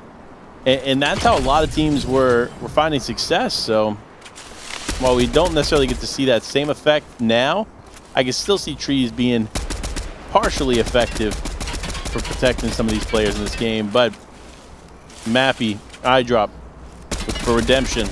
They were close in Heat 1. They look to take Heat number 2. Yep. Important Heat for them. Another one of those teams that are a fantastic duo when together. iDrop, of course, played with Mr. Savage for a good while. The Norwegian duo. And it didn't quite work out. So it seems as though for both of those individual players, swapping duos has worked out better for them. A team that's no stranger to swapping duos, Pink and Anas, back on board with them. To have a little look at these players down below, as it's Pika who just dropped down, and Pink has to be very, very careful when going for this. And now tries to take a shot down below, and she does use the zip line to try and get a better angle onto Pika down below, and is able to get the knock. Really good stuff from him. Pink picks up the ball, and now it's a 1v2 situation for Valex, and Valex is absolutely smothered by the dynamic duo here. Of course, when you are fighting in the storm here, you run the risk of being looked at from teams in the zone. Dreamin' right there, who was looking back, but now I think opts to focus on his own game and rotate on it. Smart play. You shouldn't be worrying too much about the team in the storm, unless you're a full duo, and clearly Dreamin' is by himself. So unless you have a really good position that would be hard for them to get to and apply pressure to, you kind of just need to move. You can't afford to be caught out, because you might just find yourself running into, I don't know, Pink and Anas rotating in from the storm, who, let's face it, are pretty tough players to go up against. Yeah, I wouldn't want to go up against these guys. It's definitely not an easy task, as you see those vines in play. Pink using those as he always does, just leading the way. I like Pink as well. He's a very funny guy. He always cracking the jokes. He is good dude. He's got a good head on his shoulders as well. Yep. Understands he needs to make content, do a lot of positive things for the community. So again, hope he continues down that trajectory where he again creates this content, showing the pro players how it's done, and of course showing up in a big way in events like this. So rooting for you, Pink and Anas. Absolutely. Good bit of banter that Pink has always. He's always up for a laugh. Yeah. When I told him I was doing this show, he said, "Oh, that means I won't be watching." I was like, "Thanks, mate. Appreciate it." I was like, "Yeah, I'll be doing the DreamHack." Like, "Oh, really? Yeah, I won't be watching." He's playing. That's why. I'm sure that's what he meant. Yeah, He's of course, playing, right? Of course, yeah. It has nothing to do with you. No, of course not. I watch the shows that you do. That's fine. Of course. But I'm also not playing it. Yeah, that's fair enough. No. And now it's right there. They're just getting caught in the middle between 3 or 4 different teams. You can see all the different arrows looking at this area. And what was once looking very, very strong for this team is not quite looking as good anymore. And there's a little bit of a conjunction between two of the bunkers right now. And it looks like that's going to benefit them, but not benefit Anas, as he does fall down. And Pink literally falls down all the way back into Creaky Compound. I think he's just going to try and ensure that he gets away and stays alive. I mean, smart play on his part. He's got 3 slurp juices that he can play off of, but this team is now hunting him a bit in Storm. It's not necessarily the play for them, unless, well, I mean, they realistically don't know what he's got heals-wise, but if Pink is going this deep in the Storm, you got to kind of realize that he's making an effort to survive and probably has the resources to do so. Yeah, 3 of these slurps should keep him alive in this game for a good while. And of course, they do have those slurp flowers. If you don't know, there's 4 different types of flowers now inside of the game. There's a slurp flower, a stink flower, a flower bomb, and indeed those bounce flowers that you can bounce around.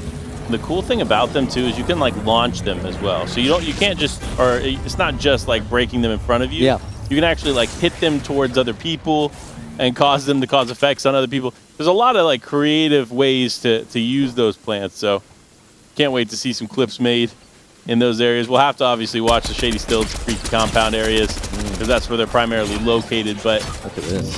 Oh no. Cease and Blake. Oh no! Oh! Cease!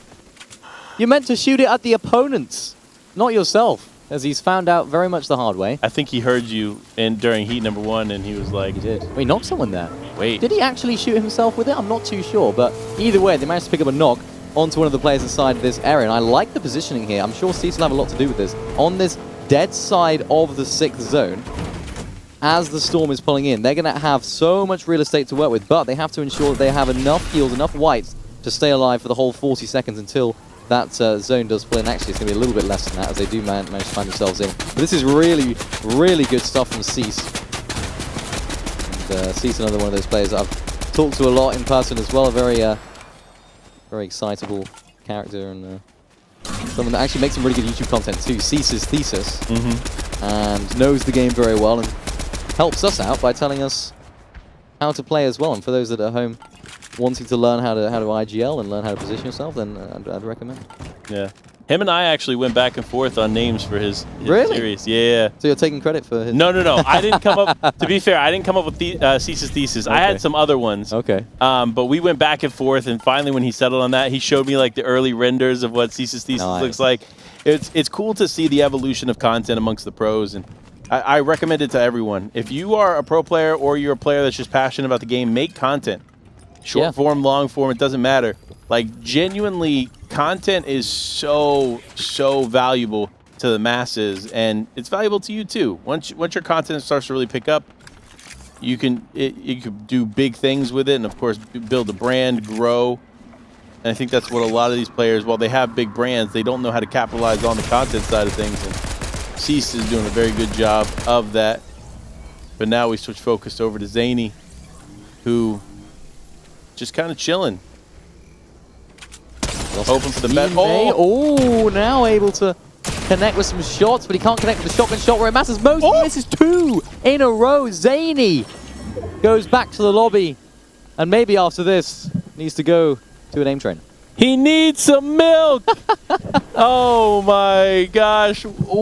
Listen, if there's going to be a whiff of the DreamHack, that might be it. I'm not going to lie to you. It was I'm sorry, man.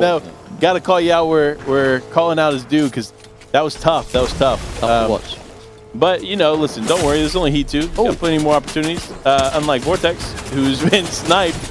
That's the thing about snipers in Zero Build specifically. Is like, it converts eliminations very, very quickly. So if you're not careful, of course, you can end up getting caught out. Look at this play. I love Smart play. I like that. Back of the vehicle, able to pop his heals. Mr. Savage getting 2 eliminations there in the feed as well. Vidil hanging by a thread right now in terms of HP, but of course has that slurp to be able to heal his way back up. Mr. Savage able to connect with some shots with that cannon, but of course gets hit himself. It's Tropex that takes him out. Vidil has to try and pick up the pieces here, and I don't think he's going to be able to have time to because he's back in the storm.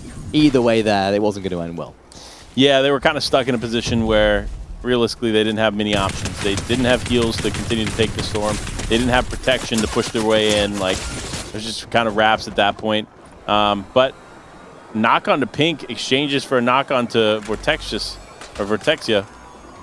Big exchange here because Pink is now officially out. Anas as a solo while Jerdy gets his teammate back in the game. Yeah, big revive right there. Vortexia in the game, doing a very good job as well as Hutty Trash right now and Tropex. These guys are able to rotate their way in, hopefully for them without too much trouble. They do still have, at least for Hutty Trash, has 2 bunkers, so really, really good stuff for them. Proxim right now trying to make that rotate as difficult as possible and make their life a misery with this Breacher shotgun, having to expend a lot of that cover early on for Hutty, and using another one, so now they've just pretty much used all of their cover on this rotation. But I'd rather stay alive, I'd rather stay in the game than not, as Proxon hitting some huge shots onto Tropex. Can Hutty Trash clutch up? He won't need to, as Anas takes out Proxon and Hutty Trash takes out Anas. That's a huge shift. What was a great game for Pink and Anas, find themselves going down earlier than they would like, but still third place finish is still no easy task to make. But looking inside, you see Cease and Blake still in this one. Vortexia, Jerdy still in this one. Now, though, going straight head-to-head against Blake and Cease. They're going to go ahead and get Blake, and, of course, Cease follows shortly behind. That was a close fight, though. Ooh, Hutty Trash. Wow. He's still alive. This could be huge. It could be. Solo play for the win. If that hit, they could have both been out there, but they're going to play for it. Big shot hits Vortexia. Can he convert on this? He needs to exchange fast, though. Will he be able to reload? No. 0 shots there in the Cybertron blaster, but he still has that mythic flapjack rifle. So Will he be able to convert on it? Big shots come through. Fortexia ends up cleaning it up. Nice finish there. Look, honestly, I'm impressed. You know what? Yeah. Listen, Heat 2, great start. Maybe not necessarily as exciting as Heat 1 started, let's be honest. But that was still a great start nonetheless. Yeah, great start, lots of action, a few mistakes as well that we saw. Yeah, a lot more that mistakes. game. A lot more mistakes, few whiff shots. We won't mention names, but you know, it's all about going crazy, going in that first game. Maybe a little bit of change up of strategy for a lot of these teams that didn't do well in Heat 1. So we're expecting a few teething problems, as you'd normally expect when it comes to changing strats. So a really solid start though to Heat number 2. Looking good so far. Yeah, looking good, but I think what we're seeing is a lot of teams, they kind of came into this thinking, okay, you know what? I think we got our bearings right. Let's make sure we do the X, Y, and Z in Heat 2. Then they come in X, Y, and Z, and every other team has now an X, Y, and Z. So again, those plans that they tried to make off of Heat number 1 isn't necessarily working for them in Heat number 2, but for some players, they're obviously picking up the pace, and it was great to see some different names here in Heat 2. Obviously, we had 12 already qualify on through Heat number 1, and another 12 potentially are now going to qualify through Heat number 2.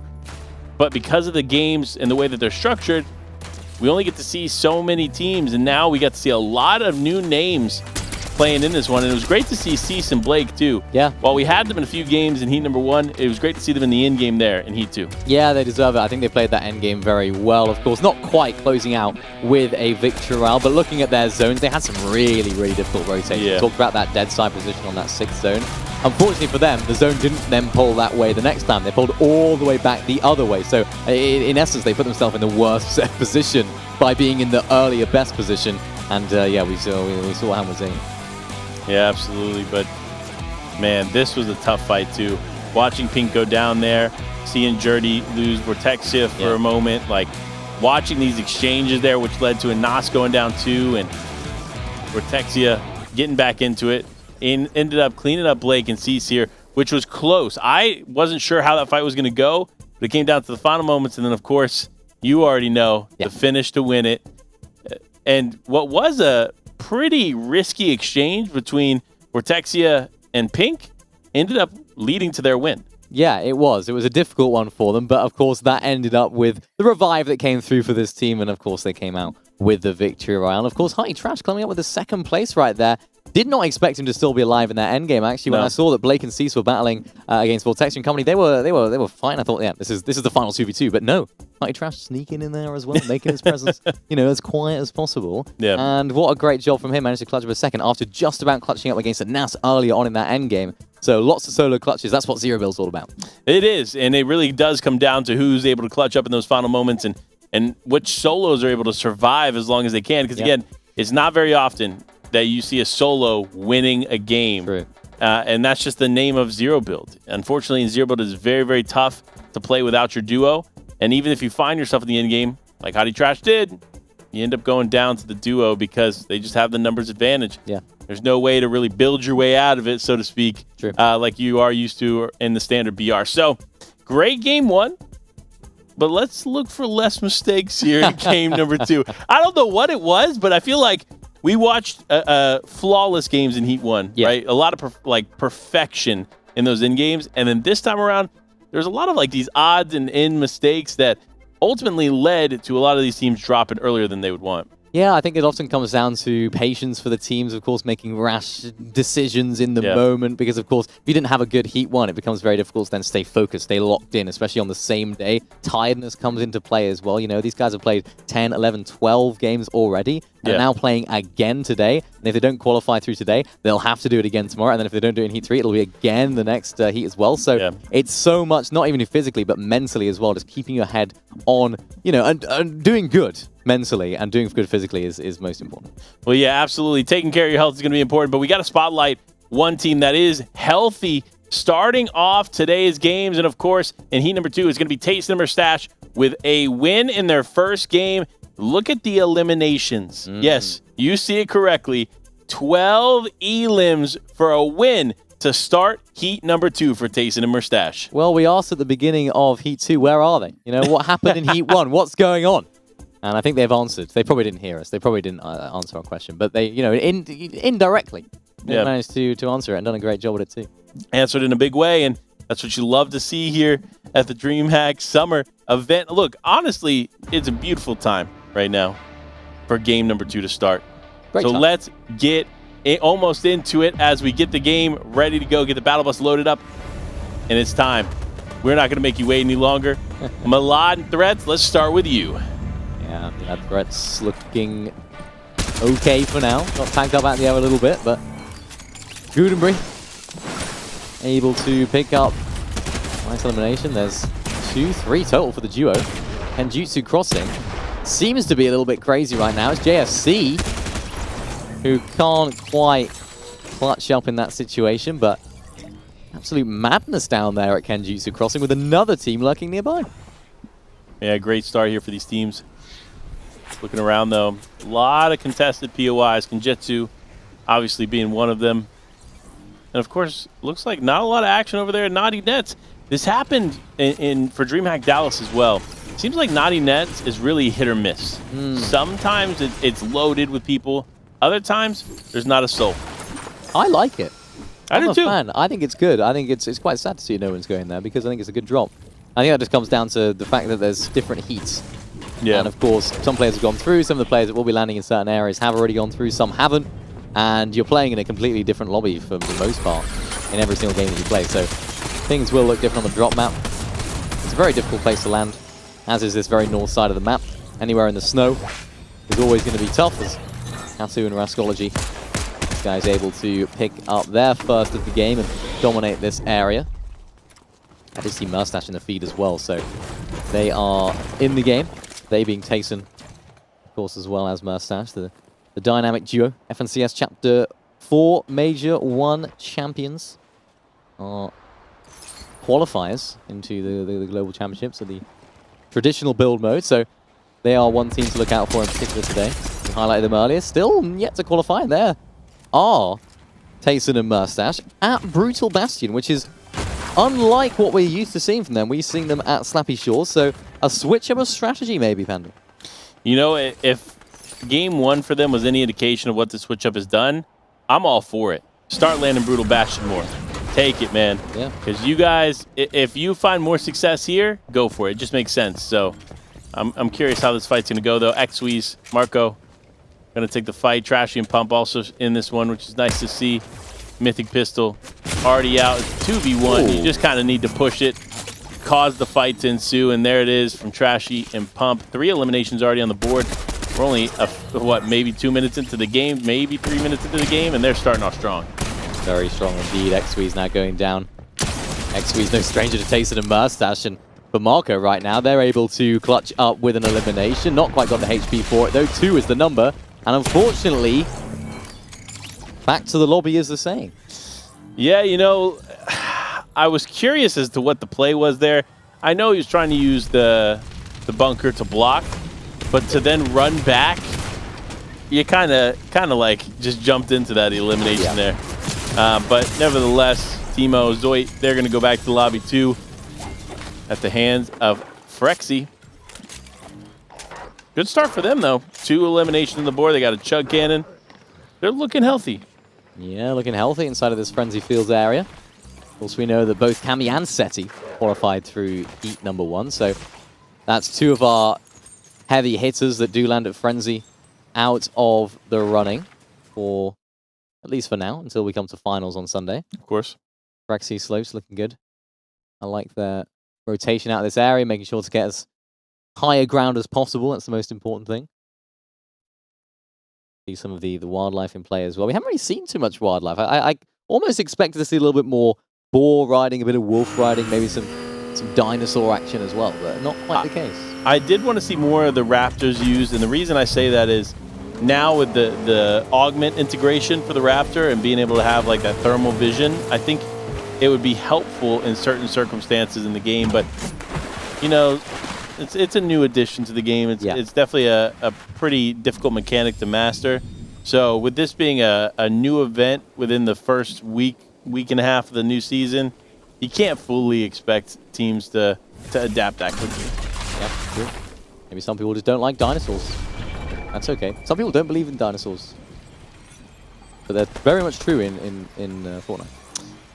Evan would be so upset He would. Shout out Evanosaurus over at Epic.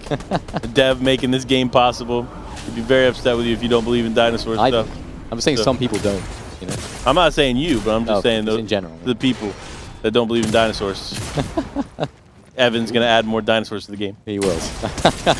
I'm sure he had a big part to play, and of course, Contenders ages falling down here at this sort of shrine area. It's Novix and Lysix that were able to pick up our NA players.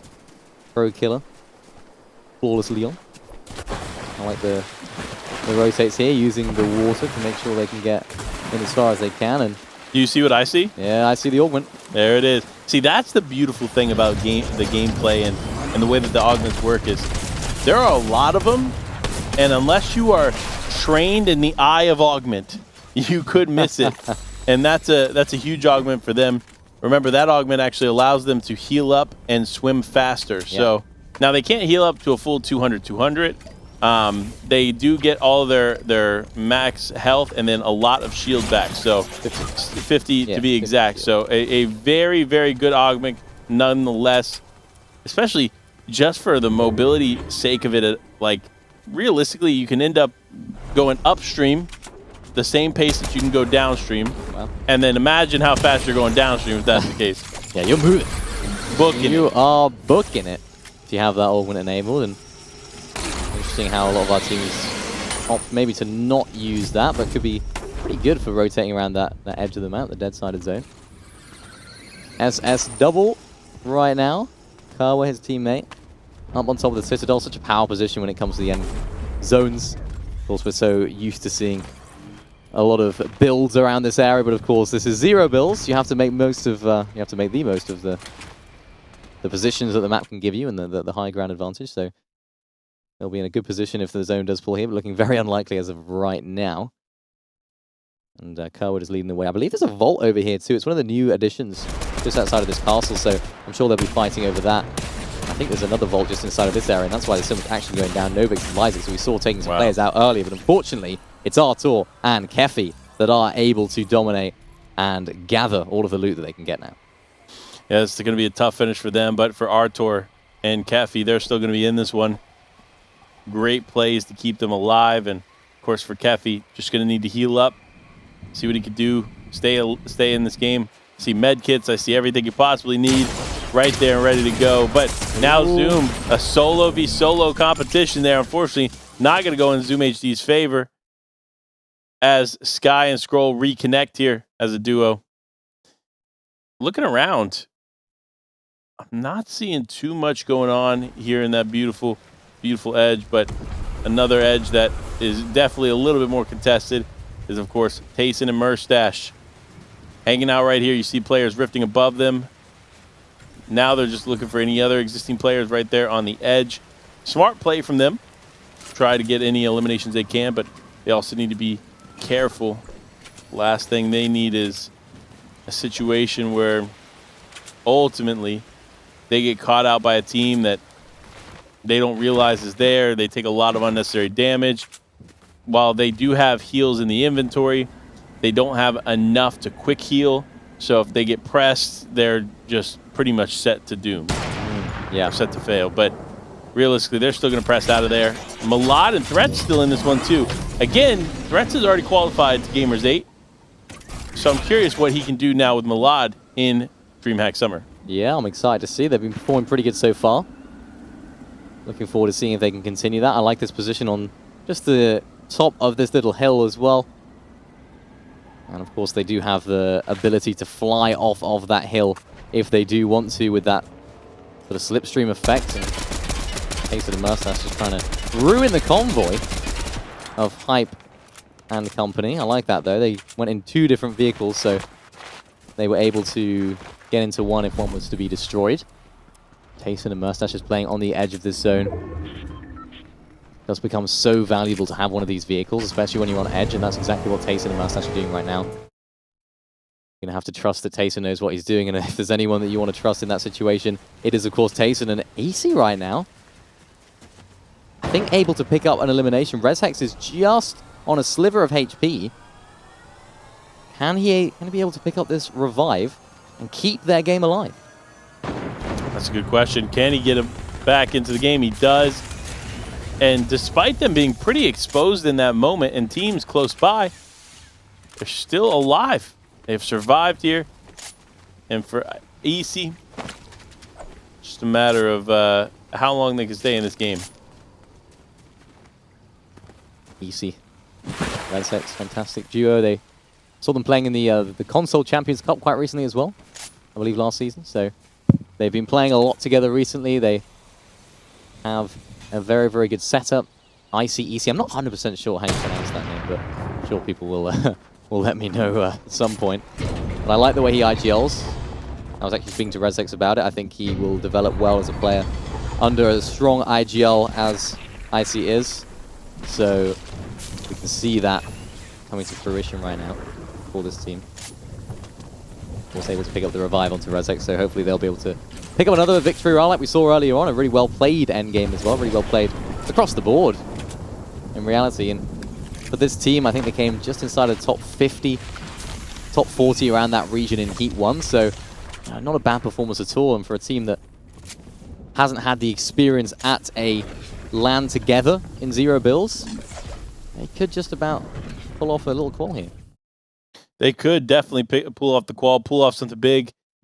But it comes down to what I think will be a less stacked version of the game. And hear me out. We watched San Diego and Dallas, right? A lot of players qualified through there. They decided not to make the trip over to DreamHack Summer, right? And then right here in Heat number 1, we see 12 of easily the top teams and biggest disruptors in the lobby qualify on already. Yeah. There's 3 heats remaining. There's only notable names-wise, there's probably another, let's say, 30 players. Yeah. So 30 more notable names. That's 15 teams, realistically. 12 more teams qualify in Heat number 2. Heat number 3 has another 12, and then of course Heat 4 has 14. That means there is going to be a pretty large discrepancy of teams that qualify on here after today. Yeah. I think we're going to see more top names qualify here in Heat number 2, but 3 and 4 is anybody's game. And so if you're at DreamHack Summer right now, you're here, and you feel confident in how you did in match number 1 and match number 2, or Heat number 1, now Heat number 2, plan for Heat 3 and 4, and plan in a big way. Because if you can stay alive, get really good placements, and get a couple eliminations in the way, you qualify to finals. It is that easy. Easy. It's easy. Easy. I can just, you know, play the game, make it to endgame, get elims. See, but the difference is, like, I felt like in Dallas and San Diego, we had so many EU teams. Yep. We had so many NA teams. Like, it was probably like 100 notable names. So 50 notable teams. Yeah. And not all of them were qualifying through, right? Now we see a lot less notable names and a lot more rising stars, right? People that we've seen in the scene for a bit, or they've gone to these DreamHacks in the past and found success, that now have a very clear opportunity to take over and come in hot in Heat 3 and 4. So if you're one of those teams that you feel like you're on the cusp, right? You're not necessarily to the Threats level. I guess Threats getting a knock right there. But you still feel like you're very good at the game. This weekend is your weekend. Take advantage of it. Money on the line, Gamers 8 quals on the line, and you never know what can happen on finals day. Yeah, you never know, and especially for some of our less experienced teams, it's an opportunity of a lifetime to qualify for not only the finals of today, but of course the Gamers 8 event at the beginning of July. Fantastic opportunity for our players to really put their name on the map, if you like, put their name out there as one of the contenders and saying, look, you know, I am a top tier player. I've proved it in a LAN environment, so anyone that is playing in today's game should keep that in mind and make sure that they are qualifying as early as possible. Get as much practice in for those finals as Sky and Scroll right now. Able to get some return fire on those teams that are making life a little bit more difficult for them. Not quite sure what the plan is here in terms of rotation. I think they're a little bit caught in no man's land. They don't know where to go. They don't know where to rotate, but I think they're actually just able to get really close to this island, and it's Tayson, Murstache, Trashy, Pump, and I think there's another team lurking nearby as well. This is a huge battle on the top of this island. Two powerhouse teams from two different regions. Yeah, and I always love these matchups, right? It allows me to prove Mini Miner wrong and show him that NA is the stronger region. Okay. Hey, you say okay now. Let's wait. Let's wait. We'll Come see. on, Pump. Come on, Pump. Jason. Trashy, let's go! What a fight starting off here. Of course, a bit of a disadvantage here for Pump. Ooh. But big shot lands onto Tayson. Can he convert it, though? He needs to be careful. Ooh, he exchange of knocks. Now it's Merstash versus Trashy. Trashy getting the advantage. NA on top, baby. Trashy looking to finish this one strong. And could they actually exchange? No. Wait. Merstash potentially gets away as another team gets involved. Trashy is chasing Merstash, but he needs to be careful. This other team is close by, and unfortunate for both Tayson and Pump. They're going to get fully taken out of this one as Trashy now just left to survive. EU versus NA ended in a draw. Nah, I'm not taking that. Nah, Merstash lost that. They're both still alive. If this other team didn't appear. Look at his HP. Nah. Yeah, because the other team. I'm just saying. You know what? Listen, I'll let it be. I'll let it be a draw. And Mini Miner said, you know, all of us at home saw it was clear NA win. But now, though. You're on EU soil, by the way. They can't find me. They can. I could help them. No, you know what? Listen, my mom says I have to go home now. Trashy Merstash still in this one. Surprisingly enough, they were able to hold on here, and Miro in double. Ooh, getting some nice shots there into the sky. Of course, you know, that mythic Flapjack is something else, man. It is. It is a special item to the game. And a little fun fact for those at home, I saw one resub post about this. It looks like the original name for the item per the actual like in-game code was called the Pan Rifle. The Pan, which stands, I would imagine, short for pancake. Ah, okay. So cool little snippet of knowledge. Check out Trashy. No, okay. You know what? I'm not letting that happen. We need a matchup, and then Merstash is out. You know what? Look, that's how it. I say it's draw still. Draw. Oh, now you want to say nope, it's draw. Okay, it's a draw. Yep. Let's see how it is. Yep. So I'll take that one. All right. Yeah, pancake rifle. You know what? Actually, that actually makes me feel better because I always call it pancake rifle, but it's not. It's the flapjack rifle. Do you I was really? calling it. Yeah, there's sometimes the pancake, sometimes the flapjack, sometimes the waffle rifle. I don't even know. Various breakfast items will suffice. Yeah. And now Kefi and Arthur are definitely being aggressive here. Big shots coming into the cannon. I will say this: the cannon, or this blaster, right? The Cybertron blaster has been a lot more effective in zero build than I anticipated, right? I knew that it was going to be big on taking out structures, but the player damage has been so serious, and it's been able to slip in ways that I was not personally anticipating going into the day. So huge props for these players adapting to this bad boy quickly, because we've only had one other major event to practice this stuff before today, and that was the day after the season came out. So it's like there's not a lot of and it was builds. Yeah, so it's a different meta. Yeah. Man, so much to go through, but there it is. The Cybertron blaster just whiling away. You kind of have to exchange shots at this point. One shot from Kefi, right? All it takes is one shot from the Cybertron blaster. Actually takes out both Hype and his teammate there. Because you see, they're very, very weak. They have some shield on them, but they do not have a lot of standard health. So for them, they need to be careful, but it doesn't matter because Easy says, nah, fam, I'm taking you home. Your points are mine. Pretty impressive stuff from Rezex and IC right now. I like to see it. The next rotate's going to be tough. Only one bunker to their name. They're going to be looked at by a lot of different players. I think Rezex tries to attack Arthur and Lamar and Kefi right now. It seems like they're just going to rotate around the other way as Kefi and Arthur are just holding down this side of the zone. They know that there's no way they're going to be able to make it in. I like the rotation. I like this positioning. Nexi actually just on top of this hill as well, so See Mersex just make their way in. Really nice rotation. Mersex following suit really well too. They shouldn't worry too much about fighting right now. They do pull the zone too. So this could be another game where they come out on top. Could you imagine 2 wins same day? Oh, incredible. 2 wins that we get to watch same day. Yes, true. Because we saw some teams with a couple wins there in heat number 1. So it'd be great to see in heat number 2 some multi-win games for sure. But no, unfortunately, as we hype them up as a potential game winner, we see Dexy and Atmo applying serious pressure. But then, of course, they get returned with pressure. So Dexy on the back foot, he is going to take the slurp juice, get himself a little bit healthier. But another set of shots raining in from the distance. Man, Dexy can just not catch a break. He can't. I see right now. Might be able to pick up Redsex, but no, it's the cannon yet again that spoil their day.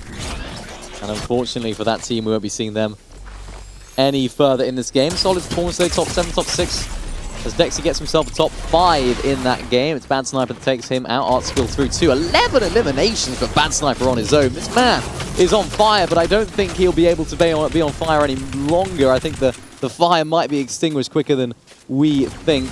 As there he goes. Back to the lobby. 3 teams left. Artur and Kefi, one of them.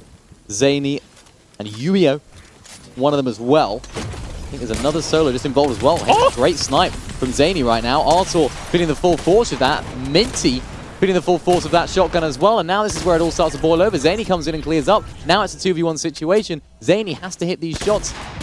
Kefi's in there. Can Zany clutch up? He can. And of course connects with those final few shots to take out Kefi. What a game for this team. What a game indeed, and what a finish, right? You see him rotating in. He doesn't realize that Kefi's behind him. Yeah. He's like, wait a minute, there's nothing in front of me. Yeah, this guy's back here. I gotta take some shots this way. So great finish there. An exciting finish. I like those that are a little bit more mystery hidden behind what is ultimately the win for the team. So congratulations again, walking away with a sweet victory royale. But that's 2 games down here. 4 more games for us to watch, but a lot more games for these players to play. Again, remember, if you don't know the format, it is rolling lobbies, which means every 5 to 10 minutes, a new lobby is starting, and your favorite players are getting right back into the game, into the action, and the top 5 of all their games today will go on to put their points onto the leaderboard. So stay tuned. We got all of your best action going down for all of your favorite players at home. But we have a replay that we got to look at, because this game was just brilliance. Beautiful. Chef's kiss. Chef's kiss. From Heat 2, our game 2. And of course, NA on top there. You see that? I saw that. I did see that. But oh, look, I'm glad we tuned in to Tayson going down there. Oh, yeah, but Mustache... Don't worry about what happened there. No, but it's fine, it's fine. You know, we saw, but then who took out Trashy later on down the line? Oh, but you know... I remember rightly, it was Mustache, who is an EU player. He got helped, but it was like a lot of EU players teaming up to go after Trashy and pump it. Yeah. It was NA bias, you know. Right. I think that's definitely what caused it. But Steno and Lucy, another team we keep talking about, and of course they had big games in last year's Gamers 8, looking to qualify back on over. They want to be there, they want to be present, and this could be a big way for them to be present. So we'll definitely keep a close eye on them, and of course keep a close eye on Essie and his teammate Rexy. Yeah, it's good that snipe. This snipe, I mean, Zany hates snipes all day long. I mean, look at this, closing in very, very well. And it was actually Minty that managed to help them out a little bit here, just causing a little bit of a kerfuffle on the edge of the zone. Of course, as soon as they realized Kefi was in there for Zany and his teammate, there was no other way that game was going to end. A really fantastic game, and just kept that high ground at a perfect moment. They did a great job at it, and took advantage. It's one thing having that position, but they took advantage very well. 100%. And again, congratulations to Yuyo and Zany, walking away with a sweet victory royale there in that game. But look, we've seen 2 games now. We've seen what action we can anticipate for the remainder of the games today and also tomorrow. But before we get into any more games, we got to go to a quick break. So make sure to stay tuned, grab yourself some popcorn, and we'll be right back.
Feels great. I'm so happy we qualified because we're not going to Sweden as of right now. So this was our last chance. Feels good. Yeah, I'm more relieved than anything.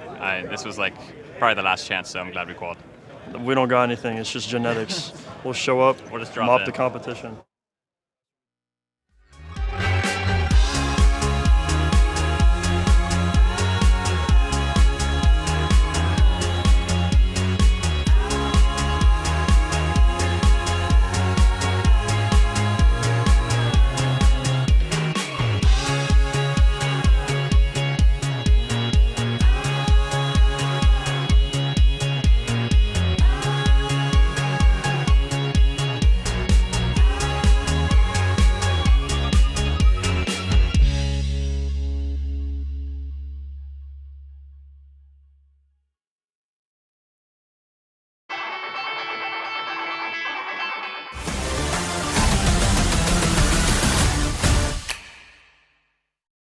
Welcome back, everybody, to the DreamHack Summer featuring Fortnite. You already know it's heat number 2, and it started off strong. It started off odd, but strong.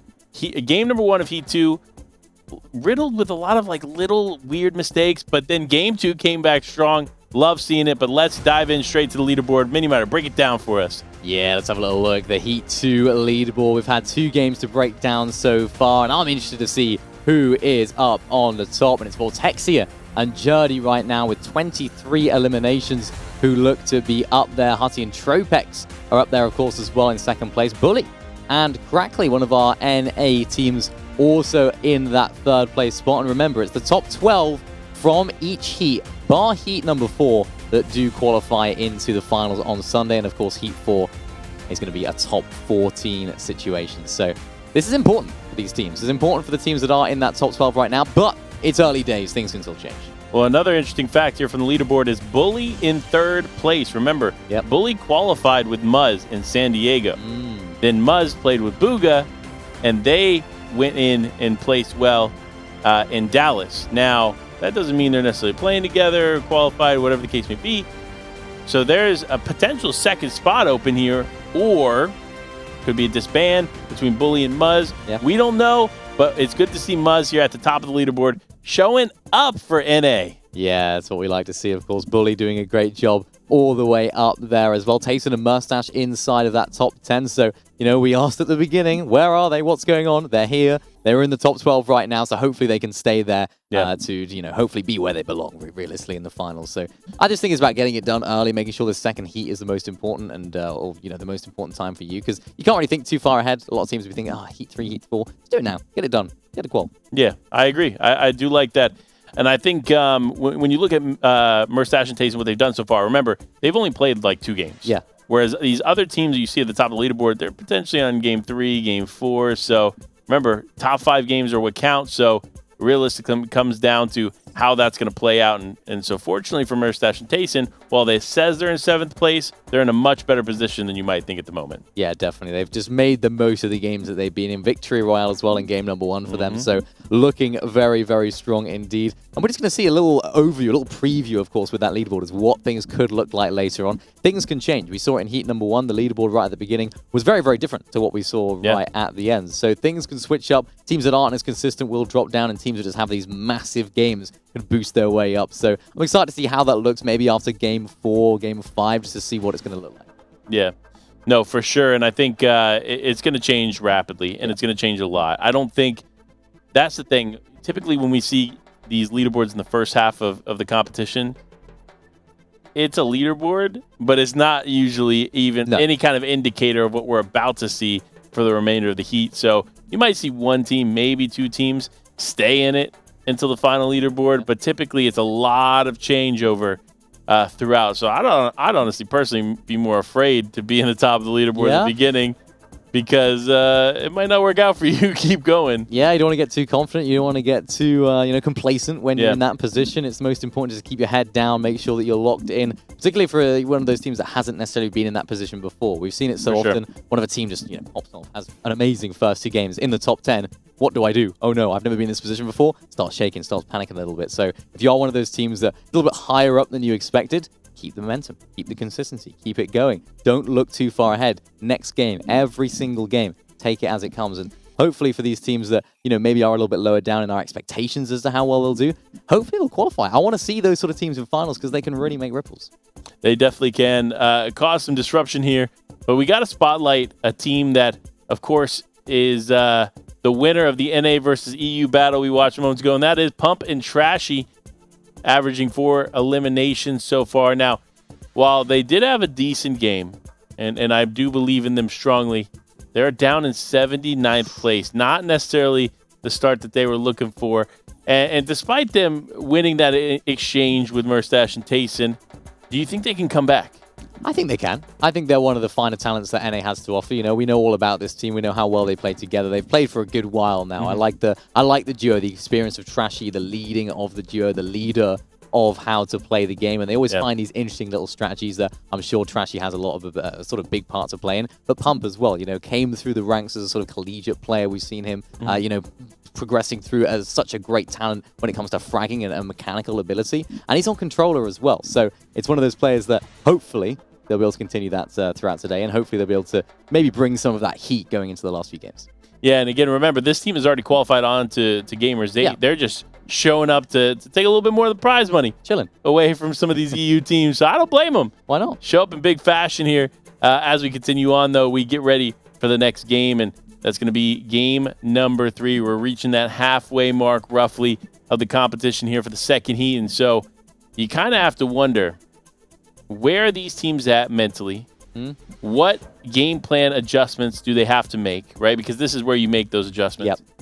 And while it's game 3 for us, what game do you think it is for most of the players out there, right? Because realistically, it could be game 5, game 6 for them, and we're just tuning in, getting ready to tune into game 3. Yeah, it is that sort of halfway point in the tournament in terms of time. But as you mentioned, teams could be a little bit more aggressive, could be going down a little bit early, therefore expending more games, 5, 6, 7, maybe even at this stage. So it doesn't matter too much in that instance, but you have to have those good games, or you have to have those late games in order to make it into that top 12 of the leaderboard. In terms of mentality, I think you just have to keep your head still, you know, make sure that you're chilling when it comes to the mental side of things. You don't want to be getting too excited or too down about your performance. So for the teams that aren't necessarily doing as well, just don't worry, it's fine. There's plenty of games to go. And this is, of course, where it starts to come into play, whether you make changes or not.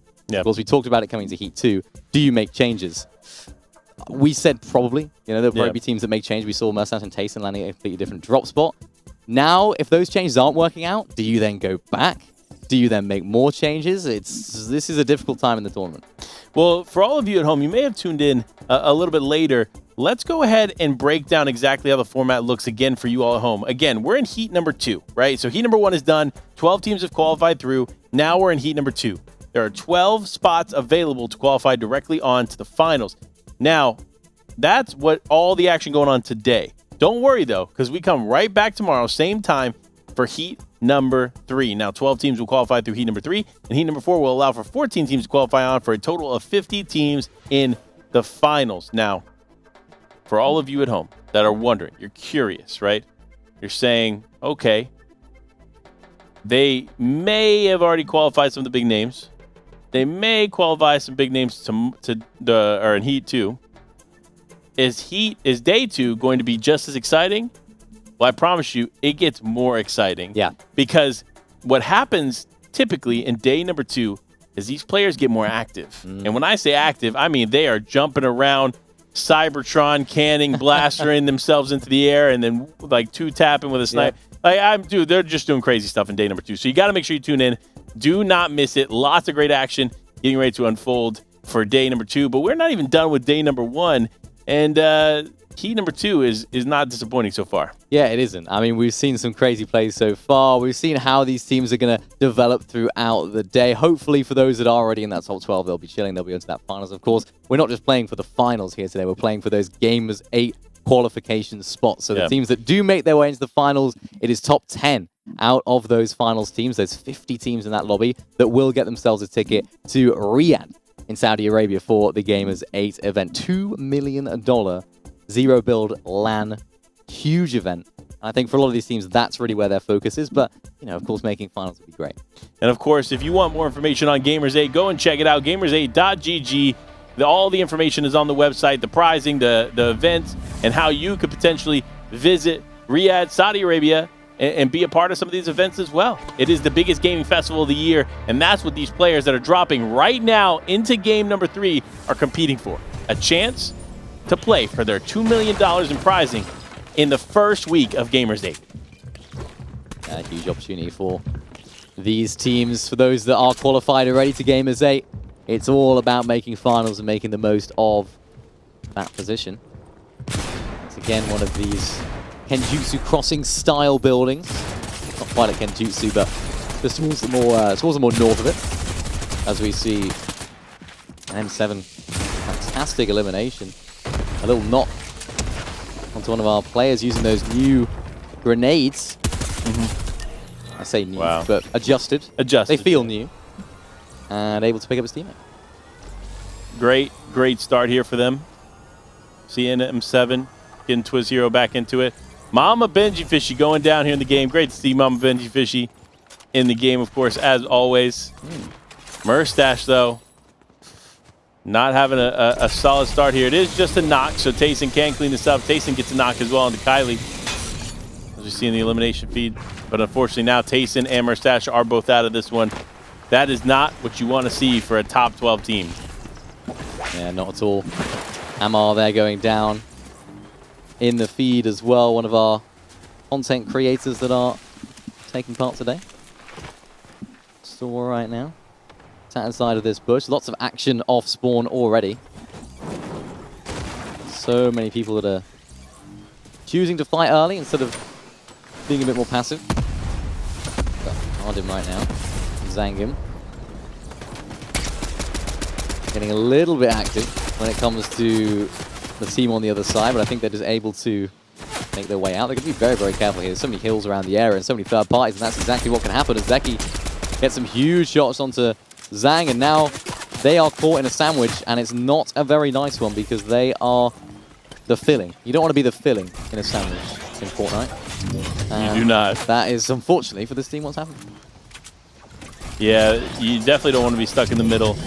The pressure from both sides becomes relentless, and obviously right here with the Cybertron Blaster, just trying to clear some of the existing structures from around is not going to be enough. Need to start moving, need to start rotating. Fortunately for them, Herman ended up moving, allowing for them to get into what is another existing structure, but now looks like this team is now coming back. They want to get involved here with the fight, and some shots exchanged, damage is exchanged, and unfortunately for Artem and Zangum, they're both going to go down.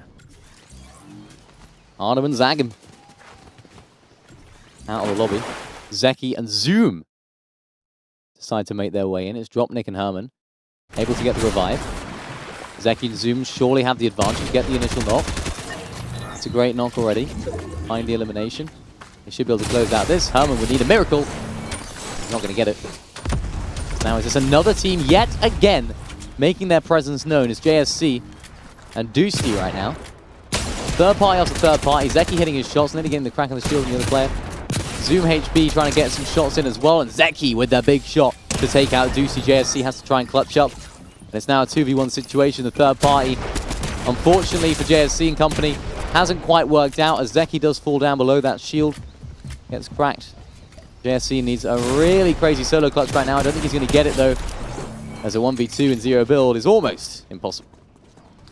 Yeah, it was a tough fight all around, multiple teams involved. You know at that point, this early on in the game, it's just going to be chaos. And so good to see Zoom and Zeki making it out of it, but it could have been anybody going down there in that fight. Yeah, it could have been anyone. There's those third parties, especially with the... of course, we don't have necessarily health siphon, but those overshield siphons. Yeah, you'd expect to see in the tournament modes. You don't have those, so you don't get that initial boost of HP after you get an elimination, which is not ideal. But for the players, it's all about making sure that you don't get third-partied as early as you, or as soon as you can, because getting out, getting in, getting a battle done, and then getting out is the most important thing. Swims though, company making sure to take the most high point in this area. Something that I like to see. Sniper in hand, potentially a big damage shot incoming. It looks as though the other team did rotate over towards the NPC over here that unlabels them to get that vault. Yeah. Good play on their part if they decide to go directly for the vault. But I'm going to ask you this, and I don't fully know the answer, but I have a guess. Okay. What is your favorite POI on the map? My favorite POI. Well, we were talking about it earlier. Well, you talked about the new ones, in right? terms of the new ones. Yeah. We're talking about how to, how much money POIs would cost. Yeah. And I asked you how much would Slappy Shores be? And for me, that's my favorite POI. I love landing there. It's so much fun to land at because I feel like it's so easy to fight at. There's not many of these sort of like little areas you can't build. Yeah. Whether it's build or zero build. It's a nice place to fight. It was why I used to like Retail Row back in Chapter 2. Yeah. Because it's just regular buildings, you know what to expect. There's no crazy things going on. And I like fighting there.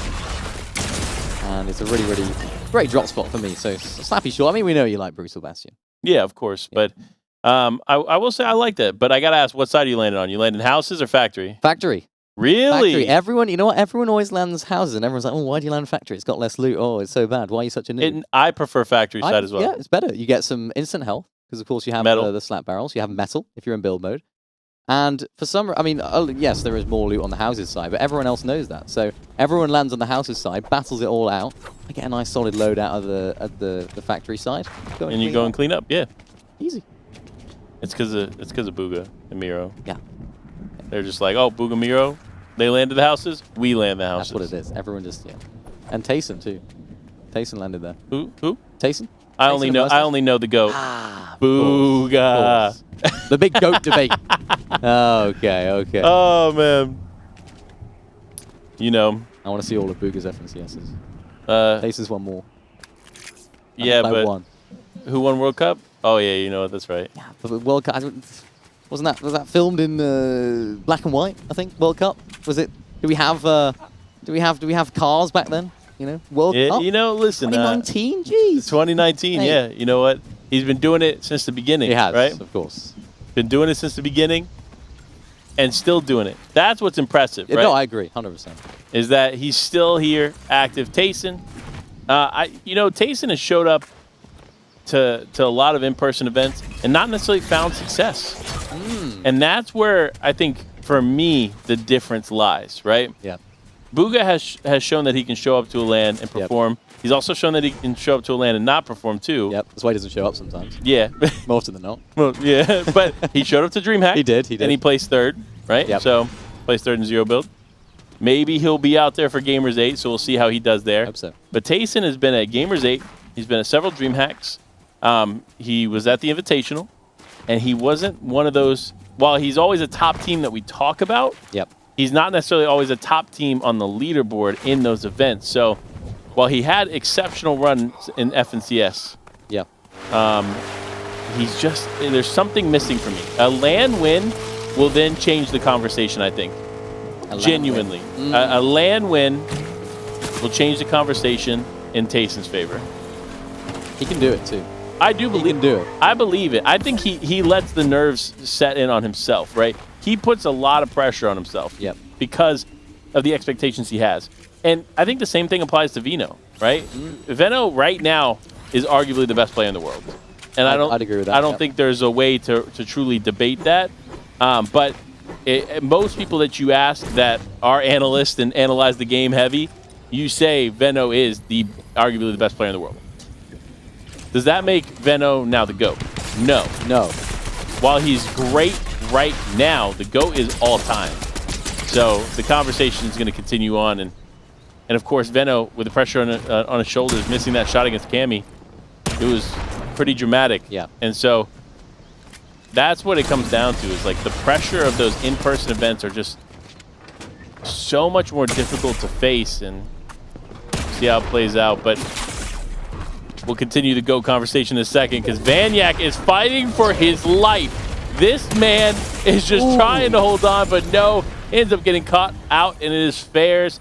Going to pick that one up, and he's going to get his teammate back into it. But it looks like Zoom HD wants to be involved. He's got the Cybertron rifle, but no rounds left in it. He needs to wait for it to recharge. One round from that Cybertron rifle could actually potentially take out at least one of the players here.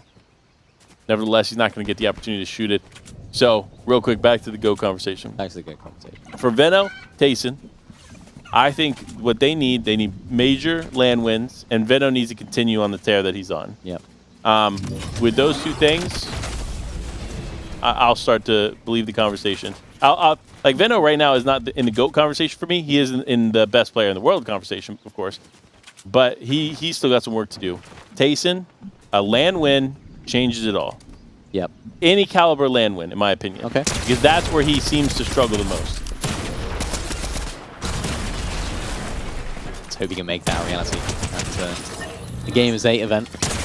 Oh, big damage shot, the 160. Pretty much max damage from that distance. Not quite going to be enough, and the Zoom is able to just enjoy this position, looking on down into the area.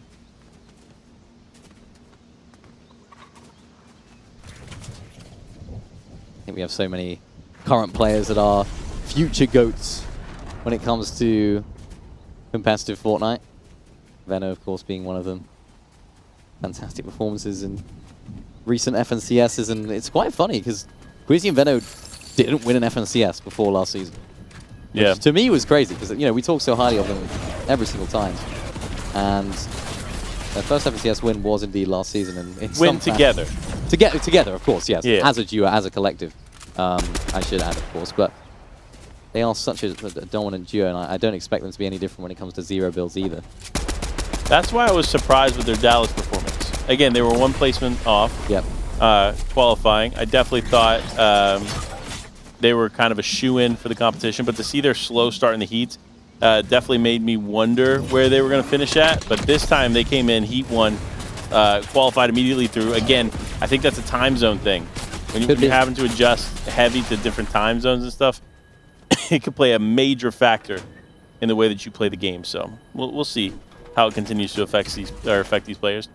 Yeah, of course, the lack of those kinetic blades as well at their drop spot. Kenjutsu crossing, that'll have such a huge impact. So interesting to see if anything will change up for them as Kylie right now.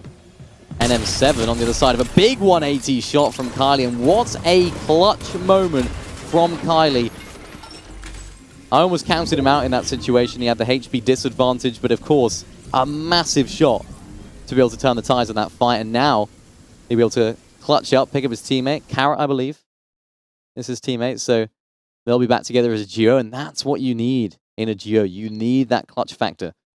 You need that trust in your teammate, that no matter what the circumstances are, no matter how disadvantageous a position could be, your teammate can clutch up, and that's ultimately what it comes down to, and it comes down to picking a duo partner. Squad here right now. Beast mode. Zero build in the name. Let's hope that Zero build, ZB, would be his dominate performance right now. Sway Lucas right now. I was actually speaking to Lucas earlier on, and feeling really confident about today. He felt as though he had really good chemistry, and a little funny story. In DreamHack finals, he actually made it to finals. He spilled tomato soup all over himself in game number 1 of finals. Wow. Which he said made him very unmotivated for the rest of the tournament. So I said, make sure to not have any soup on your desk at this time. Yeah, no, I'm not coming anywhere near my setup with soup, man. Well, now he knows. He's learned his lesson quite literally the hard way, because it's, you know, the soup is really not ideal, and unfortunately for him, it's that didn't go too well. So if there's lessons to be learned inside the game, there's also lessons to be learned outside of the game. Soup, not the best food. Well, I'll say this. Look, LAN advice for everybody who's participating in maybe this LAN or future LAN. Here's some advice. Your drinks always have caps on them, and sandwiches, and quick handheld, non-messy foods. Non-messy, That's it. non-greasy, non-watery, nothing like that. Don't get a pizza. Don't get soup. You can get, I think soup's fine as long as you don't spill it. I think it's too risky. You think it's too risky? I think it is, yeah. Because there's like a sandwich, right? Yeah. If a piece drops out of it, it's lettuce, right? True. If you drop a piece of soup, it's liquid going It's straight to your shirt, your keyboard, whatever else. That's a good point. So maybe put the soup in the closed lid bottle. That could be a new meta. You know, I used to eat soup out of a thermos. Oh, of course. Yeah, now people do that. People do. So that's a possibility. There you go. Drink your soup here, people. So Lucas, when you do qualify to finals, get yourself a soup in a closed thermos container, and then only when you're not in the game may you take some sips of said soup, so you don't run into the same problem again. I just put a tweet out earlier on today just asking if anyone had any funny stories, you know, any cool stories from previous DreamHacks or the trip so far. Yeah. And that was one of the best responses. I thought that's fantastic. No, for sure. And again, if any of the players are listening right now and you have some stories that you want us to talk about here on the broadcast, shoot it over. DM a mini miner or myself, Life with Panda, on social media, and we'll be happy to share your story, your DreamHack stories live here from the broadcast. And that's the fun we get to have here. But one thing we always talk about World Cup, but we never talk about this guy, Nyrox, coming back with a vengeance. Great to see his full return to Fortnite here, and he's doing it in proper fashion. I think he's surprised me in a lot of ways. It's almost like he didn't really miss a beat after leaving. Yeah, he wasn't necessarily at the top when it came to recent FNCSs and you know, tournaments, but it takes that little bit of grind. I think once you've won an event like the World Cup of that scale, you know what it takes to get to the top. No matter what the meta is, no matter how good everyone else is, you know what it takes to get to the top of your chosen sport, your chosen esport, your chosen game. So he has that winning experience. He knows how to win and what it takes. So I think if there's anyone that can rise back up to the top again, it is Nyrox. I think he is one of the older players now that is playing. Yeah. I'm not 100% sure how old he is, but we say older players lightly, as in like older players, yeah, mid-20s. Yeah, it's yeah. Mini miner over here, he's 45. Like, yeah, you wouldn't believe it, would you? Nah. He's only 20. Oh, he's only 20? He's only 20. Wow. Nearly 23. That's 21. World Cup champion, millionaire, only 20 years old. Only 20. Nice guy too. I've never met Nyrox. Have you not? He's one of the few that I haven't gotten the chance to meet in person. He's really cool. Like just laid back. Yeah, he's one of those guys you just like, really, I'd love to be. You know? I saw him in Edinburgh recently. Nice. Didn't speak too much. We've spoken in the past, but you know, I just kind of quick exchanges. Quick exchange. Hey, how's it going? But just see him. He's such a cool, laid-back guy.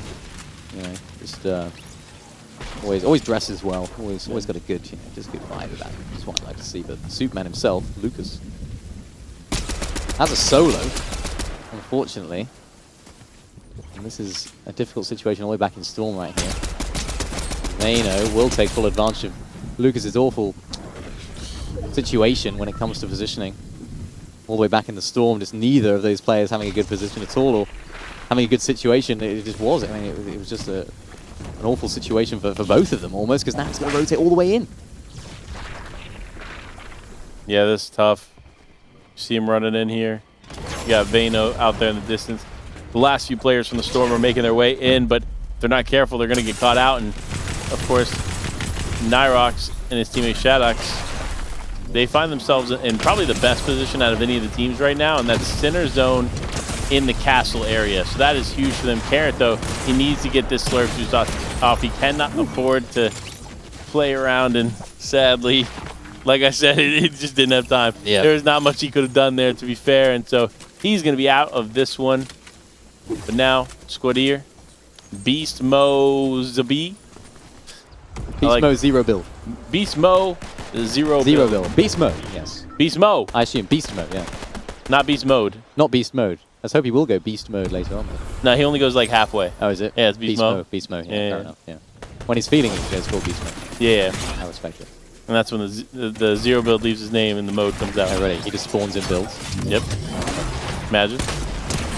Oh my gosh, big shot. That's Animal getting punished. Kazaki Lee also needs to be careful. No. The double Cybertron. Say it ain't so. Oh, that would have been a clean fight there, but another team up top slowing the pace down here a bit. With 9 teams remaining at this point in the game, it is a bit of a stretch for us to see pretty aggressive plays right now. What's going to happen is this next zone is going to present itself. Everybody's going to kind of stay stationary where they're at. They'll take shots at one another. but they're not going to overdo it, right? And then once the next zone presents itself and people start moving, that's when the real fun begins. A tough one too. A lot of people have to get over the water. Nobody is in the prime position for that zone. This is where these breachy shotguns really come into play, and it's Crizzy and Vetley. They managed to pick up the elimination right there. Squad here. Beast Mode yet again looks to be in the prime position to rotate into this zone, and this is just a really, really difficult rotate for all of the people that are on that north side of the map. Anyone that gets in early and gets on that position on the top of that hill, they are laughing. They're loving life. So how they'll get up there, I'm not 100% sure. The vehicle seems to be the best option. His teammate Mo decides to drive away. It's the wrong way, mate. Come back over here. Turn around, which is good.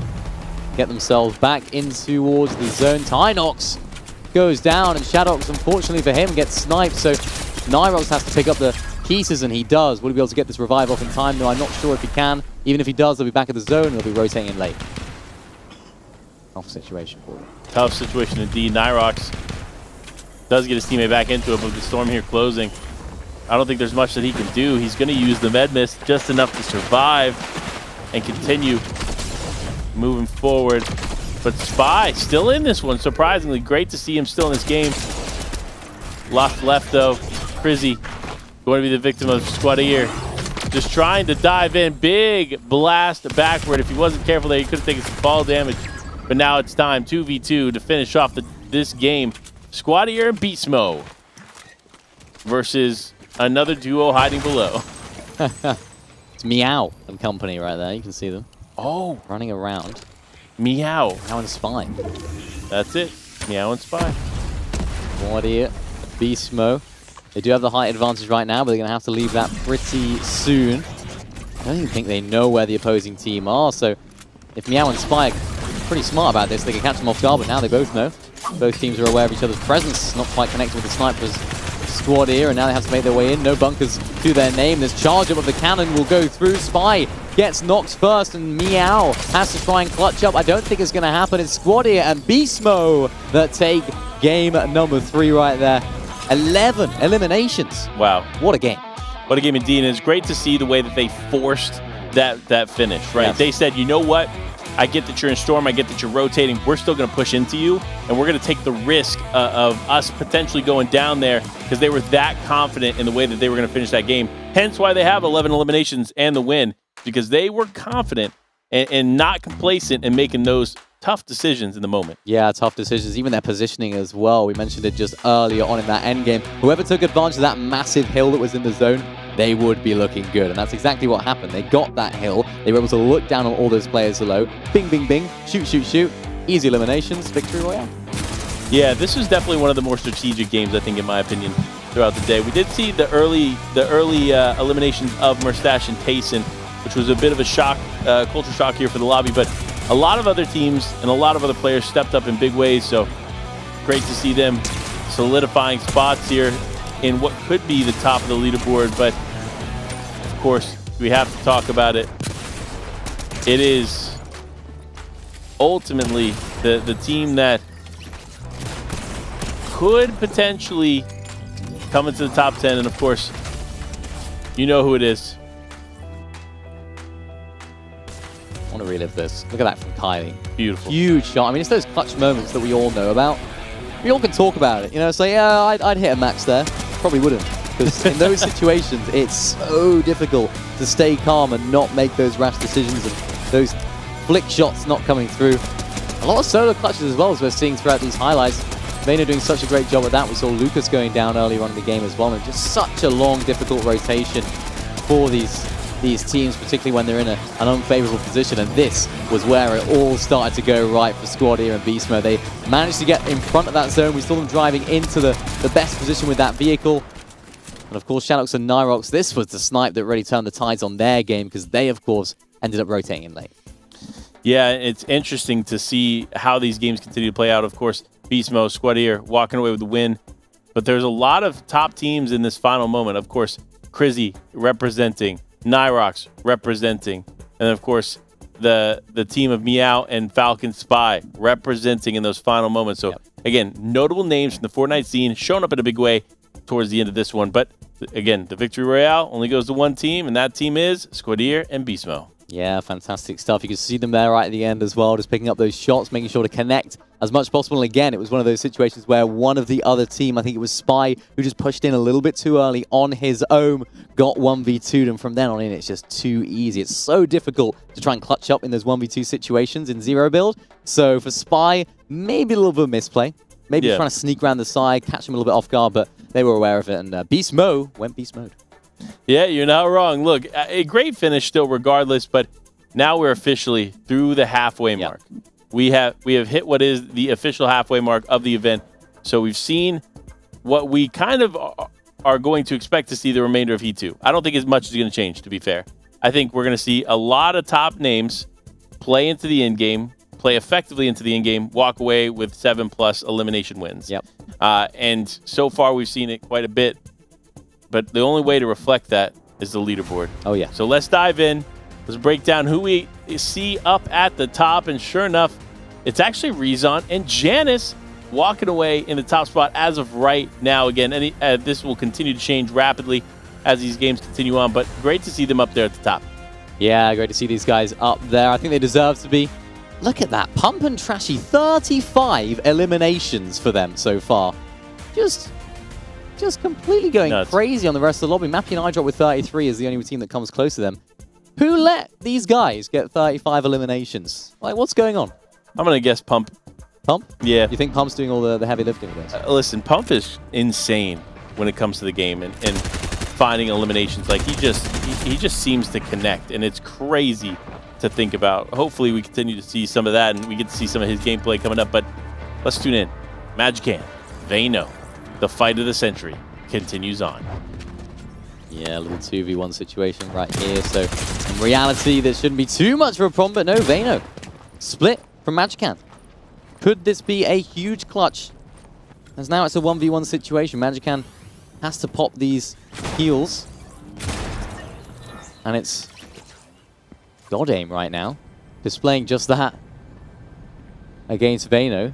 All he had to do right there was wait. All he had to do was wait, but he got a little bit too greedy, did Vayno. And he tried to be the hero. Magican has to try and seek out where these guys are. And I like this play with the bunker. Oh my goodness, but no, they managed to get the revive off in time. I love the play from Magican, but I don't think it's going to work out for him. The bunker comes through. He's trying to do everything he can to stay alive and kicking in this game, but he needs some form of magic if he wants to stay alive. Managed to evade the attention of these guys very, very well, though. So for now, he's okay. Just playing a game of Twister almost with the whole of these guys, and I think that's where his game will end, and it is for Magican and Abyss. God aim. What a clutch. You know what's wild? If he had turned with the Fireflies there, spun and threw them direct, he actually could have gotten one knock and potentially two, depending on how close the teammates were together, because it does a base damage of like 50. Yeah. So that plus one hit from the fire, and he could have actually stayed in it. So sometimes, even if you feel like you are at a disadvantage, but you have something that could potentially work, throw it. The worst, worst comes to worst, it's going to be the same result. Yeah, why not? That's what it's all about. Gonzo right now.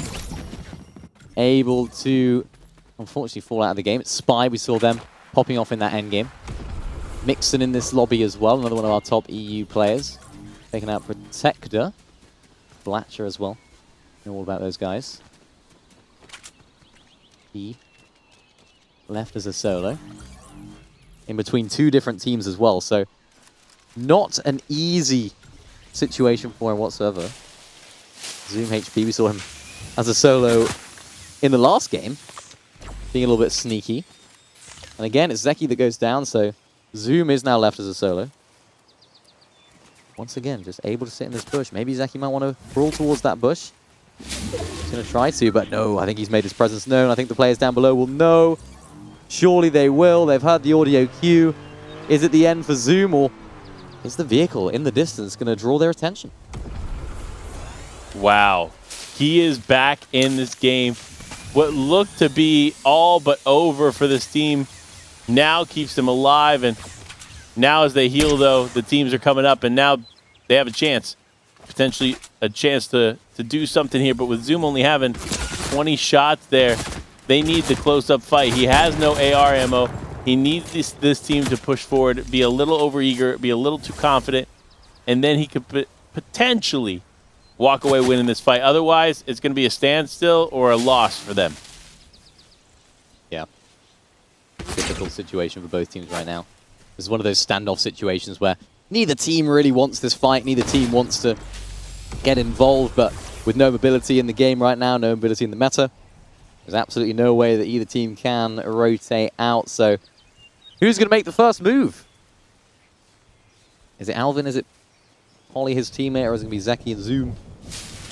Either way, someone's got to benefit. One of these teams will be able to find that. Zeki shooting through the bottom of that right now. Zeki tries to hit a snipe with this heavy sniper, and he's not quite able to connect. One connection, though, with this could turn the tide, and I don't think it's going to happen, as things went from peaceful to very much rock and roll very, very quickly. Very quickly. I mean, and that's how these games convert, right? Like, it just is either a million miles an hour or it's a snail's pace. Yep. And that's what we saw, right? We saw it at a standstill, not much going on, and all of a sudden, the fight's over, and you're like, what just happened?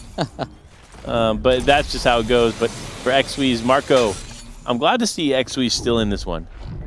He has had some successes here at Brutal Bastion. Some not so good games, but it happens. But for Yasir and Dragon, NA West team flying all the way over here for DreamHack Sweden, they need to ask themselves, how are they just going to stay alive? What are they going to do to stay in this one? And so for them, the play is be patient. Don't move. Don't let them know you're here. And don't let Vidil try to shoot at you, because, man, that guy just hit some dingers. Yeah, what a crazy bit of damage right there. I think it was like 3 or 4 headshots. Yep. In a row. So not bad at all. That's his 6th of the game. Mr. Savage very much in the backpack as of right now, as XWeeze is able to close out that fight, and it's actually Marco that picks up the final elimination onto Dragon RG. As you mentioned, an NA West player. Not too familiar with him coming over to EU and performing in the past, so I'll be interested to see how his experience has been so far. Yeah. Both him and Yasir, both West players. Now, obviously, NA Central, but previously West players. Yeah. It was good to see them moving around West, representing at least to some degree. Good to see Katu and Rascology making their way in as well. It's just so many of these third parties. I would be afraid to fight, especially when there's so many teams nearby. I'm looking at the bottom right of the screen and seeing 4 different teams that are in this area. I think one is a solo. Katu hit a big shot here. Oh, he can. XWeeze back to the lobby for now. Maybe, as he's only knocked, actually, so Marco's still alive. But Katu makes a huge snipe to initiate the fight. Great play to start here. XWeeze not happy about this one, as Katu showing a little disrespect there in the moment. And of course, for Rascology and Katu, they're feeling good, right? They've been battling this out for quite some time. They've lost a few, they've won a few, and so this has been an emotional journey for this team, and that emotional journey doesn't stop, as they're still in this one, and they still have more games to go. Neither team is qualified, so you know the battle is going to continue. Yeah, the battle's got to continue, and Brutal Bastion has been pretty brutal for some of the teams, particularly fighting at the POI. Teams that are landing there, they just had to deal with constant waves of third parties, and for those people that are riding the waves, there's more waves to come. The waves are endless, it seems, of people that are making their way through. So for Katu and Rascology, it looks like they're going to take advantage right now, and they do. There's a nice knock onto Wolfmaster, and they should be able to close out this fight as well, in theory. They, of course, have these static launch pads that you mentioned earlier, Panda, one of your favorite parts of this location. To make the easy W keying when it comes to taking fights like this. You have to be very, very careful just flowing above a team like that, though. Be okay for now. The revive's going to come through. The snipe's going to come out from Katsu, and there's his second snipe of the game, and his third elimination. I gotta ask, right? What was he doing there? Because I feel like that was way too much time for a res. Like he should have, his teammate should have been up. It seemed like. But could be wrong, I guess. Nevertheless, let's look at this breakdown here. A couple teams still in the north section, just north of Brutal Bastion. Oh no! Wait, we tune in, and it is the Cybertron Blaster shooting Jokey back. Cafoon, though. How do you say it? Cafoon? Cafoon? Cafoon? Cafoon. Cafoon space period. Hops in a car. We call it full stop. Full period. Stop. Period. Yeah, period. Full stop. Full stop. Same thing. I like it. You learn something new every day, chat. Period or full stop? I think full stop. Savage, my man, I know you got the backpack on, but Vidil's back is hurting. 8 eliminations. What did we just tune into? We're only zone 3 in. If they stay alive till the end game, this could be a 20 elimination win. I just know Savage is begging him right now. Please let me get an elimination. Please. Please let it be me. He's like, yo, man, share. It doesn't just have to be you. Please. Oh, no. Brennan right now goes a little bit too greedy, and it's another one of our teams. Vinny, his teammate, of course, getting some shots on the other side, and a huge connection onto Pro and his teammate Leon. Wow. I thought it was all over right there for PSG TNA Brennan. He got a little bit too greedy, in my opinion, there for that cash loot, and there was another team that was lurking nearby. This is really where things get crazy, and Swims right now gets knocked to a headshot. None of the Nyrox that takes him out. Yeah. You're white team right now. This guy has to be a little bit more careful when it comes to how to approach this. So many more players in the area. You don't want to cause too much of a fuss. The Nyrox and Shadox, they are on the hunt, looking to make this qualification happen, I believe. Juriki there down in the feed, another one of our top EU players. FNCS winner in the lobby as well. Lead right now. Cannibal alongside him. Quaker hits the big shots. I know he's playing with Juriki, so that is a fantastic clutch from Quaker. And now he'll be able to pick up his teammate. We haven't seen... I think this is the first time we've seen this team on our screens, so... Yeah. I like to see that from this team. Juriki getting picked up by Quaker, who managed to pick up a beautiful little clutch. And Shadox and Nyrox looking to try and seek out this solo. Of course, we saw them taking out one player, but they need to try and find the player to match. The team on the hill, though. Oh no, Shadox. He's found that player the hard way. Down to 29 HP. Try and pop as many heals as possible, though. Nyrox, I think that was a snipe right there, so Nyrox showing he's still got the aim in his locker. This allows Shadox just to have this little bit of time to heal up. It's Alvin right there that Nyrox managed to pick up a sniper. Good pickup for sure. Still in this one, though. Shadox, Nyrox just going to continue to exchange. It was a Gigor? You know, listen, we need to have a conversation about names here, people. Although I do like the name, it's kind of original. PSG TNA Greeny. Gregan, I think it was. Grenin? Gregan? I'm not sure. Grenin? Gregan? Gregan. Gregor? Nevertheless, brand yourself appropriately. We want to showcase you. That's our job. Yeah. We want to take you, make you look good, hype you up, make you sound like the best player in the world. That's what we want to do. You know who's really good at that? Clicks. I think I never see Clicks with a weird name. Yeah. I think he's always Clicks. It's just Clicks, yeah. Just Clicks. Clicks or org name Clicks. Clicks, whatever it is. Yeah, of course. But you have to think, he's got a multi-million-dollar brand behind him. So I think he's got a lot of people in his ear that wouldn't let him do that even if he wanted to. They probably blocked that website to change his name on his PC. No, you're not allowed. They're like, no. But here it goes. Valix trying to exchange here, left as a solo. It's just Jay. versus Rio West in the distance, a 2v1. And if Valix isn't careful, they're going to push forward, and that's what it looks like right now. So you see him just creeping around, hoping that maybe he can get them to just swing by and they won't even realize. But no, as a solo, he's going to take the shot. Oh, I thought for sure he was about to take the shot. Yeah, you're stuck, man. Oh. 2 medkits. He doesn't need to. Hopefully. He just stays in the storm right now and lets Jay and Rio drive on by, which he does. Smart plays. Huge. I like that. Maybe he'll be able to pick up his teammate's reboot, if not already. And the card will be put to good use, hopefully. As Vinny, PSG TNA Grennan. Here's the team, but Vinny gets himself in box. Exposes location to Clover and Lethality. I like this back bling name combo. Talking about branding yourself. Look at that. For real. Yeah. Great job, Clover. Shout out to you. Shout out for sure. Now we see Pacey Perceive. Takata told me that. Really? Spanish duo. Crazy and Perceive. Crazy and Perceive. Over here doing things. Clover losing his teammate though. Now going to have to play on the back foot. He's just going to completely disengage. He does have the 2 slurp juices, so he can play in the storm if necessary, and it looks like that's what he's going to opt to do.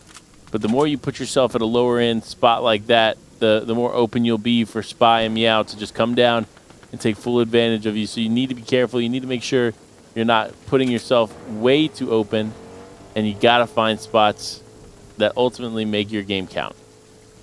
Seeing Quaker right there taking out Meow in the feed. It must have been a snipe because I'm not seeing Quaker and or Juriki anywhere nearby. So huge snipe coming through for him. Clover now might be able to use this as an opportunity to pick up Lethality's reboot card. Not quite sure if they'll be able to get the reboot off at this stage. So this is where you evaluate, is it worth getting the reboot or is it better just to play as a solo? More often than not, at this stage of the game, it is just better just to play out as a solo. Particularly the amount of noise that those reboots make, the big beacon in the air. Everyone knows that you've rebooted and everyone knows that not only does your teammate have little to no HP, but also no loot to fight back. So for Clover right now, I like this play. We're just waiting. Obviously, we know that they're not in there, but for Clover, they're just making extra sure. Here it goes, though. The game continues on. Now we get in these half and half zones. This is where it really gets interesting. It's a matter of who can establish himself first and who can get into the zone in a nice spot and who will be left behind. And for Jerky and Quaker, they're on what is the polar opposite of the zone. Yeah. I know Jerky's looking for some more of these eliminations, but he needs to be careful. As the zone continues to pull away, he's not going to have much of an easy opening getting in if he's not moving soon. Because you might be able to walk away with these 2 eliminations, but if everybody's already established in zone and you're the last one moving forward, you're going to get caught out. Period. End of story. Absolutely. That's what it's all about. As Clover looks as though they did manage to get the revive onto Lethality right now. Juriki looking to try and hold him into the storm. He's going to focus on himself as well. Quaker just behind. Able to be led by the vast experience that Juriki possesses. Knows how to win events and using that experience right now to actually get on one of these guys, but I'm worried about this position. Look at where he's going in. So much elevation, so many teams that will be pitched up already. And he identifies that, doesn't want to glide straight into the zone. It's so tempting when you could just so easily make your way in. And you can see where they're intending on going, and this is what I was worried about. Teams looking at them as they're coming in, that only draws more attention to them. As now he makes his way into the gas station. Does Juriki able to box himself up as well as Leo and his teammate make his way in. It's Clement that takes out Juriki, and now Quaker's got to try and survive as a solo. 2 eliminations for him so far. Hopefully they'll be able to make this game count, but another really, really rough rotate for them in the next zone. Quaker, it's not going to be easy for him, but does manage to evade those explosions from the gas station. Hit some huge damage shots onto one of the other players that are there as well, but this is really where things start to go a little bit crazy because the positioning is far from ideal, and it's huge Beam again onto Leo. I think for now, Quaker just wants to try and close out this elimination. Might be the best option that he has, but Leo managed to heal himself back up. There's another couple of players that are looking in. This is just going from bad to worse right now for him because there's so little that he can do with this rotation. No mobility, no cover. He can only beam, but beam he does very well. Yeah, but here's the problem, right? When as soon as you expose yourself like that, then try to heal, I mean, it's instantly you're the focus. Yep. And now he can't even take a lick of damage, and sure enough, there it is. He's going to be out of this one. Him and Jerky both back to the lobby, but Leo, Clement, still in this one, despite Clement being down. Leo holding that Cybertron blaster out, ready, wants to commit pure damage and chaos in these final moments. And don't worry, the opportunity will be here. Look at how many players are rotating super late. So you already know there's going to be a lot of opportunities for some of these teams to make some mistakes. Yeah, Tina's hoping that doesn't happen to them. It's Nyrox and Shadows. We saw them fragging out earlier on in the game. Right now, they're just part of the pack that's rotating in late. Not a pack that you want to be a part of, particularly. You want to be in that safe zone quite early on. Trying to connect with some of those shots, not quite happening for them. You see these bunkers being used, but unfortunately can't quite find the entrance. Does Shadows, and now he's getting caught in the back. I know Nyrox is healing up in the storm as well, but for how much longer can he do that? Not too long. It's Destru and Lazen right now trying to push into this knock they managed to get onto Perceive. Carrying the body as well back into their domain. It's always nice seeing again another really treacherous zone. It pulls all the way into the water. That's tough. If as far as like rough zones that we've seen throughout the day, this is got to be the roughest. This is definitely got to be the roughest. But Destry and Lazen going forward. Remember, the motorcycle doesn't provide a lot of protection, so you have to be either moving really, really fast or be ready to take some damage. And there's the damage I was just talking about. Destry does find himself right behind a rock, and fortunately for him, he does have the slurp juice and a med kit, so lots of heals to work with to keep him in this one. So you shouldn't have to worry too much about what comes next. The focus will be on them, though, if they are not careful. You see mixing it there in the distance. Oh, he's going to go for the medkit play in Storm. The slurp juice is still keeping him in this one, so it could work. But not if you have Spy and Meow keeping an eye on you. Big shots rain through. Nice little exchange, but immediately disengaging.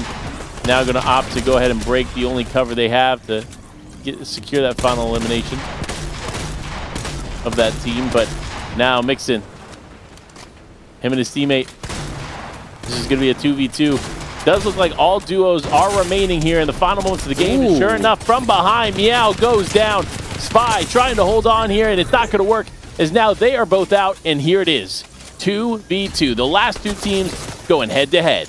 Destru and Lazen versus Blatcher and Mixon. This is a huge fight, and right now the position is in the advantage of the Poles, as they're just looking down on the team down below. But Destru hits a huge damage shot onto Blatcher. Mixon is about to fall victim to their prowess as well. And wow, what an aggressive play there at the end. They had to do it, and they did it in fashion. And you know what? You love to see it. Great way to finish it off. I love these aggressive finishes here in Heat 2. They're just confidently pushing in and saying, you know what? I'm not going to let this be delayed. I'm not going to sit here and be patient. I'm just going to take it by force. And by force, they did. Great finish here for game number 4. Now, here's the deal. We only got 2 more games left here on the day, but there's still 2 more heats tomorrow. So if you haven't qualified today, don't worry. You got opportunities tomorrow. But with the way the Heat 2 is going, this is going to be a tough one to qualify through. I think a lot of top names are showing up in a big way.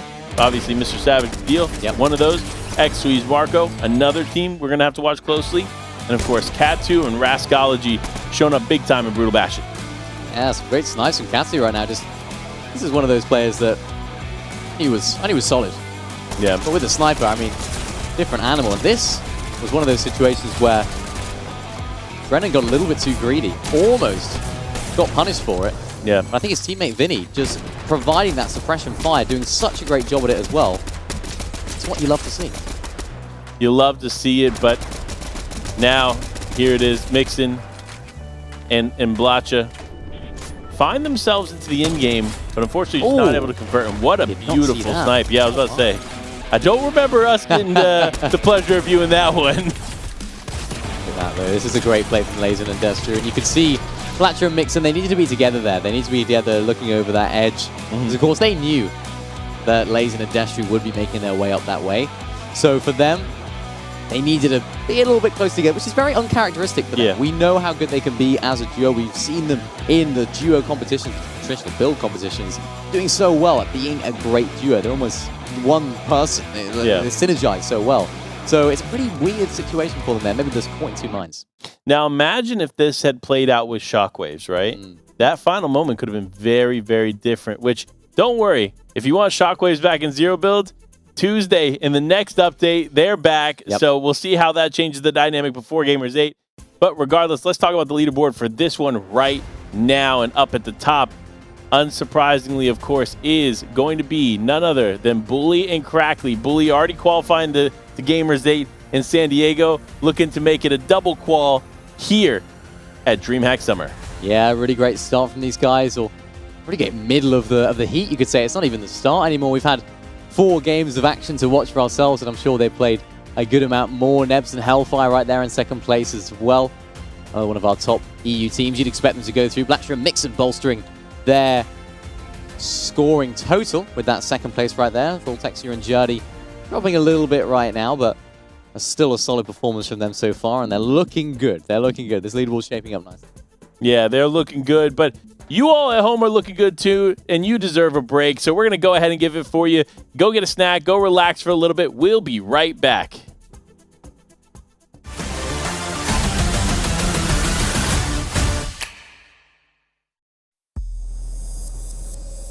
In the heart of an ancient desert,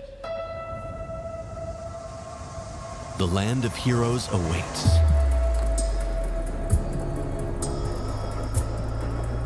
Prepare yourself.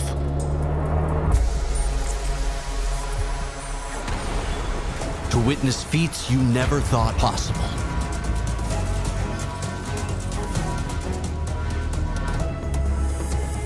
Records will be broken. Legends will be born. And fortunes will be made. The stage is set.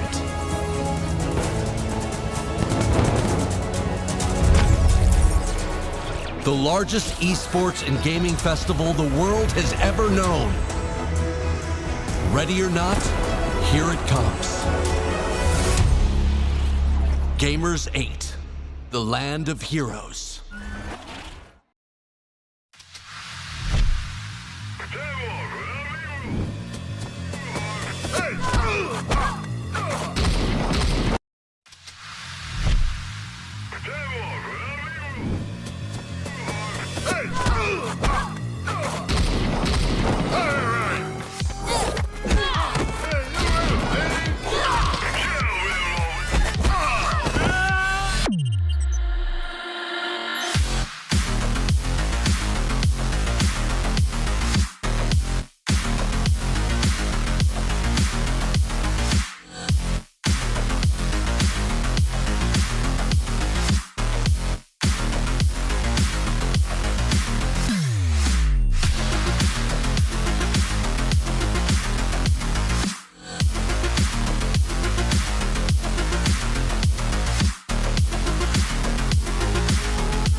How does it feel? Feels great. And We're returning. confident. We're returning. Wait, run it back. Run it back. All right. All right. Feels great. We're returning to Saudi for a second time for me. First time at His Saudi. first time Saudi. We're super pumped, ready to go. We're gonna play some no build tokens on creative, maybe some no build scrims. That's probably it though. Yup. That's about it. You heard the man.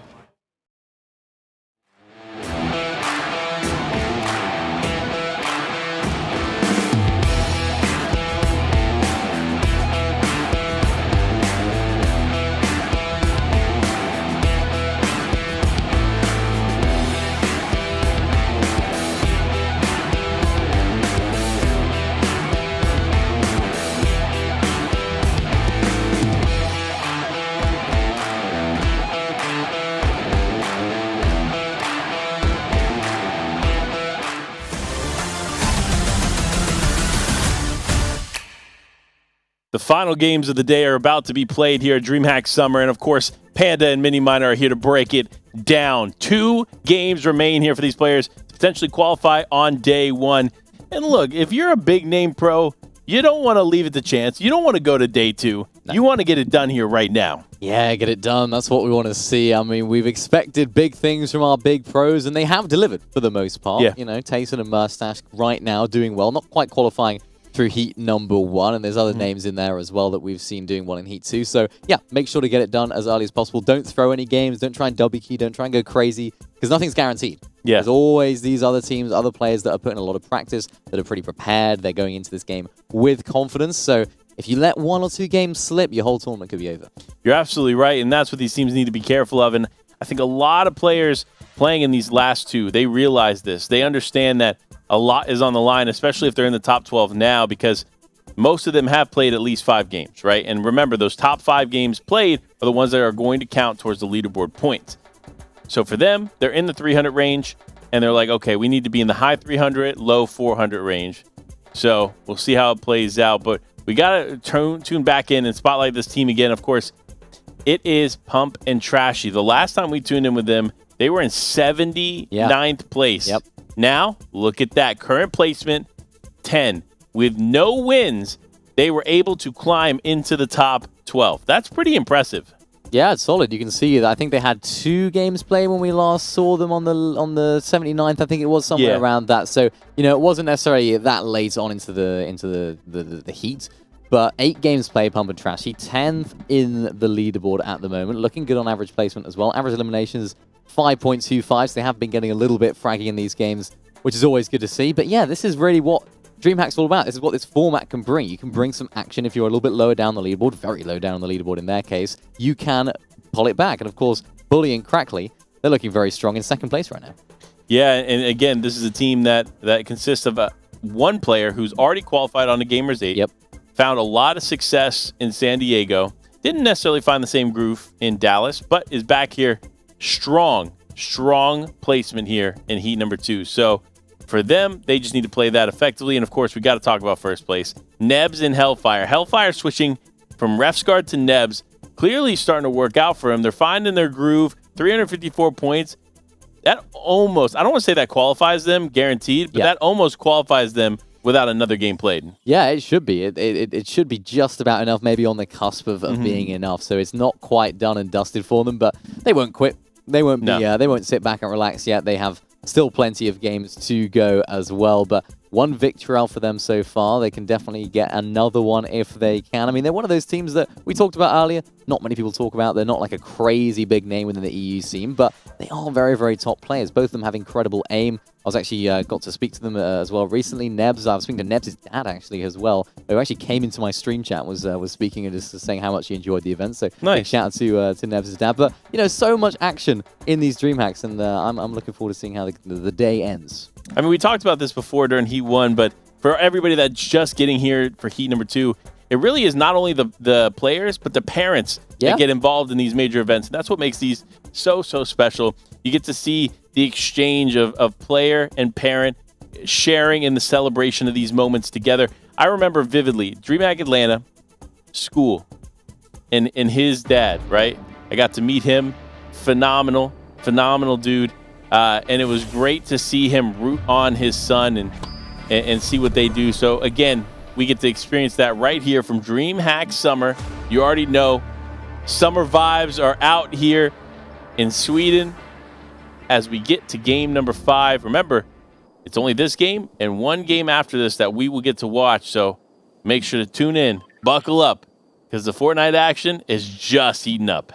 It's just heating up. Heat number 2 is coming to a close, but of course, the competition continues tomorrow. We have 2 more heats, so if you enjoyed what you've seen today, and do not miss tomorrow's set of games.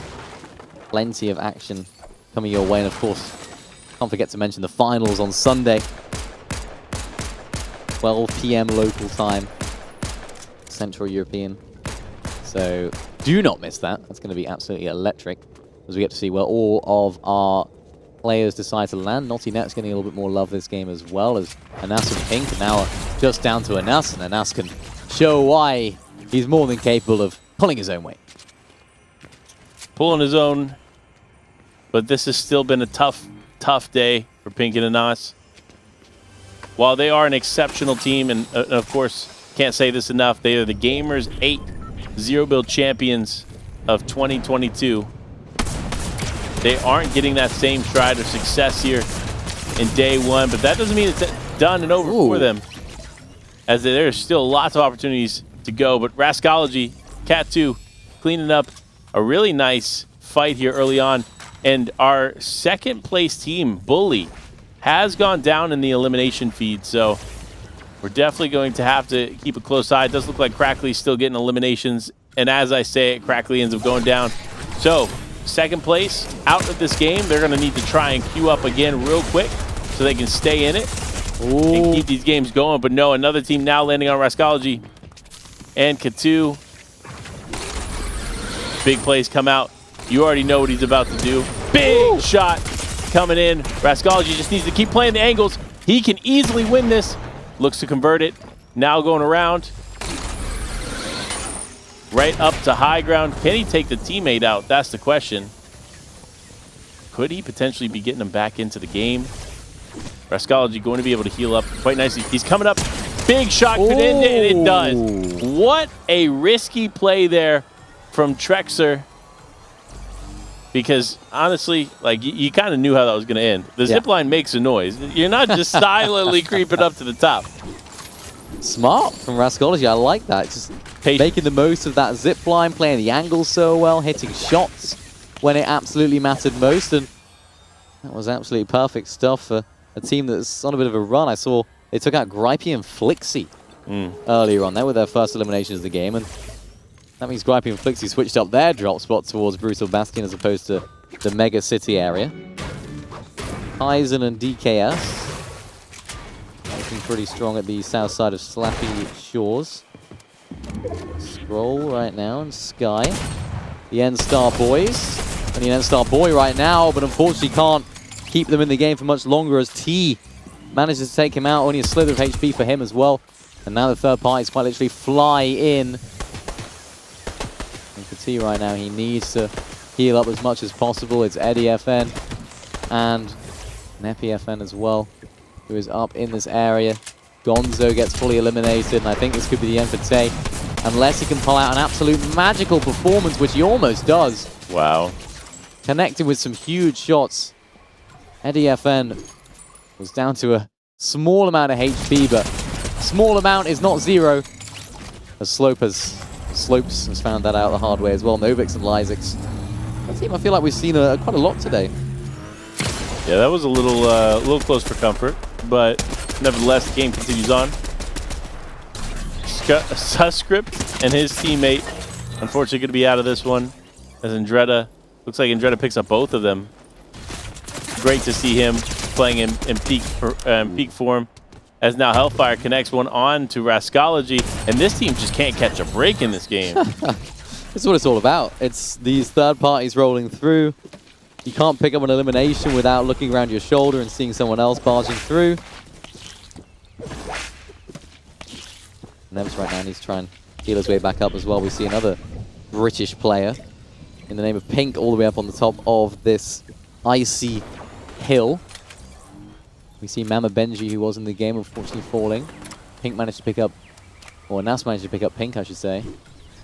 Hellfire and Nebs both still alive and kicking as well, and making the risky play to rotate down inside of this area because there's so much elevation around it.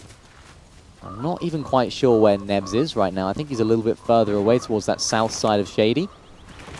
Gonna make things a little bit difficult when it's time to get back together. And Hellfire just understanding that he has to make his way out of here if his team want any chance of surviving. Or maybe that's Nebs towards the northwest. You can see that yellow arrow. I think that could be him.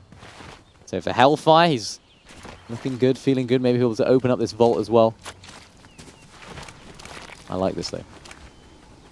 Good plays all around. Keeping this one alive here for a lot of teams. Axforce, first time we're seeing him in this competition, but great to see that name come through. Neb's taking a lot of damage. It is a Nas on the punishing side. As Axforce picks up one onto Janice. And Reason. Both going to be out of this one. It looks like Eye drops Clone. And Herman also going to go down here too. Lots of action happening across the map. We're down only 32 players here in Zone 2. And that is more or less what we talked about here in Heat number 1. And if you weren't here, we'll reiterate it. It is the zipper effect, so to speak. While things seem to go one way in the beginning, they always finish differently, and naturally towards the end of these heats, you're going to see a lot more aggression from these players because they know they need every, and I mean every single elimination to qualify on. So there's going to be more aggression and potentially some wins from a highly aggressive team. So pay close attention because this game, even though there's only 32 players left, is just starting to really heat up. Yeah, all those players that need a big performance will go for that W key. For the players that are inside of that top 12, it's all about keeping up the pace. Maybe playing a little bit more passively, making sure they get to that end game. But unfortunately, for number 9, 2N09 and company, they won't be making it any further into this game as Mappy and iDrop, team we've seen a lot in this heat so far. They're feeling pretty good. I didn't actually know you could pickaxe those jellyfish. I thought you'd only bounce on them, but eye drop showing me how it's done. I think that does give you heals as well. I'm not 100% sure. Yeah, it gives you shield, and it actually pushes you away. Like it makes them aggressive, right? Interesting. So it's like it upsets them that you hit them, and so they shoot you further. Oh, okay. And it still gets you the shield. Smart. Yeah. I never thought to hit them. They look too nice. They look too cute. I agree. See, I'm not going around hitting jellyfish. Just jellyfish, right? Or in real life, for that matter. Wouldn't be a very good idea. You see how he was quick to try to defend himself there? I don't know. Are you just going out to beaches and beating up on jellyfish? I mean, I have not even seen a jellyfish in so long. Yeah, where I grew up, every time I go to the beach, I see jellyfish. Really? Yeah, born and raised in Florida. It was a very, very common thing to run into. They're stinging. Yeah. Not as painful, though, as the shots from Neb. As he ends up cleaning up Severe. Hellfire taking up a little bit of damage, too, but nicely done. They finish this one, and now they can potentially get that combat cash. Yeah, we see so many of these teams fighting over the combat cash. It's so valuable. I've seen so many of our teams that go on to do great things with the golden loot that's inside. Yeah. And especially those slurps that come through with, no matter what rarity of combat cash, you do get 2 legendary slurp juices, which of course we've seen so many of our teams use and are of so much value in a late game. So a question for you. When the season launched, it looked like those were going to be giving points via tournaments. Doesn't look like that'll be the case anymore. Yep. But what do you think about these like mid-game quests providing points in a game outside of just eliminations and placement? I like it. I like change when it comes to competitive in terms of, you know, trying out new point systems and trying out new things to make competitive more entertaining for viewers, just to add to the action. That's always great to see. And, you know, when I first saw it, I thought, yeah, let's roll with it. Let's see how it goes. Let's test it out in a few tournaments. Maybe people will like it, maybe people won't. I think it's always interesting, and it did pose a few questions for me as to, of course, we know that the combat caches won't actually be counting towards points anymore, but, you know, hypothetically, if they were, when would you get those points? Is it when you open up the combat cache? Is it when you get the loot inside? Yeah. If you eliminate a team that opened it, do you then get the point? Because you actually ended up claiming the loot, as Cooper and Bizzle just did. Yeah. It's a lot of questions that I had about it, and even with the Rift Island points that you get, of course, opening vaults as well is another way of gaining points in mid-game objectives. Not in this event right now, but something that we could be seeing a lot more of when it comes to more in-game tournaments. Yeah. I like it. What about you? I like it too. I love changes that change the narrative, try things new. Yeah. They're not always going to work, don't get me wrong, and these might not work as well, but ultimately changes like this are what makes competitive Fortnite so exciting. We're never stagnant, we're never stale in the scene, and we always get something new and exciting. I mean, literally a year and a half ago, we didn't even have 0 build, and now we're getting to watch a $2 million land with $250,000 qualifiers, all surrounded around a new game mode that wasn't in the game a year and a half ago. Yep. Like, the innovation continually allows for the excitement to grow around a game that's been here for quite some time. And Hellfire, I saw that, man. I wasn't going to mention it because I thought, oh, he'll slip away with it. You won't notice. I wasn't about to let it slide, okay. man. Listen, the Cybertron Blaster, it's a learning curve. So just be careful, folks at home. Don't try to knock it too close to builds in front of you, or it'll be similar to an RPG in the sense that you'll get a little kickback. Yeah, I'll speak from experience. That has happened to me. I was actually playing with Reese Hub. Yeah. A lot of you guys will know him as a Fortnite analyst. I was playing with him, and there was people sniping in the distance, and I had one of those cannons. I was only about 50 HP. I shot myself with it. At the same time, a sniper shot went off. I was like, oh, mate, I got sniped. I couldn't possibly face the fact that I shot myself with this explosive weapon. So I just said, yeah, snipe, mate. What's going on? We love Resub. We do. Shout out Resub. Oh, no. Oh, man, this is tough here for Sweezy. Yikes, Jan as well. Still in this one, but no, as I say that, Sweezy going to lose it. It is Anas and Pink that are sweeping the floor. They said, you know what, we have to come in strong, and strong indeed they are, as they're getting quite a few eliminations. Again, another game we're seeing players drop quickly to finish it off. I could see this game ending before Zone 8. Yeah. Would not be surprised. We had a little bit of a taste of this towards the end of heat number 1. I think it was Zone 8. When that team that didn't get the zone realized they had to rotate. Yeah. Had to walk into the path of the team that ultimately did get the zone. And that's when it all starts to boil over and they start to fight. So I think you're right there. I think Zone 8 is about to be our equivalent of Zone 12 when it comes to Bills, Rascology and Katsu right now. We saw these guys popping off earlier on. 5 eliminations for them as a duo. Pink inside of that vehicle, just focus. I want to see Pink's pink hair back, by the way. I miss it. Same.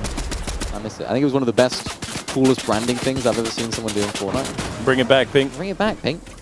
Because whenever I see him, you know, I don't know who he is. I'm like, I know, it's not where's Pink? Well, yeah. I only know him as the guy with the pink hair, at least from the Invitational. And you know, I'm looking around, I'm trying to spot him. Just unrecognizable without the pink trim. So please do bring it back. That would be fantastic. You heard him. It's time. He won't be watching, as I said earlier, so it's all right. Oh, that's true. He did tell you he's not going to watch.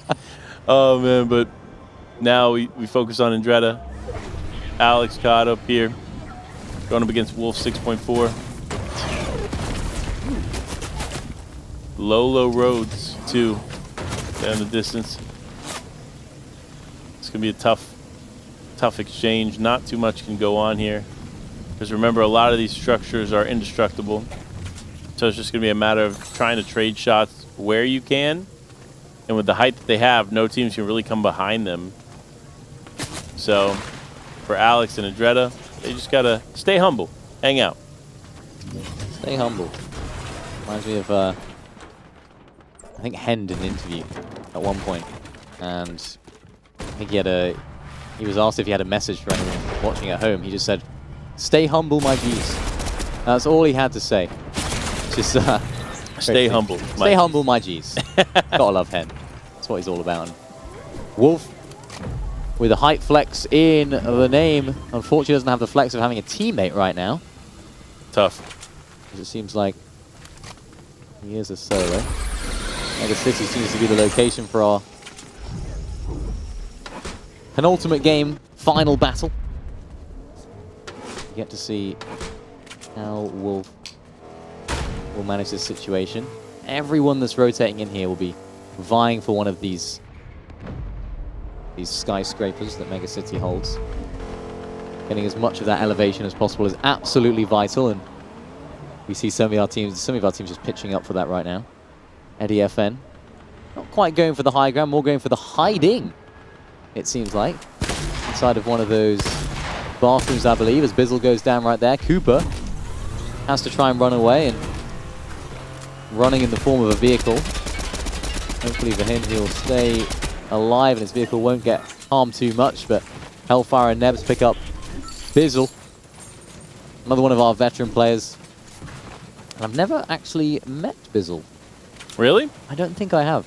You know, it's funny. So I have a good relationship with Bizzle's sister, Millie. Oh, cool. And so he had like happened to find me through Millie. And then when I went to Gamers 8, he introduced himself. And this was following like the revelation of Bizzle, I feel like. Bizzle kind of transformed as a person in a lot of ways. And he was super nice. Whereas like Bizzle had like this reputation of not necessarily being the nicest, but he was a great person. We had phenomenal conversations. Love that. He talked about his strategies going into Zero Build, how him and Dubs were going to handle certain things, and you can see why. And he was the Lanimal for so long, right? Yeah. And he's got a great mindset. So Bizzle, phenomenal dude. Definitely meet him when you get the chance. Obviously, he goes everywhere. He does. He really does show up no matter where. He's here in Sweden now, of course. He was in Dallas. I'm pretty sure he did San Diego as well. So the man just continues to move. So we'll see how that plays out for him. He also plays golf, and I play golf. You really? He does play golf. I've seen some of his swings, some of his shots. He seems pretty solid. And I made a video, sort of, showing my golf swing, my shots, and said, "Can someone at a better golfer in the Fortnite community?" is what I captioned it. everyone was atting Bizzle. Everyone was saying Bizzle is better than you, mate. He's better, so Bizzle, I will take you on in a match of golf at some point, I'm sure, as Cooper, his teammate, unfortunately does fall. Hellfire and Neb's just continuing this aggression, and Hellfire nearly going down to Lysick's right there, but Neb's able to help him out in the pursuit of coming out on top in that engagement. 9 teams left, 18 players. Zone 7 pulls back towards Mega City, so for a lot of our teams that'll be very, very good news. Some of our teams on the south that won't be quite as joyous, as Andretta not having a joyous experience right now, down to almost 1 HP. Hellfire putting down the pressure, putting down the shots as well, as Neb's just in the background trying to get some shots as well, as now Hellfire hops right in, missed a couple of shots, and now Nebs has to clean up, but he can't. And what a clutch right there, Andretta and Alex Cod, that is how it's done. Huge misplay there from Hellfire. You saw he didn't intend to go all the way into the storm there. He hit the tires, bounced off, and he got sent in. And so from that moment on, it was just, can he survive? And unfortunately, wasn't going to be able to do it. But Pink now down just outside the builds here. Looks like he's in the water, so Anas could do something to get him back in it, depending on how far Pink can swim towards him. But Anas actually opting to just try and get ahead here. And there it is, big shot comes through. Looks like it's Paco and his teammate. They're not going to opt to bring home Pink, but instead just going to try to drive around and survive here in the final moments. Smart play, in my opinion, on their part. Doing what he can. I don't know how I feel about this play.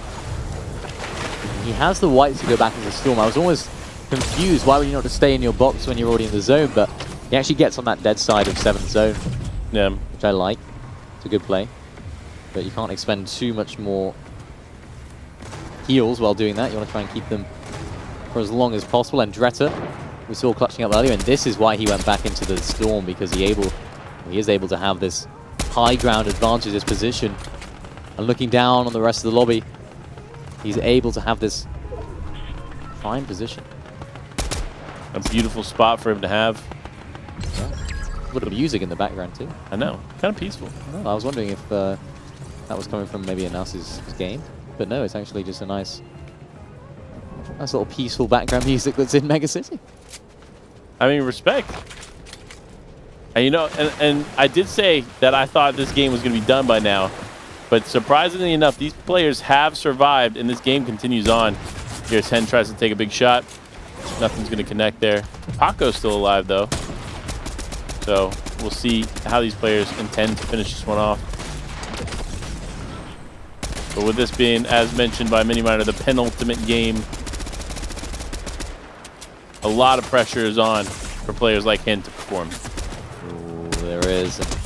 There's been a lot of pressure on Hen for a while, and he has delivered in the past. Let's see if he can do it again as he does fall down. So top 5 for them, not a bad placement at all. Now Anas is all the way up on top of that building. He'll be very happy with that position. He's able to pop that med kit as well. Katsu and Rascology all the way back in the zone as well. And Anas right now can clean up Katsu, which he does very, very well.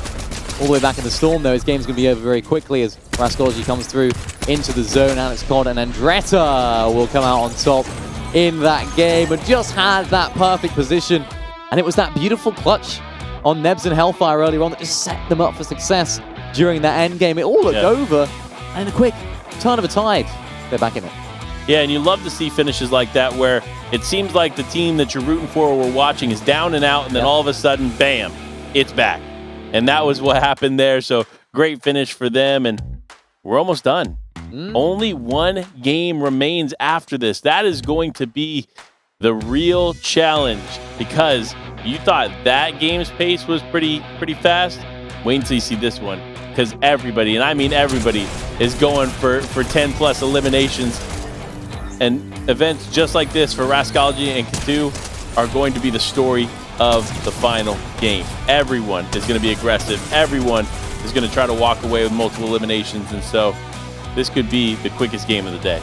This really could be the quickest game of the day. I mean, we've seen so much aggression in the past, particularly since it is the last game of the day as well for a lot of these teams. this is really where they might think, yeah, you know what?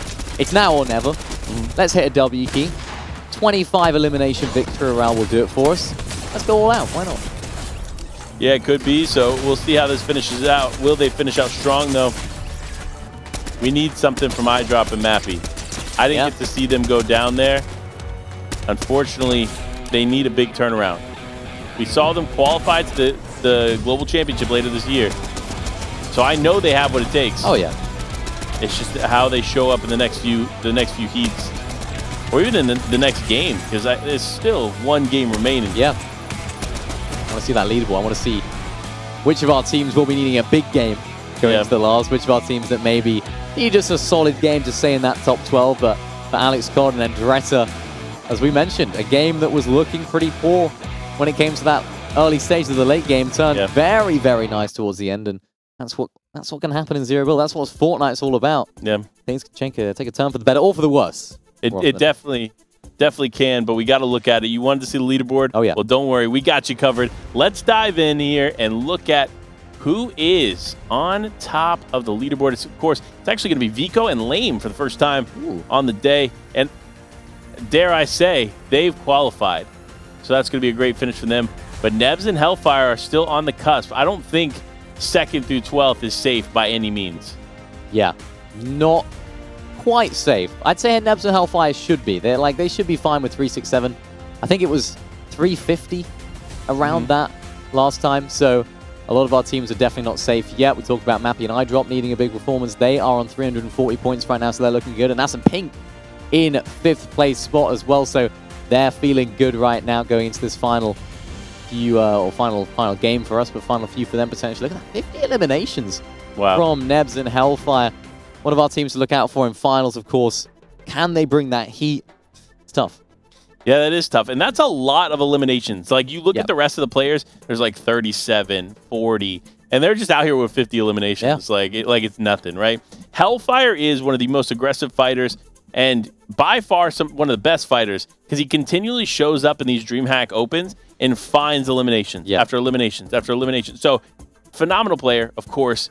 No matter who he's teamed with, he's finding himself towards the top of the leaderboard, and it's great to see.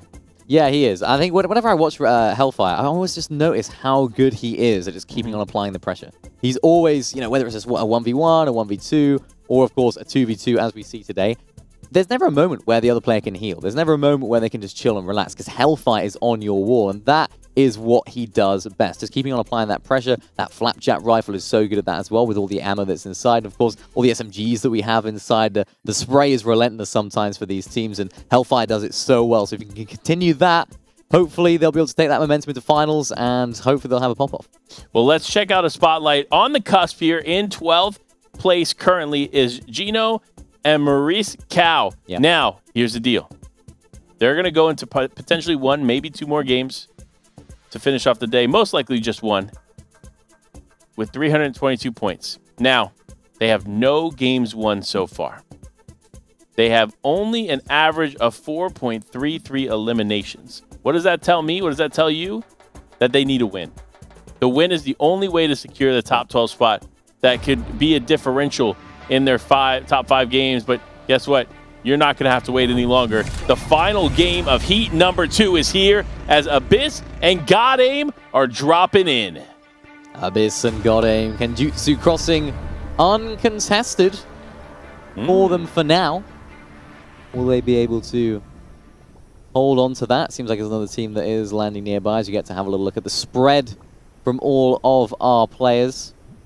Seems to be that sort of bus path from the west to the east, along sort of the middle of the map. So for a lot of our players that have those earlier drops, they'll be able to get down, get looted, get kitted nice and early, which is of course so beneficial in lots of different ways. That's a goat right now. And Alkin looking pretty strong, picking up an elimination. I like the Peely outfit as well. One of my personal favorites to see in competitive because it just simply doesn't fit in, but it's always fun to look at. As Lecce and Swilliam pick up their eliminations right now. It's only 1 actually for Lecce, and Brutal Bastion again just proving why it's absolutely crazy as Crackley takes down Lecce. So Lecce's out of the game. Katu and Rascology, we saw them dominating this area in the last game. Can they keep it up, though? That's the real question. Can they keep this going as they look onward and upward and seeing what they can finish the day on? Because again, remember, if you're a player like Swilliam, for example, who just went down to Crackley and Bully. So if you're that team, you're immediately leaving and trying to get into another game. Yep. You're going to try as much as you can. Of course, it is going to be close, right? We're kind of on the cusp. So you might be able to get one game in, but you're going to have to make that last game count. And for the players that are staying alive at this moment, every second counts, because you either choose to play this game out to the fullest, or you have to choose to push someone, potentially get eliminated, and then go into another game. Those are the only two options, and if you're not careful, you could make the wrong decision. You know what I'd be doing at this point if I was in this game? What? I'd be looking at the elimination feed. I'd be looking who's in this lobby. How do I fancy my chances against who I'm seeing in the feed? Yeah. Do I fancy myself against Katu and Vascology with the way they're playing? Do I fancy myself against the likes of Kylie, who was just in this game? Cease, Pink. Cease, Pink, and us. All these names. If the answer to that is yes, then I'm staying in. But if the answer to that's no, might as well hit the W key and try and come into a slightly less high-skilled lobby in the last game, potentially. But then you never know. The grass isn't always greener. So it's really a mental challenge in terms of knowing what to do and what's best, because there's never a single answer to that question. Yeah. There's never a right time to leave. There's never a right time to do it, because you never know what could happen. You could get a really quick queue and you think, oh, we could have W keyed a little bit more in that last game. Or you get a really long queue and you could say, oh, I wish we ended up leaving that game sooner. So everything's up in the air. So for now, for Blake and Cease, they're looking to just stay in this game and make the most of what they've been given. What they've been given is not bad at all. They both have this cannon in their inventory. They're going to have to make it work. Grenades coming through. Crackley having to just W key and get straight in their faces. And Crackley and Bully will definitely benefit from that. But Bully, of course, now left as a solo. And it's Floki and company that come and clean up. Man, oh man. So that's the first time we've seen Floki out here. Yeah. I'm happy to get to see the man, the myth, the legend, show up in a big way there as he's playing with Coin. But, oh, wow. What a cleanup there. They are just not slowing down. 3 eliminations on the board, 30 more to go for them as they just continue to rain terror on this lobby. Yeah, raining terror indeed. I like these guys. Fantastic team that we've seen popping off in the trios in the past as well, but we talked about it. They needed it. Mappy and iDrop, they needed a big game right there too, to make sure they're in that top 12, and so far it's off to a very good start. 4 eliminations. A lot of people in this area in the snow, which is surprising to me. It's like a lot of people are just opting to fight over here, and that could be a good thing for some, but if iDrop and Mappy aren't careful, they could run into Floki. Yeah. And they have been on a tear as well. So 2 teams that are feeling really confident about their chances right now. If they land near one another, they go head-to-head against one another. Sadly, one still has to go. No matter how confident you are, you can't win every fight. Yeah, it was Reddish right there, taking out Gripey. Now it's Pyrex against Flixie. Who's going to come out on top? Of course, Reddish already doing a great job to take out Gripey. That sets them off to a really good start in this fight, but Flixie, a big brain play from him, means that unfortunately for Reddish and her teammate, they're not quite able to stay in this game for too much longer. But a really great job from Reddish to take out Gripey. Not an easy task whatsoever, especially with the form that Gripey and Flixie are in. It was a valiant effort. Valiant effort indeed, but Floki, Coin, hanging out. And it looks like Hype and Robnik are going to be the next victim of Floki and Coin. But it doesn't matter to Hype. He just keeps going up in the air. He's like, you know what? Bounce around. Take a shot. I dare you. Here, I'm right here. I'm out in the open. I got a big circle for a glider. Just tag me up. Playing with fire right there, because, I mean, we know how good these guys are. Coin is T-Chips, for those wondering. T-Chips? T-Chips, yeah, because I noticed he changed his name. And, it's Coin. It's Coin on the screen. You know, listen. T-Chips in real life. I don't know who T-Chips is. I only know Coin Coin. Of course, playing alongside Floki. Spoke to Floki quite recently as well. Also in Edinburgh. And said hello to him. Said, hey, Floki, how are you? Said, yeah, good. He said, who are you? I was like, I'm Mini Miner. Nice to meet you, mate.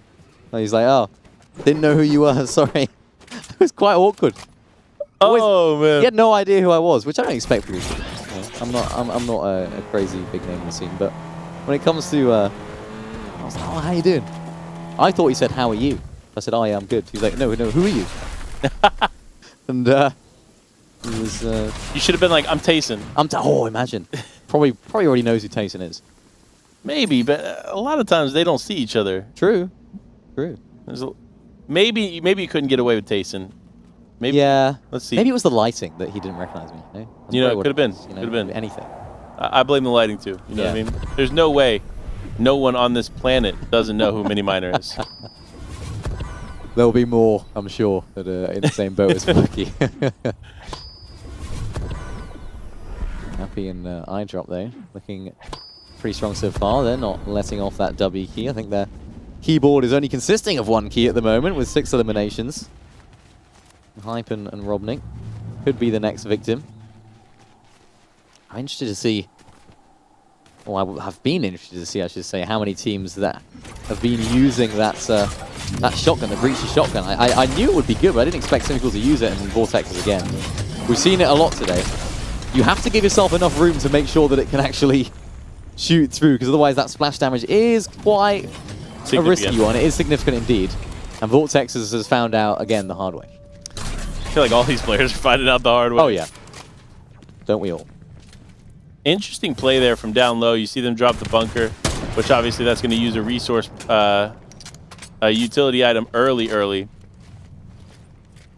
But also it does seem to work for Vortexers and Axe Force. They don't want to continue to waste their ammo on it. They don't have a ton to work with. So they're just like, hey, you know what? We're just going to have to let them do their thing, and maybe we'll do something afterwards.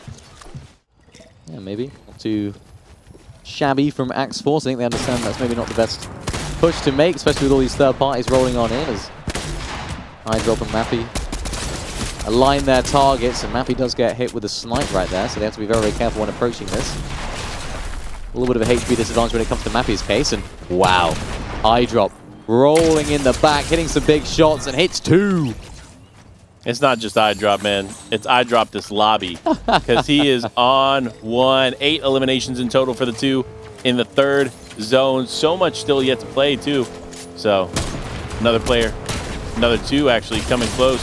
Ooh. Oh, it's grippy. No, iDrop going to go down after the huge... Oh, what a shot. But no, sadly, it is all over for Flix, or for iDrop and Mappy in this game. But again, if they rush, maybe they get into one more game. Maybe. They were W King, so hopefully those elimination points will be enough. And Vortexes and Axe Force are really not letting this slide. Connects with the shot through the builds right now as Vortexes makes his presence known inside of this vault. Gets 1, and of course, the other one will follow. A fantastic job from Axe Force to come in and help them out as well. And now they're able to collect all of this loot from the vault.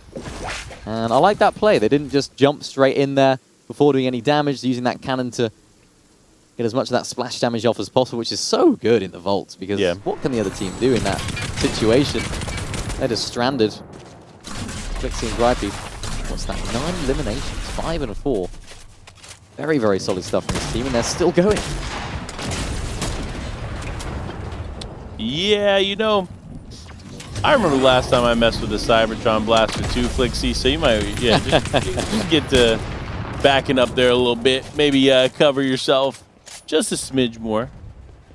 But if you're thinking about it, remember, 2 shots out of the Cybertron Blaster, now it's used. So you know, okay, well, they can't hit me again. Now, if I'm going to press forward, it's going to be the time to do it. Yeah, you have to know what the other team have used. 30 seconds for each charge, and of course 2 charges per cannon.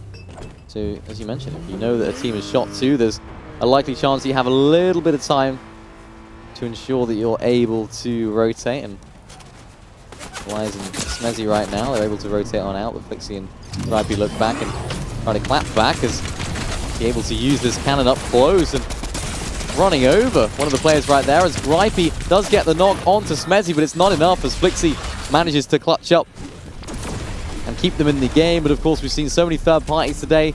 11 eliminations for this team. Are they going to survive? I think they will be okay for now, and they won't have to worry about any other teams. This is a good pickup for them. The fact that they're still in this, despite the aggression that they've shown so far, is impressive. Yep. They're not going down this time around, so we'll have to continue to tune back and forth in with them. But Scram and Triprin, this is a team we have not seen one time today. True. And that should be criminal. Because Triprin and Scram, we love Triprin and Scram here on the broadcast. These two continually show up for events. Great mentality, great attitude, and of course representing Man City in a big way. So always great to see them out here doing what they do best. And that is playing some Fortnite together. So we'll see how that continues to play out for them. But looking at the way that this is ending, there's not too many people left in this one. So we could see a fight break out soon. The only thing I can think of, of course, as I say that, the fight is breaking out right now. There's only a few opportunities for fights to break out, and sure enough, this is going to be one of them. Forced into the edge of zone. Big shot comes through with the Cybertron. They realized it hits, so now every shot is coming their way. He does have a slurp juice, so if he can just manage to get away, maybe find a med kit, find something simple, he might be able to stay in this one, but... Oh, there it is, a flopper. Huge. Beautiful. Slap juice too. For Hype. Keeps him alive for a little bit longer. Still 9 other teams as well left in this game. So they do have to be careful with how they approach this. So many of these teams will be kind of bunched up on this south side of the next zone. So the way they get in here will be absolutely vital. I think at this stage of the lobby as well, you just have to think that these teams will not be trying to double keep. They'll be trying to make sure they can play out this game for as long as possible. Hype using his only protection in the bunker. Missing some shots with that flapjack rifle. It's such a difficult weapon to aim at these longer distances, so I do feel from here. And Abyss just sneaking up around the corner, making his presence known, but so is Hype hitting a big shot to try and fend him off. It's not going to be quite enough though. Abyss with the right hand peek. Hype says no and hits 2 players. That's two different teams. Knocks, 2 different teams. Hype's on a roll. You'll love to see it, but now Chug Cannon coming into effect. Definitely going to be a good pickup for him. However, no more slurp juices, it doesn't look like, despite these teams finding a lot of heals. Fortunately, not enough to really keep Hype in this one, so he's got a choice.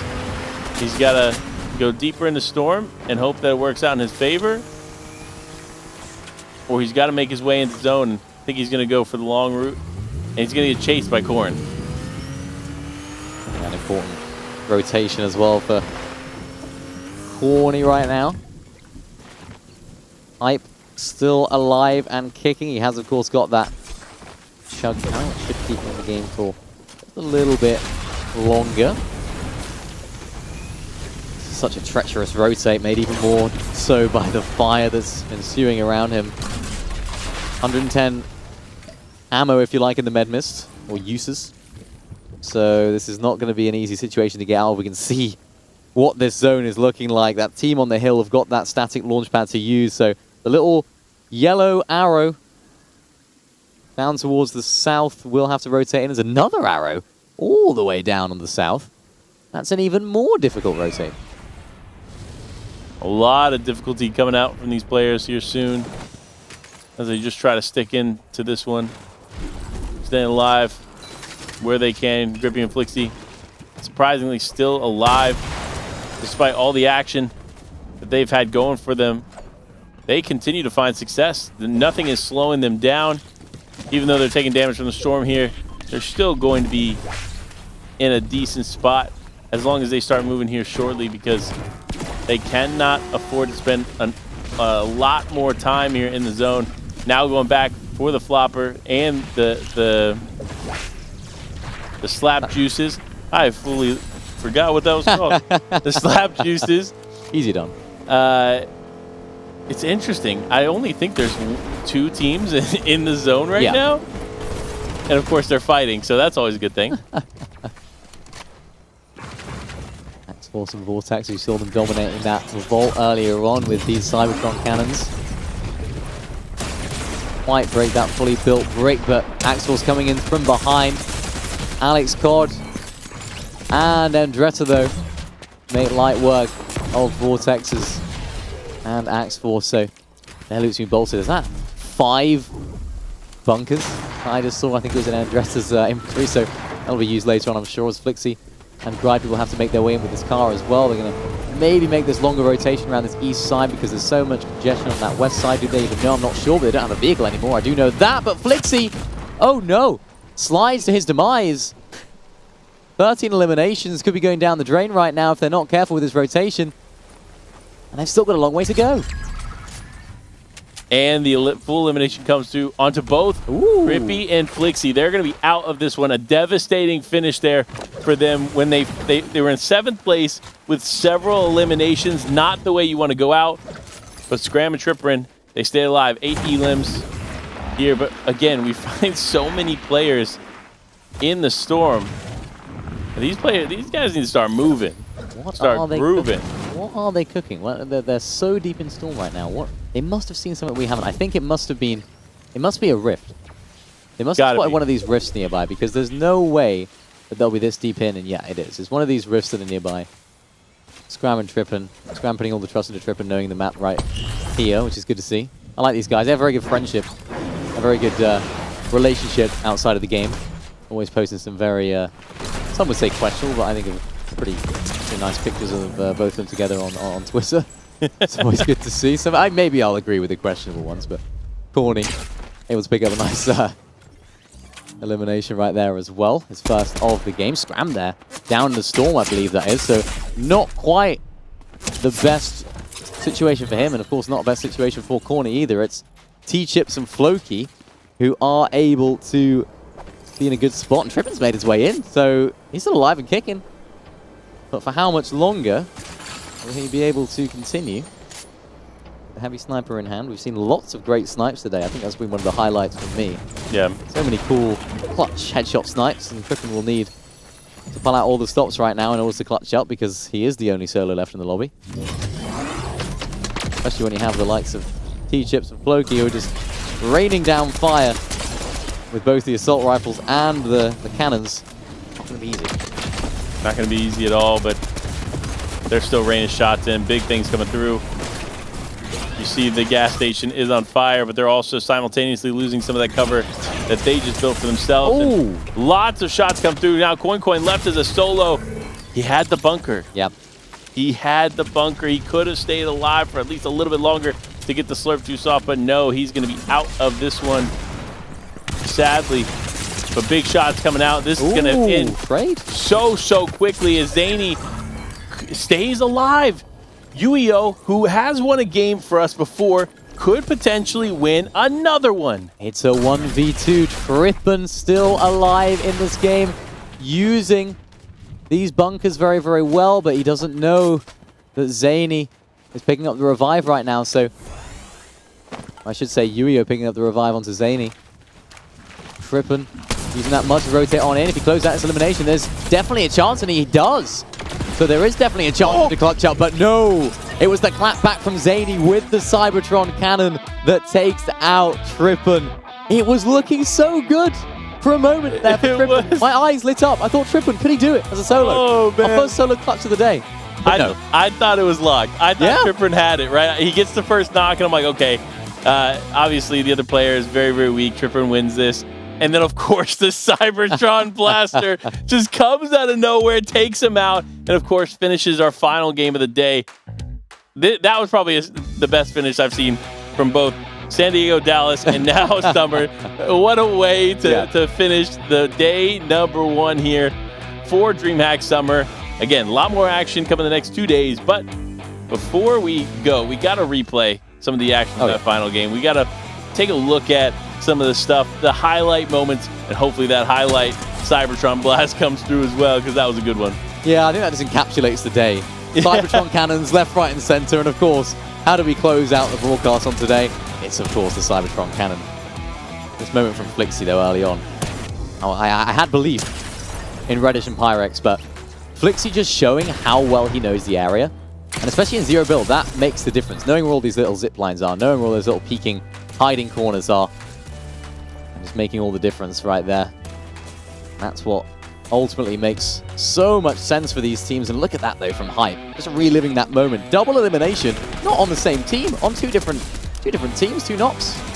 Yeah, and he survived for quite a bit of times. Here it is. He actually survived until that moment right there, which is impressive. So he was able to pick up those eliminations, still stay in it, and unfortunately go down there. But it doesn't matter because this is the finish. UEO. There it is. And Zany just bouncing up in the air. There he goes. With the shot. So congratulations on the final victory royale of the day. It is UEO and Zany going to walk away with it. They've won multiple games from today. So yeah, definitely impressive. But wait, I actually have a surprise for all of you at home. I don't know what this is actually. We're not done yet. We have one final bonus game for you all at home. So guess what? We're going to get into it. A little bit more action to close out the day. We weren't done. That was too cool of a way. We gotta see how this is properly going to end. So without further ado, we'll get into this game here shortly. But honestly, this has been a good day. This has been a great day. It's been a great day. I've had an absolute blast. We've been able to witness some of the best action, and we'll be able to see it closing out very, very shortly. But let's have a look at how the leaderboard shapes up before we enter into our last game of the day. Pump and Trashy all the way up on top, 389. Sealed and dealed, I'm sure, for them going into the finals. Yeah, it's definitely going to be a good one. So far, they're still up there at the top. But remember, this is not a finalized leaderboard. There's still games being played. And, of course, we're potentially going to get to watch one of them right now. So it really comes down to what happens here in the final moments. And Pump Trashy, of course, up there at the top. It's solid, but it's not necessarily guaranteed. Nothing is guaranteed until the final game is commenced. Yep. And so lots more action still to play out. Scram and tripping, though. 12th place. I'm just noticing those guys. 348 points. Will they be able to get into another game? I don't know. I hope so for them because they need the points to be able to get into the the later stage of this leaderboard. And it's not quite going to be enough for them because we have this extra game that will boost everyone else up. So if any of these players are in that final game, then they need to get in. They do. And we got another spotlight here before we get into this. And of course, we got to talk about them right there. It's Gino and Maurice Cow. We tuned in with them not so long ago. We did a little spotlight on them when they were in the top 12. Sadly, they have fallen outside of it. But again, the games aren't necessarily over yet. One big game could convert all of this in their favor. So you never know how this could play out. Yeah, and this is a team that I'm particularly excited about. I know Maurice Cow is one of those players that a lot of people have high expectations of when it comes to frag ability. One of those players that is kind of up and coming. Danish as well. So a lot of the Danish players will just look to him as one of those players that has all the potential in the world to be such a great Fortnite player, such a great fragger. So hopefully they'll be able to transfer that into zero build today. And not quite in this heat making it happen. It's still all to play for, of course, if they get into that final game. But there's still heats 3 and 4 as well tomorrow if they can't quite make it happen. Yeah, I mean, look, this isn't the last opportunity for these players. No. They still have some opportunities tomorrow because this is only day 1 of 3. Day 2 has 2 more heats. And then, of course, day 3 is the finals, baby. So lots more Fortnite coming your way. It's not done yet. Oh, man. That Cybertron blast is still replaying in my head just to finish that game. Yep. Such a beautiful finish. Oh, man. But are you ready? Oh, I'm always ready. You ready for some more Fortnite action? Yeah, are you? Oh, I'm ready. Are you ready? Are you ready at home? Because here it is. Let's dive into the game, and it's going to be our final game of the day. Now, in my opinion, right, we saw how quickly the last few games went. This one's going to be different. The reason I say this is they're going to play this slower. Everyone realizes they need to survive, and that placement is going to be more valuable. So I believe, I could be wrong, but I do believe this is going to be a pretty slow game in comparison to how fast we saw eliminations come through in the last few. Yep, I agree, 100%. A lot of these teams will be needing a good performance in this game to stay in that top 12 if they are in there, but for some of our players down below and some of our teams, they might need to hit the W key because they need as many points as possible. So I think it all depends on which team are you? Are you a team that needs a good placement and therefore will benefit from not fighting, or are you one of those teams that needs a high elimination, crazy pop-off in order to get your way into the finals? So if you're of the latter, we'll expect to see them hitting the W key quite a lot. As we see Alvin and Polly right now, just towards that mansion area, just outside of that Frenzy Fields, but a place that has not been short of action all day. It's Brutal Bastion, a fantastic drop spot. Andy, you broke it down earlier so well, and, you know, pretty much sold me the idea of landing here. It's a fantastic drop spot, so much natural mobility. Of course, northern side of the map as well. Astrology and Kata, we've seen them just popping off here all day. And for me, I think they might be the Brutal Bastion owners.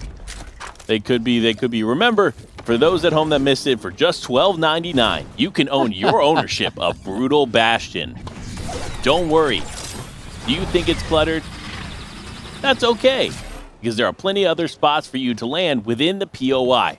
Again, for just $12.99, you can walk away with your opportunity at Brutal Bastion. Practicing your American advert voice. Yeah. I like it. Sounds good. In a world. Tuning in. Oh, man. I saw Reddish picking up elimination right there in the feed as well. Nice. Taking out Amar. Big ups to her. Doing a great job. Nice in as well. We haven't seen too much of him in the feed picking up more eliminations. Yeah. I'm just looking at that feed. I want to see who's in this lobby. What sort of caliber of players do we have?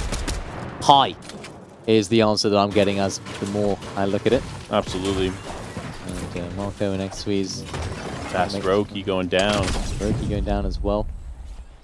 I like this duo though, Marco and X-Squeeze. They've been trying their best to spoil any parties that have been going on at Brutal. And we see Vico there in the feed as well. Recent solo land champion, we know all about him. And the Raxology, this is probably a little bit more calm of a start than what we've seen at Brutal Bastion. I think it just comes down to what's on the line, Panda, you know, knowing that this is your final opportunity, you don't want to waste it. Yeah, I think these nerves are going to be similar to what we saw nerves in a game one, right? Typically the first game of the day, first game of a heat is the most nerve-wracking. Everybody's trying to figure each other out. They're a little bit more patient. And that's actually what we're going to experience now here in the final game because, again, they knew how to play this aggressively and they knew how to take risks because they knew they could get into another game. Well, guess what? You lose this, you ain't getting into another game. Yep, this is it, now or never. Particularly for those teams that are trying to break their way into that top 12. It is an important moment. That's why we see a stalemate off spawn at Brutal Bastion, cheating. Quite aggressing right now, and there goes Alvin. We saw all the action going down earlier on just outside of Frenzy Fields at this mansion. It's Zinx and his teammate. They're able to pick up this, but there's another third party coming on in. This is why you can't stick around the loot for too long because they will pounce, and I'm almost counting down in my head when they're about to get absolutely beamed. In the bush right now, there's a little bit of cover. You can see those red arrows to the bottom of the screen. They're lurking. They're waiting. I think Zinx and his teammate will escape unscathed for now. Yeah, this is one of those things that... Ooh, maybe not. The teams, when they split up like this, it's basically a recipe for disaster. You cannot have this much space between your team and zero build. There's just no reason for it because let's just say, for example, Zinx takes one more shot, he's down, right? As a duo, you could potentially body block a little bit as these fights are going on. So that's why you got to stay close to one another. But here it is, Zinx, Skull going to play as best they can here to survive, but Zinx is now going to go down. Unfortunately, Skull going to have to do something as a solo.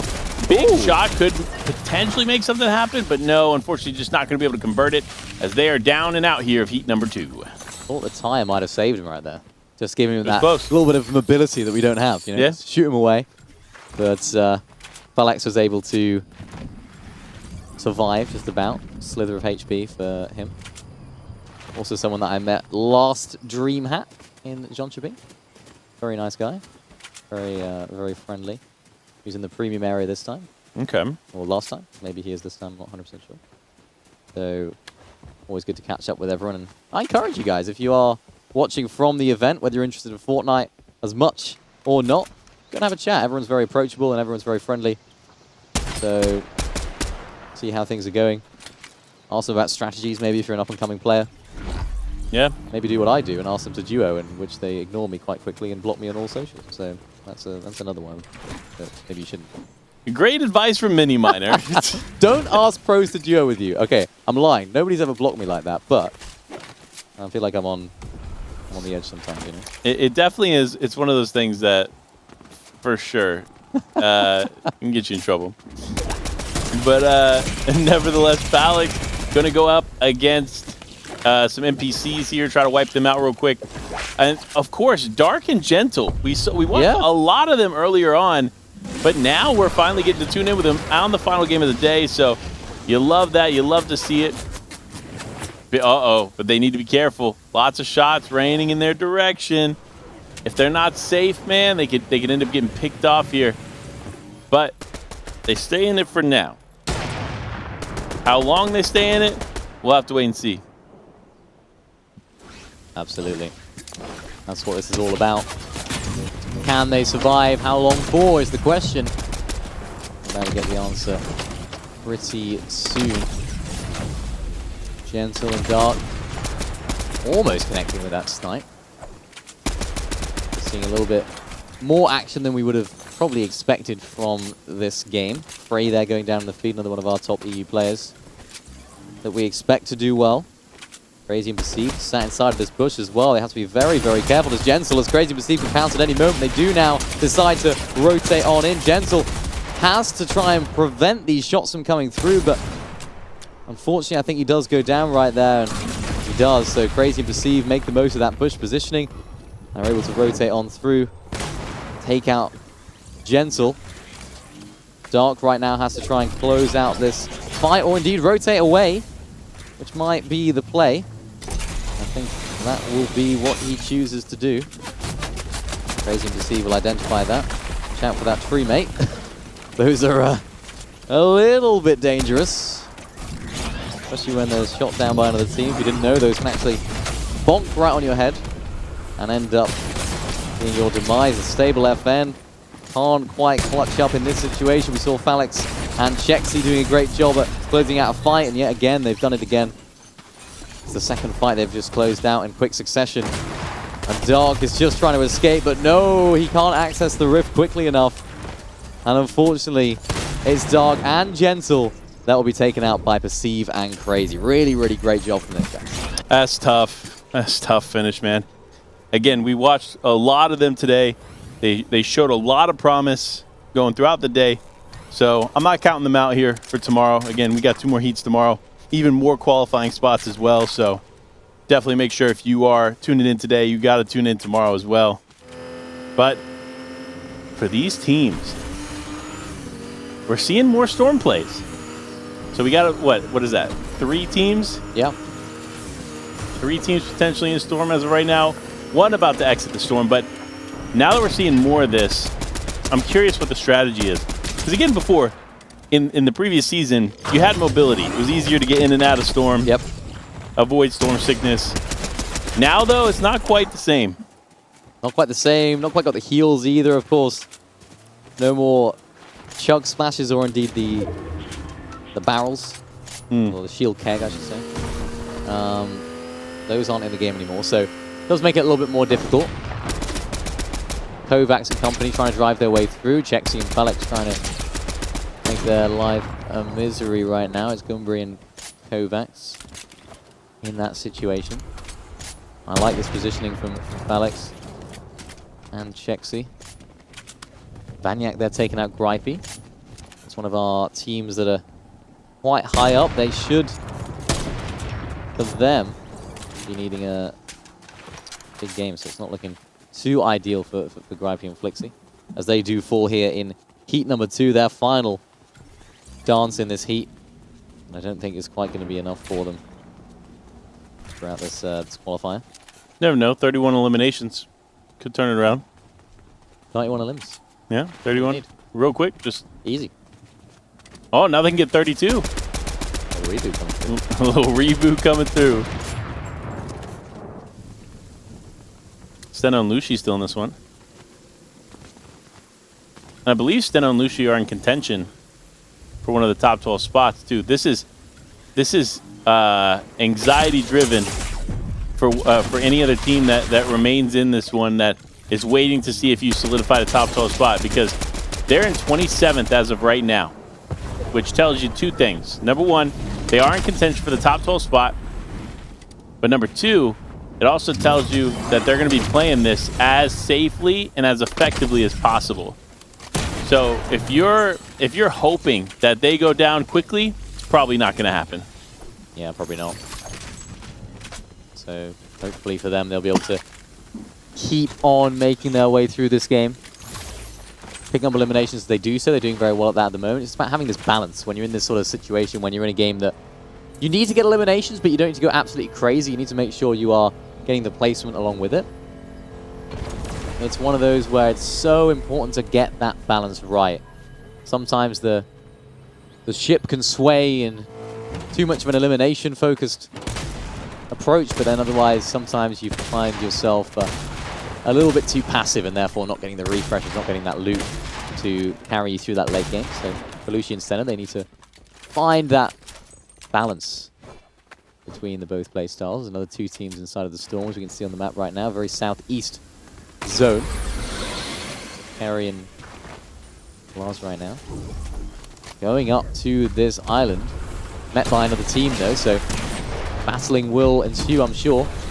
Carry will just rotate on back, so he knows he hasn't quite got the support of his teammate, but hits a big shot. Wow. So there it is. It's Lee that gets taken down. Hannibal 2. Now they should be able to take control of this position. It's just in the edge of this zone as well, so they don't even have to move to the next one.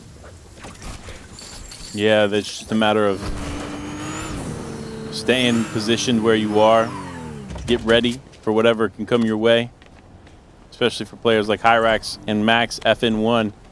They're the wild cards that we talked about before. We talked about how there's going to be players in this competition that aren't necessarily the most notable names, and they become the wild cards, the unpredictables.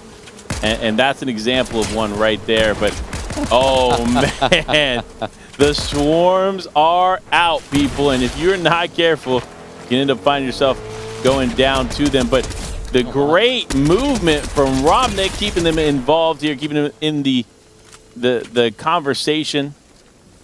Huge from them. But Hennessy, left as a solo player, might be able to turn this around for the team. And because of where they are positioned here in the bunker, there's no way the other team finds them. Yeah, I like this positioning. Underneath this bunker, he's got to be very, very careful. They only got 2 med kits, I can say, for the heals. Maybe might want to pop some minis as well, though, to ensure he doesn't get eliminated on his way through. Having to expend another one of those bunkers and finding himself yet again underneath. The med kit has to come through. It's the team all the way up on top of that island that are raining down fire. Saban and Sean as well. I think they are in contention, so this is a huge game for them. Massive, massive performance needed from these guys. Oh, he's needed to shoot himself backwards. Currently in 40th place with these guys, so they do need a solid game. Top 12 is not out of the question, but you can see them trying their very best to make it happen. They just do rotate on into this area. Shattered slabs. Gunbri and Kovacs. I think I say Gunbri's name differently every single time. Yeah. Goodenbri. Goodenbrit? Goodenbrit. You good, Brit? You good, Brit? So I'm not sure exactly how to pronounce it. Maybe it's something that we need to look into. I know a lot of people struggle the same, so we'll definitely have to ask. I need to ask him. Goodenbrit, if you see this clip, let us know how to say your name. That's what he's doing right now. He's like, all right, I'm typing in chat. Let me let Mini Miner and Panda know this. Yep. Is that how you say it? If he hits an emo right now, does that fish move? It used to. Any OG Fortnite players will know. Now he'll hit the emo though, because very much focused on the game, as he should be. Yeah. Lucy and Steno, we talked about them earlier. Definitely in contention. 27th when we last clocked in with them. As we know, Falex did drop down, so Chexy's now left as a solo. Lucy and Steno might be able to clutch up with that, and they do. 4 of these slurp juices for Steno. 2 of those bunkers. Gold loot galore. That's what you get for 5 eliminations. You know, it could be better. You reckon? Not really. Unlock the Portal Fortress again? Yep, put the Portal Fortress in. Go ahead and give them legendary pump shotguns. Or like the OG legendary tack. That would go crazy in zero building. That would. I like that weapon. Destry though, unfortunately falling. Blazin having to pick up where he fell. And this is really difficult for them, especially since repairs and Nyston right now are making their way through. They are able to close out this elimination. Will they be able to make it 2 as they're chasing on down Blazin? Should be able to close this one out. Lysen does pop that cover for now, but I don't think it's going to be quite enough. Of course, this is a duo that did qualify all the way through to DreamHack Dallas Finals. And I asked Nigel whether there's anything interesting that's happened in any of these LAN events he's been to. He said nothing. Nothing of interest has happened. Nothing of interest, okay. In any of these events, so I'm sure that's not quite correct. He probably just didn't want to go through the explanation or maybe have an embarrassing soup moment like his fellow org-mate had. Doesn't want to mention it. I respect it. I understand. Carry. Trying to close out this fight. It's all going on the side of this zone. As Nigel just caught on the edge right now. Of course, W keying on the edge does come with its problems. And we can see what's going on right now, and this is the result. Problems and pros. That's the 2 things this situation comes with. Now, they find themselves stacked up on slurp juices. They got the med mist as well. There's not much that can hold them back in this game except themselves, but oh man, if you are hype, you are fuming. The snipe coming through super clean for Crazy. Now they get involved in the fight. Robnik just trying to push back, potentially hoping to just survive this. But hype not going to be one to stay in this game. Robnik, though, just keeps running. He's running. Is he going to be able to make it out, though?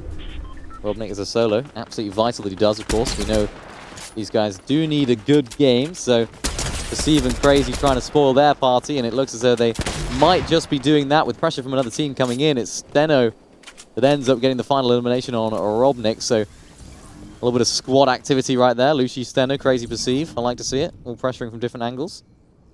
Maybe that civil nature between the two might turn into a war in a sec, because it seems as though that is the case, but Lucy goes down to a headshot snipe from Crazy, who hits another snipe, might I add.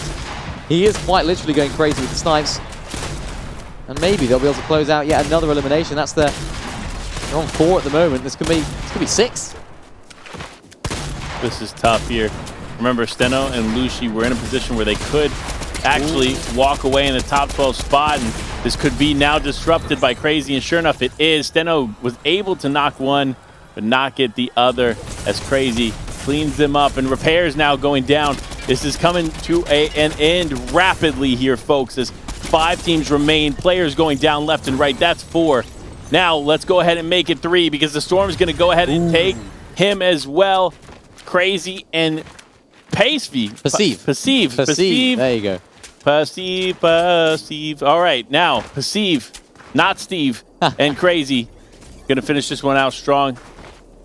Looks like there's only a few players remaining. Big shots coming in here. That's gonna be the solo going down. Crazy gonna go ahead and pop the slurp juice. Now it is down to this 2v2, and oh my gosh, Crazy return fire. What was a great spot and a great position for Crazy. Now down as Savid picks up a beautiful snipe here to potentially finish off the game. Huge snipe from Savid to unlock their ability to rotate on in and W key Perceive. Will it happen for them? Hopefully it will. They've got the man advantage. They do have the health advantage as well. And of course, it's Savid and Sean that close out the final game of the day. Fantastic stuff from him. That snipe, Savid. You're crazy, man. You're crazy. You know, we were talking about how becoming an analyst washes you. Savid You're not washed, man. Throw Throw it out the window. Keep it up, man. Great finish to the day. And of course, shout out to Savid for a beautiful, beautiful win. You saw, again, another example of a player not letting it go to chance. He pushed straight into Storm. It's risky, but he knew that if he was aggressive enough, he could walk away with the win, and sure enough, he did. Yeah, that snipe just enabled him to make that W key play worthwhile. So many actions throughout this whole end game, and it's all about these big hitting shots, especially when it comes to close quarters engagements.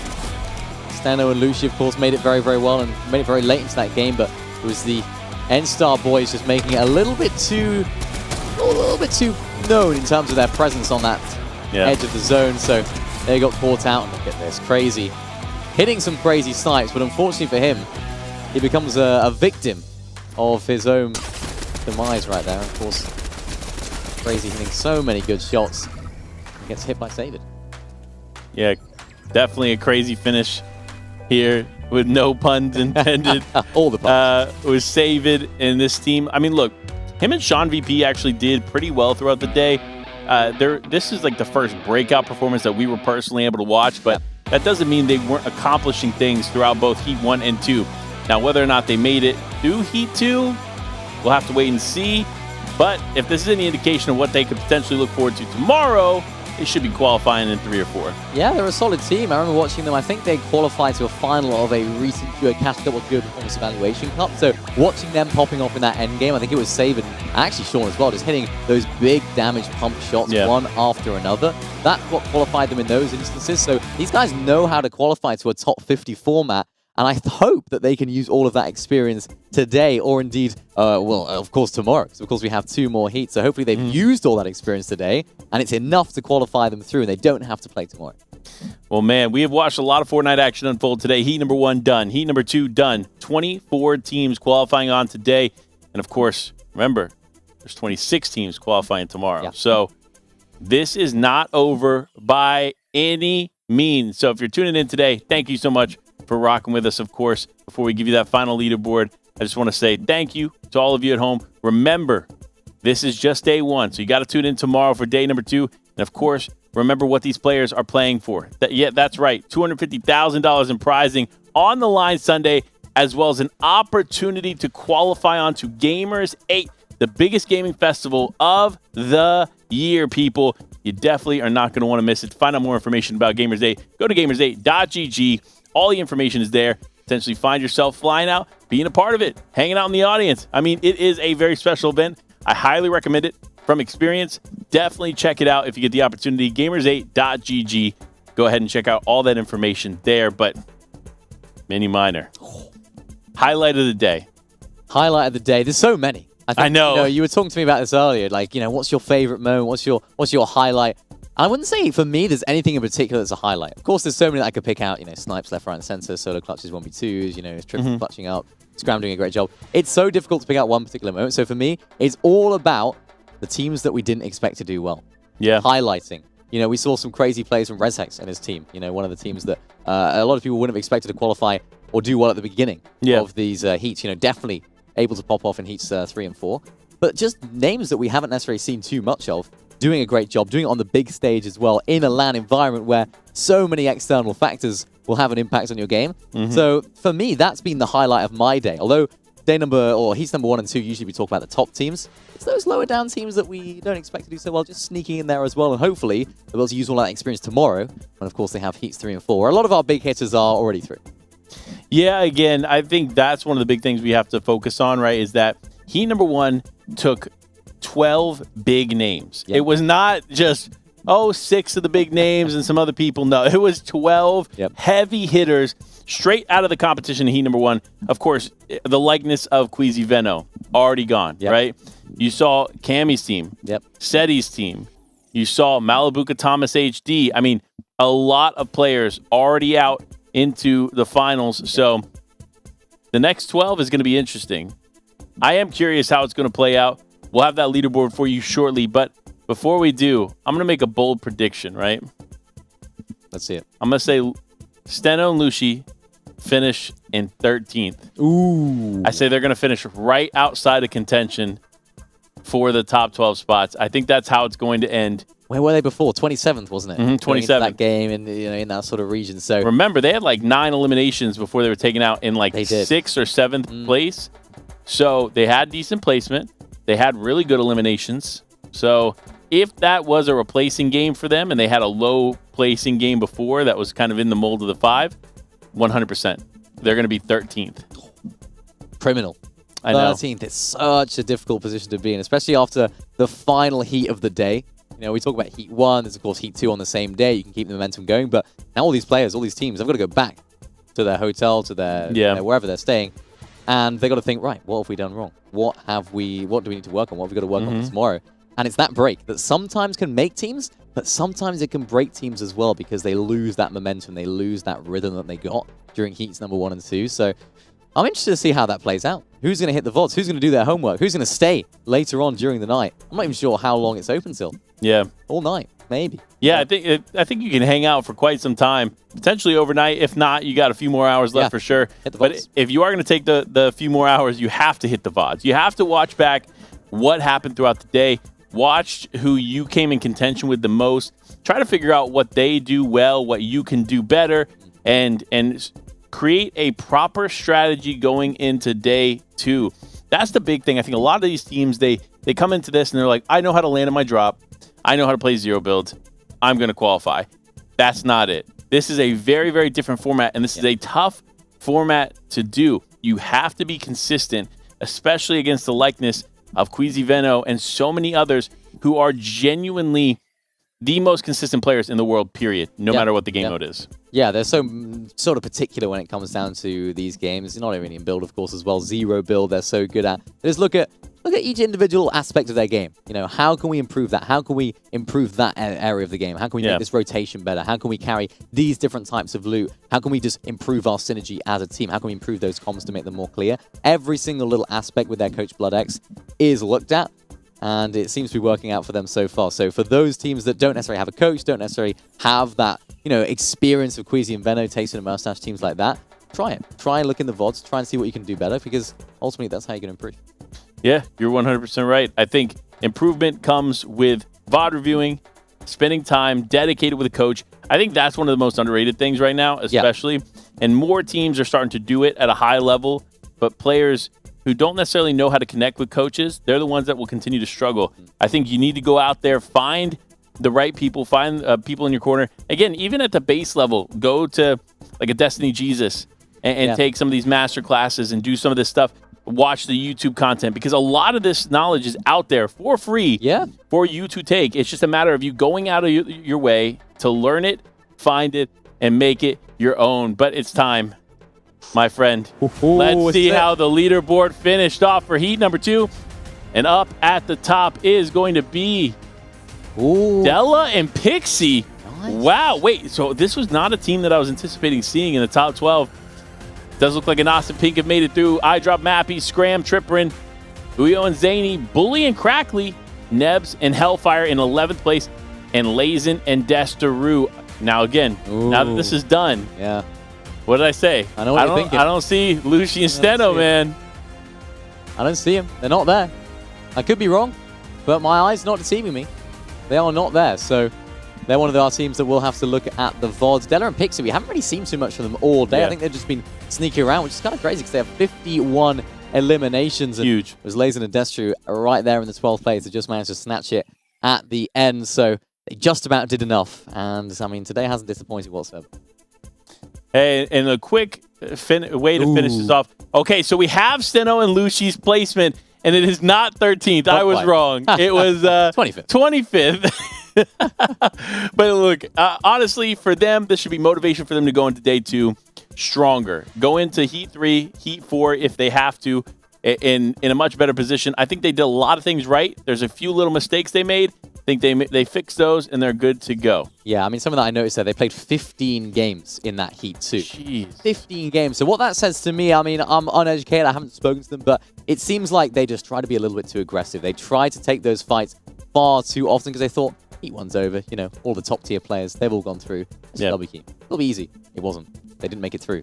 25th is not quite enough. So hopefully for them, that would have been a good lesson. It's not going to be quite as easy as maybe they expected. Spending all those games, 15 games of W keying, It's a lot. So going into heat number 3 tomorrow, I think they'll come out on top. And I'm predicting, if we're going on the line of predictions, a top 3 from them in heat number 3 tomorrow. You know what? I like that. But that's going to be it for us here at DreamHack Summer. I'm, again, your host, Panda and Mini Miner, breaking down all the action. We'll be back here same time tomorrow. So make sure to tune back in then for some more Fortnite action. Until then, we'll see you on the Battle Bus.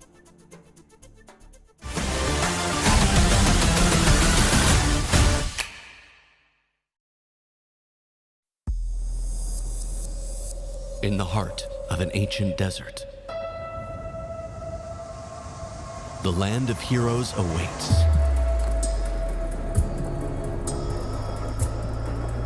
Prepare yourself.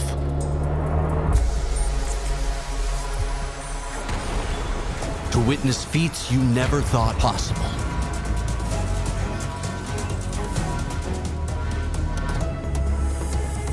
Records will be broken. Legends will be born. And fortunes will be made. The stage is set.